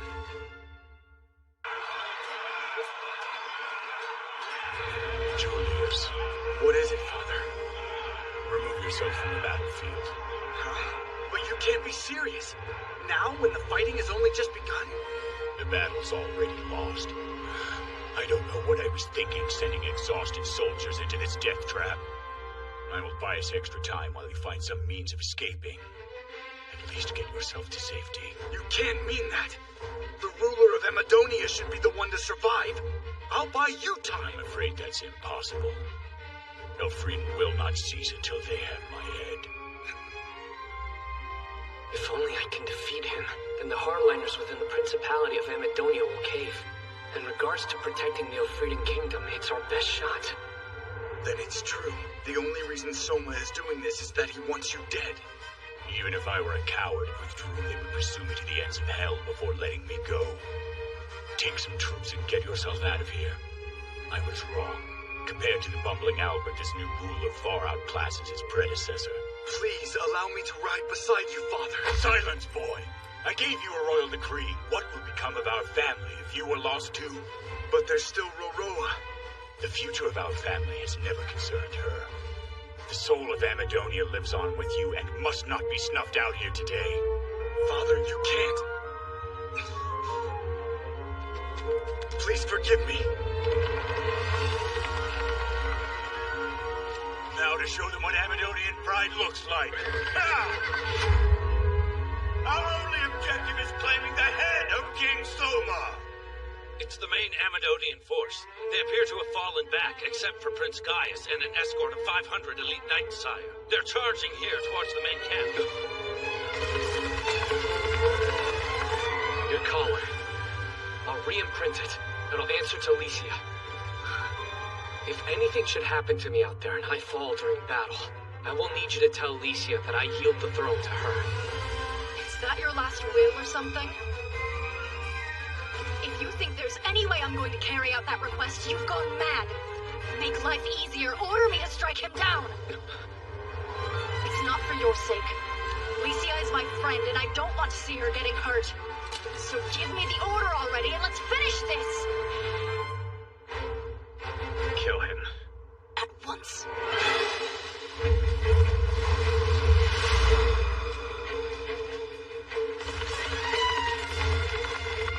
That is far enough, Prince Gaius! I won't allow you to come any closer to His Majesty!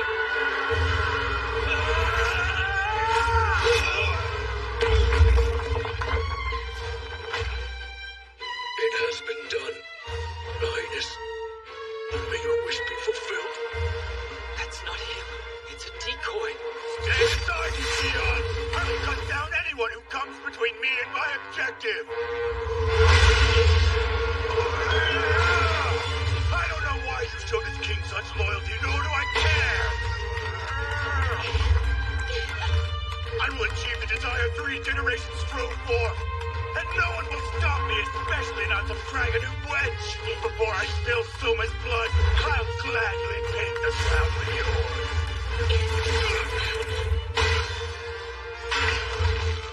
You didn't really think Gaius VIII would be defeated by a mere puppet? Carla! Finally, I meet the source of my strife. Yeah, I'm Soma Kazuya. And you're Gaius Amadonia, the man who tried to illegally seize our land. Silence! That land originally belonged to our country. How is it illegal to tread on one's own land? Get off me! Carla! No! Do it! Better stand clear.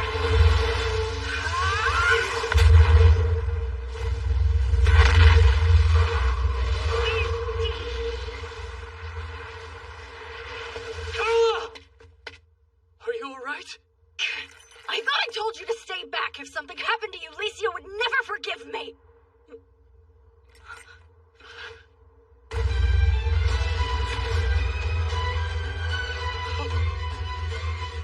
Soma Kazuya, until I claim your head, I will never admit defeat. Your kingdom, I will take it down and make the people submit and demonstrate the backbone of the great Amadonia. I've had my taste of Alfredan hospitality. Here is Amadonia's gift to show my gratitude.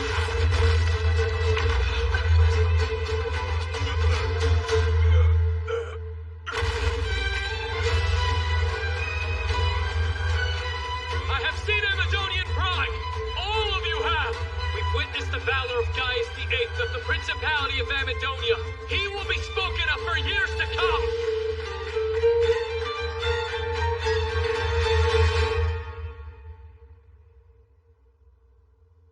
I see. So my father was defeated?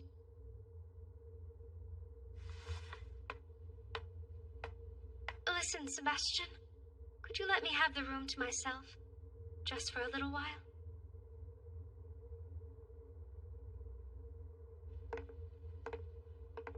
You really were a dumb old man right to the end.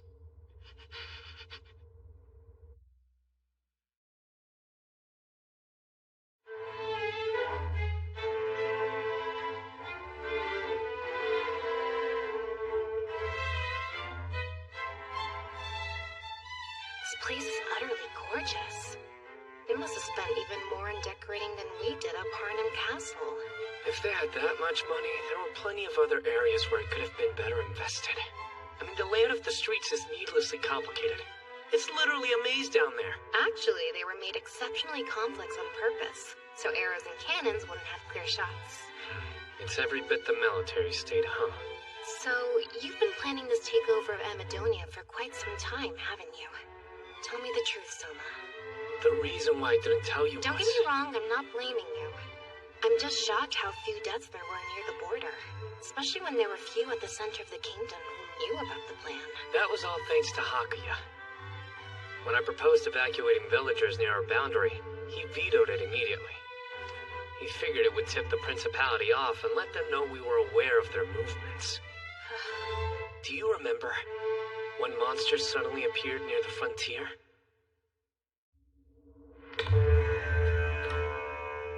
They're called Flame Pureaux. The quest is to protect refugees in the village from these mysterious monsters. But such a hefty reward for a simple task. You don't think perhaps there's more here than meets the eye? Not to mention, even though these things are supposed to be dangerous, the force has been oddly quiet all night. You know, go on ahead and see what you can find.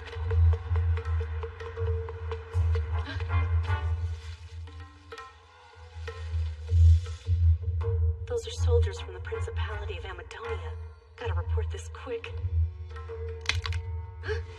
Reveal yourself!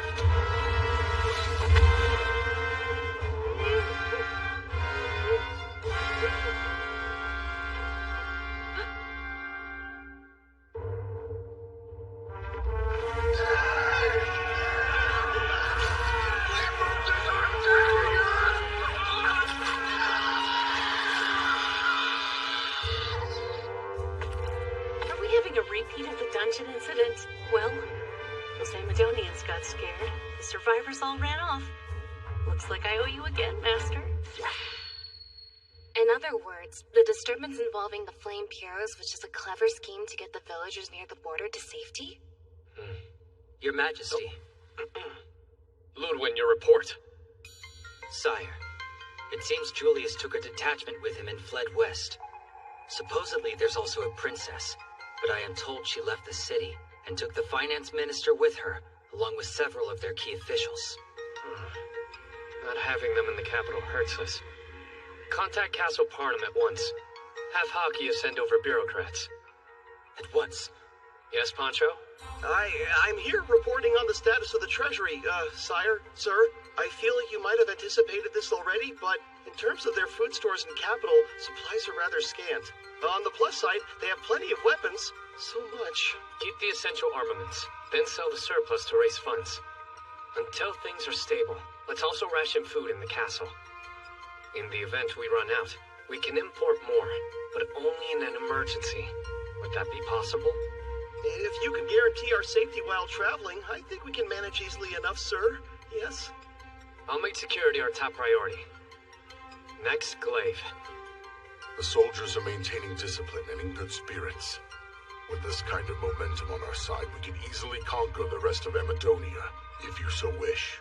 We'll capture nothing beyond Van. The fighting is over with. Really? Why not? I figured we should trample the enemy now while they're still vulnerable. No matter how much we expand our dominion, it all goes up in smoke once the Empire decides to get involved. You mean that the Empire's going to show up? Oh, there's not a doubt in my mind they will. Amadonia signed the Mankind Declaration, and now they've been invaded by Elfrieden. There's no way the Empire ignores the actions we've taken. Any changes within Mankind's borders as a result of conflict will not be officially recognized. Most likely. They won't stop at military sanctions. But Amadonia attacked us first! Unfortunately, that's just how international treaties work. The Principality will probably assert that it's Elfrieden's own fault for not signing on to the Declaration. Which raises the question, why didn't you? Especially when you had the chance and knew what would happen if we fought Amadonia. Because it turns out the treaty has a catch. Even if I wanted to, I still couldn't sign on, so... But I don't understand. Well, let's just say it could prove dangerous to the Empire, and potentially break them up. We need to hurry up with the post-war cleanup before they decide to act.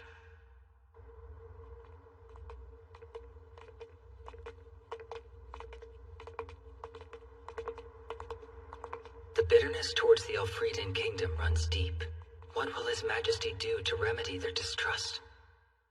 Historian Sima Qian said, to establish order and render meed, afford courtesy and song. Sorry, I'm not following any of this.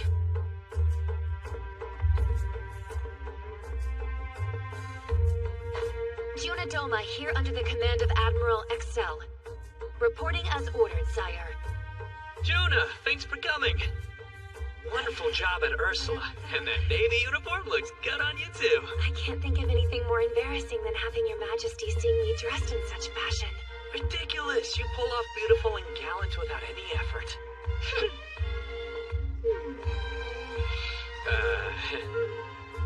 The reason I summoned you here is to help me carry out the next phase of my strategy. Wait, the next phase? Yeah, I've decided to call it Project Lorelei. Good day to you all. I'm Chris Tachyon. Thank you for watching. This is News Elfrieden, a show where we present information not only about the Elfrieden Kingdom, but nearby countries as well, and deliver it directly to you, the people. But I'm so nervous that I can't stop shaking, Your Majesty. Take a deep breath and just relax, Aisha. Where's all that confidence you showed on the battlefield, huh? That's because in combat there's none who can defeat me. But in this setting with all of its pageantry and fanfare, I can't find my nerve. I don't see why. Personally, I think you look nice and fit. Trust me, Aisha. They'll love you. Do you really mean it? But are you sure you wouldn't rather someone like Juna co-hosting with you? She happens to be one of our singers, though. Besides, if anything unforeseen occurs, I can't think of anyone else I'd want by my side protecting me. You can count on me to defend you, even dressed like this. With that, this edition of News Elfrieden is over. However, we've something special planned. a brand new entertainment program. It's Elfrieden's first. I hope you will continue to tune in. Well, you ready, Aisha? Yes, I would follow you anywhere, Your Majesty. His Highness was defeated by a man such as this?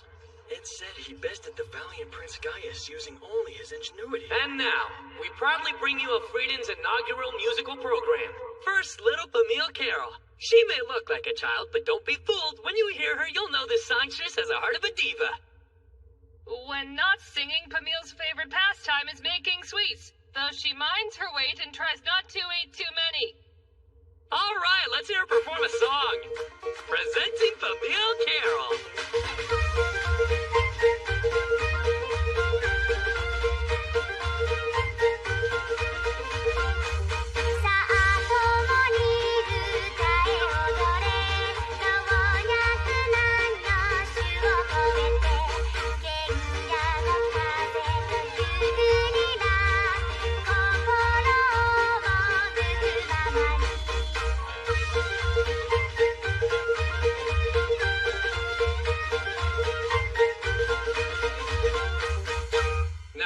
Introduce the Lorelei who is the pride of the Elfrieden Kingdom, presenting the incomparable Junidoma.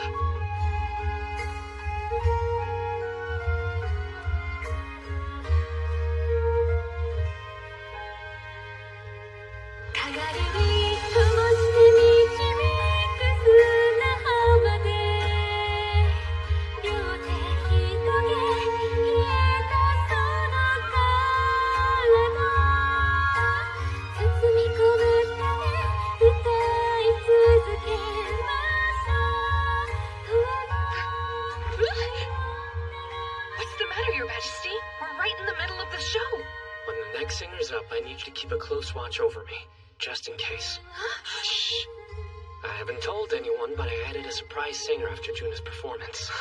Don't you think you should have told me sooner? I have no idea if it's going to blow up or anything, but it's mostly for insurance. I will safeguard your life with my own and make sure no explosions happen on stage.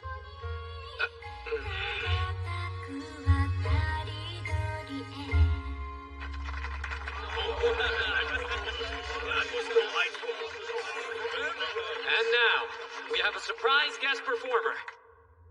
Lieutenant General Margarita Wonder from the Principality of Amadonia. She will be performing her country's national anthem, Through the Valley of Goldoa.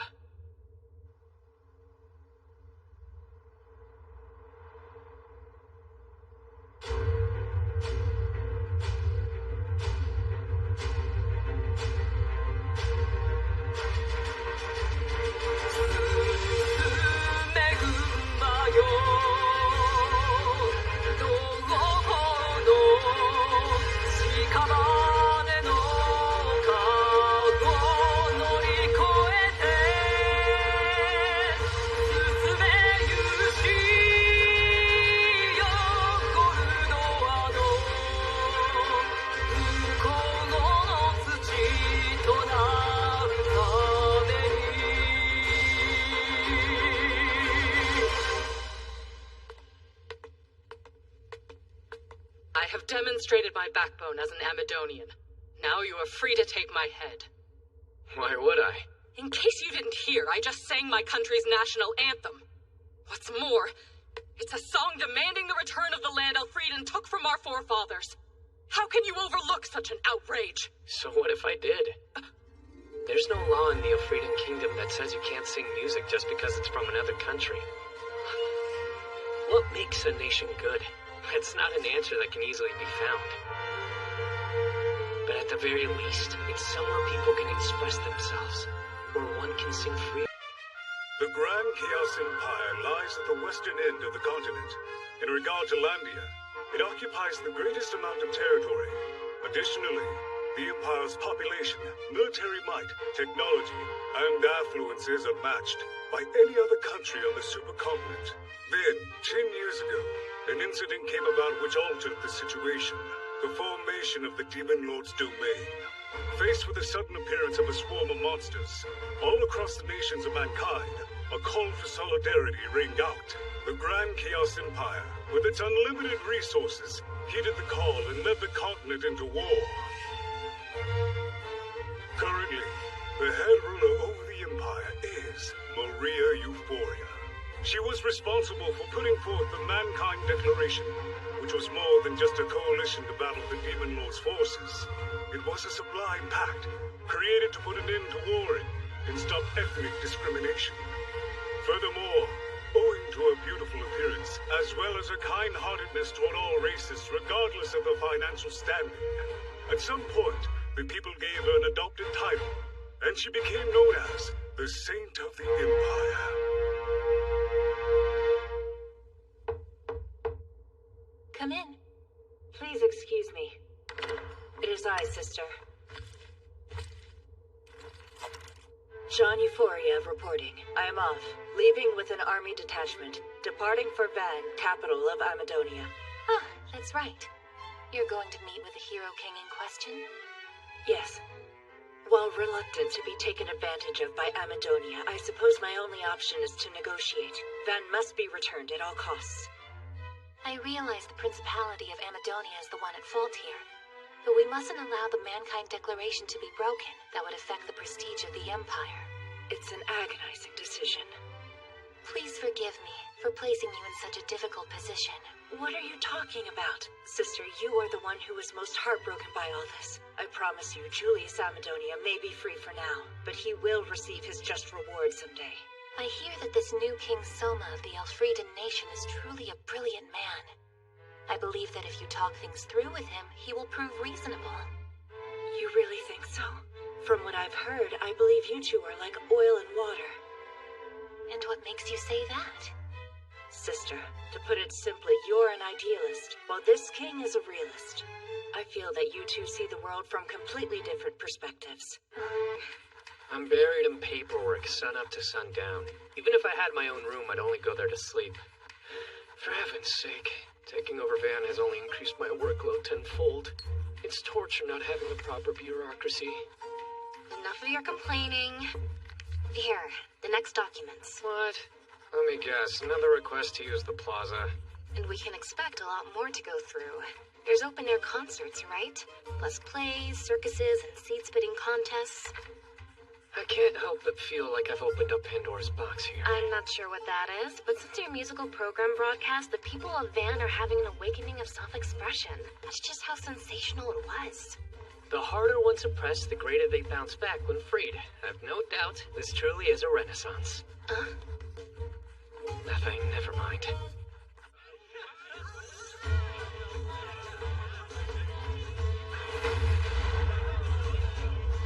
Folks are getting down and dirty, huh? Must be euphoric. Everything my old man took away from them has been given back. Bet my brother's hopes of being reinstated are dashed. Pardon, Princess, but what exactly did Prince Gaius take away from the Amadonians? Just a little something called freedom, dear Colbert. It's a smart play. Soma's not losing any money and the citizens love him now. Also, if anyone tries to take it away again, there'll be a backlash. Freedom costs nothing, but to the people it's priceless. As if Julius can do anything when the country is this prosperous. Almost like, are you saying Soma had that in mind when he made the broadcast? Lowering taxes and increasing distribution wasn't bad either. In all my years of being in Amadonia, I've never seen fabric this spectacular. But we have to hurry, though. There's not a moment to waste, Colbert. It seems that Soma is moving faster than we imagined. After provoking us like that, I'm not letting you quit while you're ahead. Trust me, you're going to answer for your actions, King. You'd better get ready. We have to be prepared, huh? Yes, sire. The Empire has started their march here with a force of 50,000. How long do we have before they reach Van? While the main force will take slightly longer, we can expect the advance party to arrive any time now. I understand. If there is any new activity, report it to me at once. As you wish. Excuse me, Your Majesty, but if you're not busy, can we talk? Anything wrong? Not at all. In fact, I have something you should be eager to see. This is what you wanted to show him? Some flower? Indeed. This flower is known as a beguiling lily. Yes.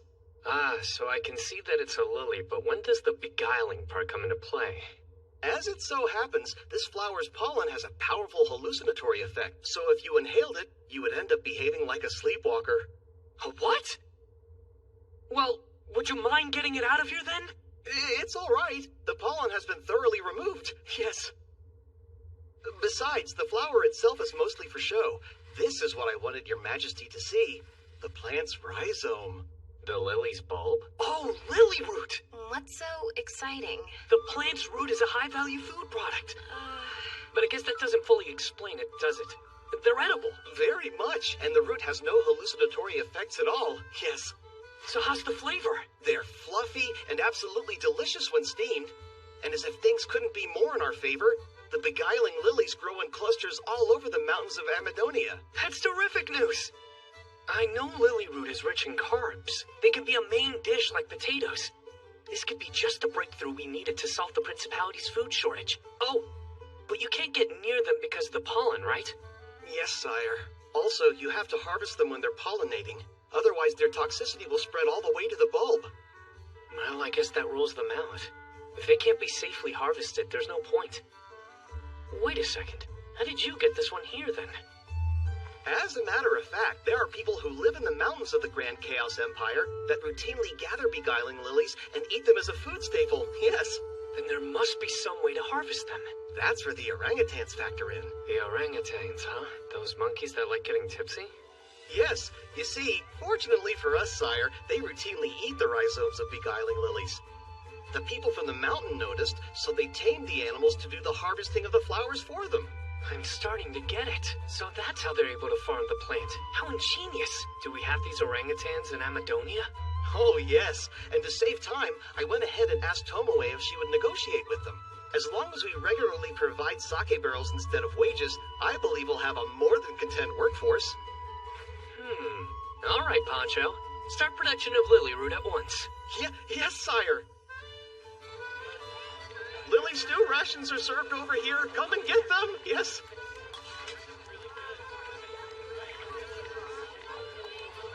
Oh, and over there are lily root dumplings that you could take home with you as well. Grab however many you need. The recipe is fairly simple, so please try and make them yourself. Yes. There is plenty to go around, so remain calm. Form a line and we'll start handing them out. It's a beautiful day, isn't it, Big Brother? Sure is, Tomoe. Glorious. Oh, wow. There sure are a lot of shops, huh? If you see any that are interesting, we can take a look inside. Yes, please. Is that all right with you, Juna? Of course. Juna? What are you? I can stop if it bothers you. It's not that I object or anything, it's just... I thought you said that you were going to keep me safe covertly. Did you really think I meant me alone? Look closer, you'll see there are several elite Marines who are guarding us from the shadows. I hope you don't dislike me holding onto your arm, Your Majesty. I don't have any problem with it, so go ahead and knock yourself out. Couldn't protect you if I did. Right, well, considering how there aren't really any shops I'm dying to see, you go ahead and lead the way. What do you think about getting some nice clothes for Tomoe as a present? Since she is your younger sister now, you could call it a gift from a family member. What sort of clothing may I help you find today, sir? Let me see. Do you have anything that would look nice on my little sister? Wait, you're buying something for me? You see an outfit you like? All you have to do is say so. But Come on now. Let me act like a big brother today. We'll have a look around. Come on. Okay. What do you think of this? I love it! Or blue if you prefer. Oh, wow! This one is adorable!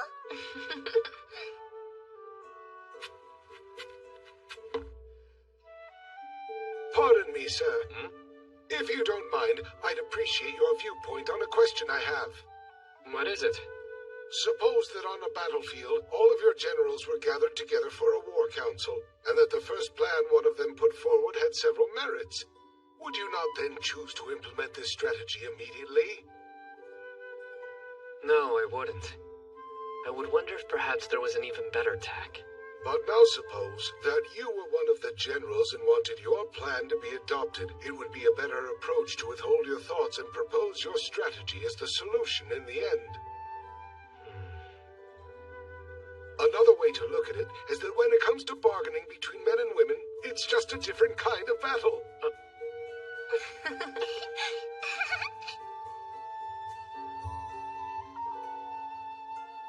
While I believe this would look good on Tomoe, perhaps I should wait a bit longer. You're a magnificent strategist, sir. And I am honored by you saying so. You used the War Council in your example. Was there some significance? I do beg your pardon, sir. Up until a few days ago, I had been dealing with some rather distinguished individuals. And these distinguished people were military men, I take it? Oh, quite the opposite. One of them was a very charming, albeit cunning, little devil. Such a loud sneeze, Princess. A lady should refrain from calling attention to herself. Who even noticed? One sneeze means you're being talked about, two means someone's fallen for you. Still waiting on the ladder, though. Kazuya? What do you think? Wow. Want me to carry those, Tomoe? I'm okay. You bought these for me, so it's only right that I carry them. Well, would you mind if I at least carried these?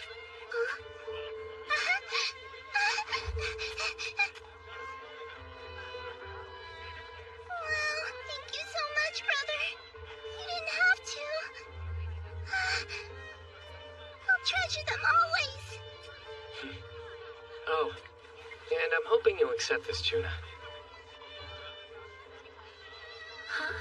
Is that a hairpin? You've done so much to help me and the kingdom. This is to say thank you. Oh my, I don't think I'm worthy to receive such a generous gift. It looks incredible on you. Really. Your Majesty, if you intend on honoring us with such lavish presents, you should give something to the princess and the others as well. You're absolutely right. But I have something already prepared for Alicia and Aisha. By the way, Juna. Yes, what is it? It's Kazuya, not your Majesty. You're far more spiteful than I expected, Kazuya. You think so? Yes. You also have quite a knack for flirting, too. Big brother, look! There's so many little shops opening up! Several in such a short amount of time. This is the center of entertainment, after all. Good day. How about a little something for your wife, sir? We have steamed lily dumplings for sale. I don't know about you, but I could use a bite to eat. All right, how about we buy something here, then? Yes, please. I've never had anything so yummy. These lily root croquettes are also pretty tasty. If you think they're good, wait till you try them fried. Though I might have burnt my tongue on the soft-boiled center.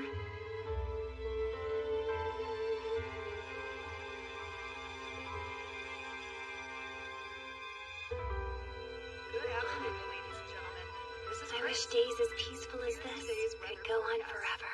Elfrieden and Van will be sunny today, perfect for washing clothes.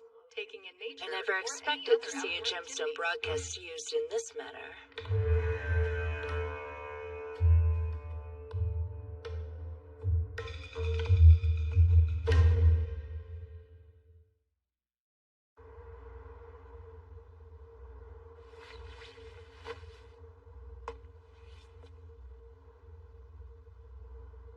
I expected the Empire, but inside the capital?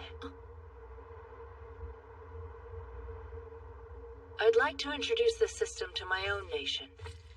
I'll look into it once I return. No need for that, songstress Juna. I bear no ill will. Who are you? I am Jeanne, the sister of Maria Euphoria, Empress of the Grand Chaos Empire. It's a pleasure to meet you. Kind of audacious of you to just come strolling right into the capital, especially while I'm here. It was necessary. I needed to see you with my own two eyes. Rumors alone aren't enough to ascertain the truth about a person's character. Rumors? Certainly. They say you are a wise ruler who pulled a kingdom on the precipice of bankruptcy back from the brink and rescued the people from a food shortage by preparing foods nobody was accustomed to eating. But also, there have been a number of salacious stories that have reached my ears. Just a minute! What do you mean? I've heard you are engaged to the former king's beautiful daughter, Princess Licia, yet continue gathering the kingdom's beauties, expanding your selection of consorts. I suppose I'm included as one of those? I was aware such stories were making the rounds, but hearing it aloud is... You didn't tell me? Alas, if the rumors are false, then it rules out my original strategy.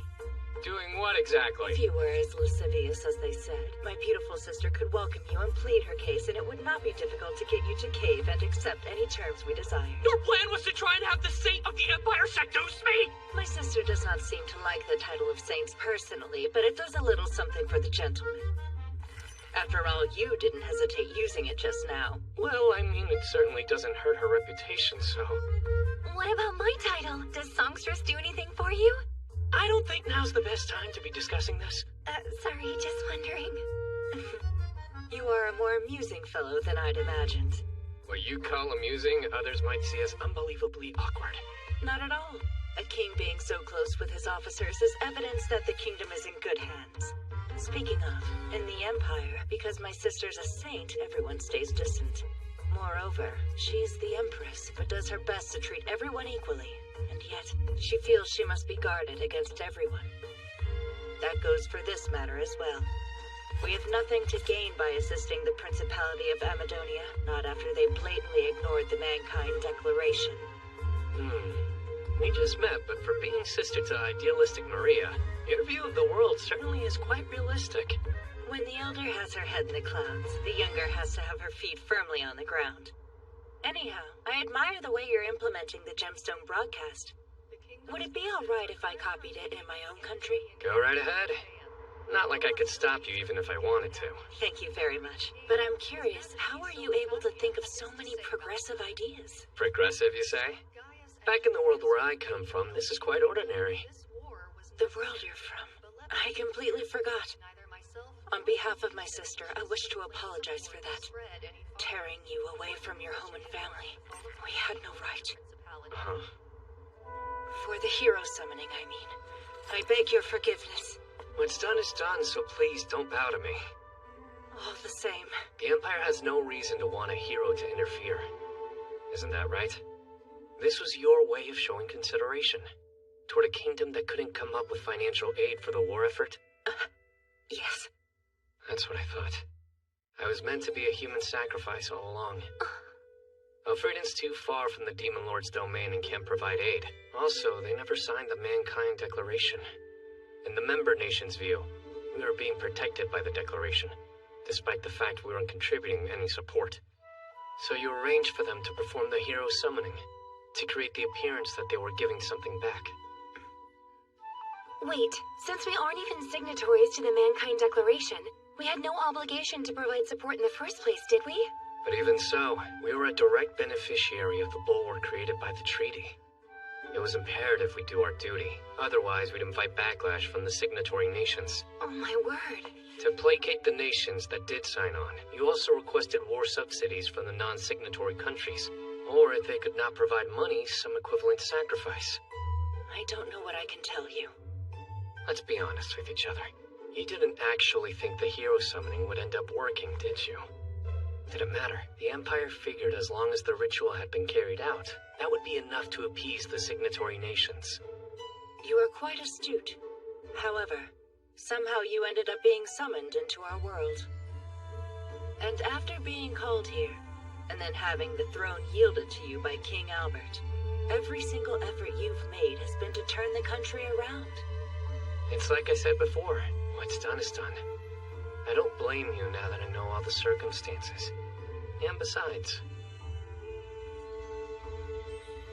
if I wasn't summoned, I wouldn't have found a family. Still, if it bothers you enough that you'll accept my jurisdiction over Van, we could call it even. Sorry, but I can't. You're not the only one who wants to protect their family. In that case, I suppose we will have to negotiate. Yes. And when we do, I hope you'll go easy on me.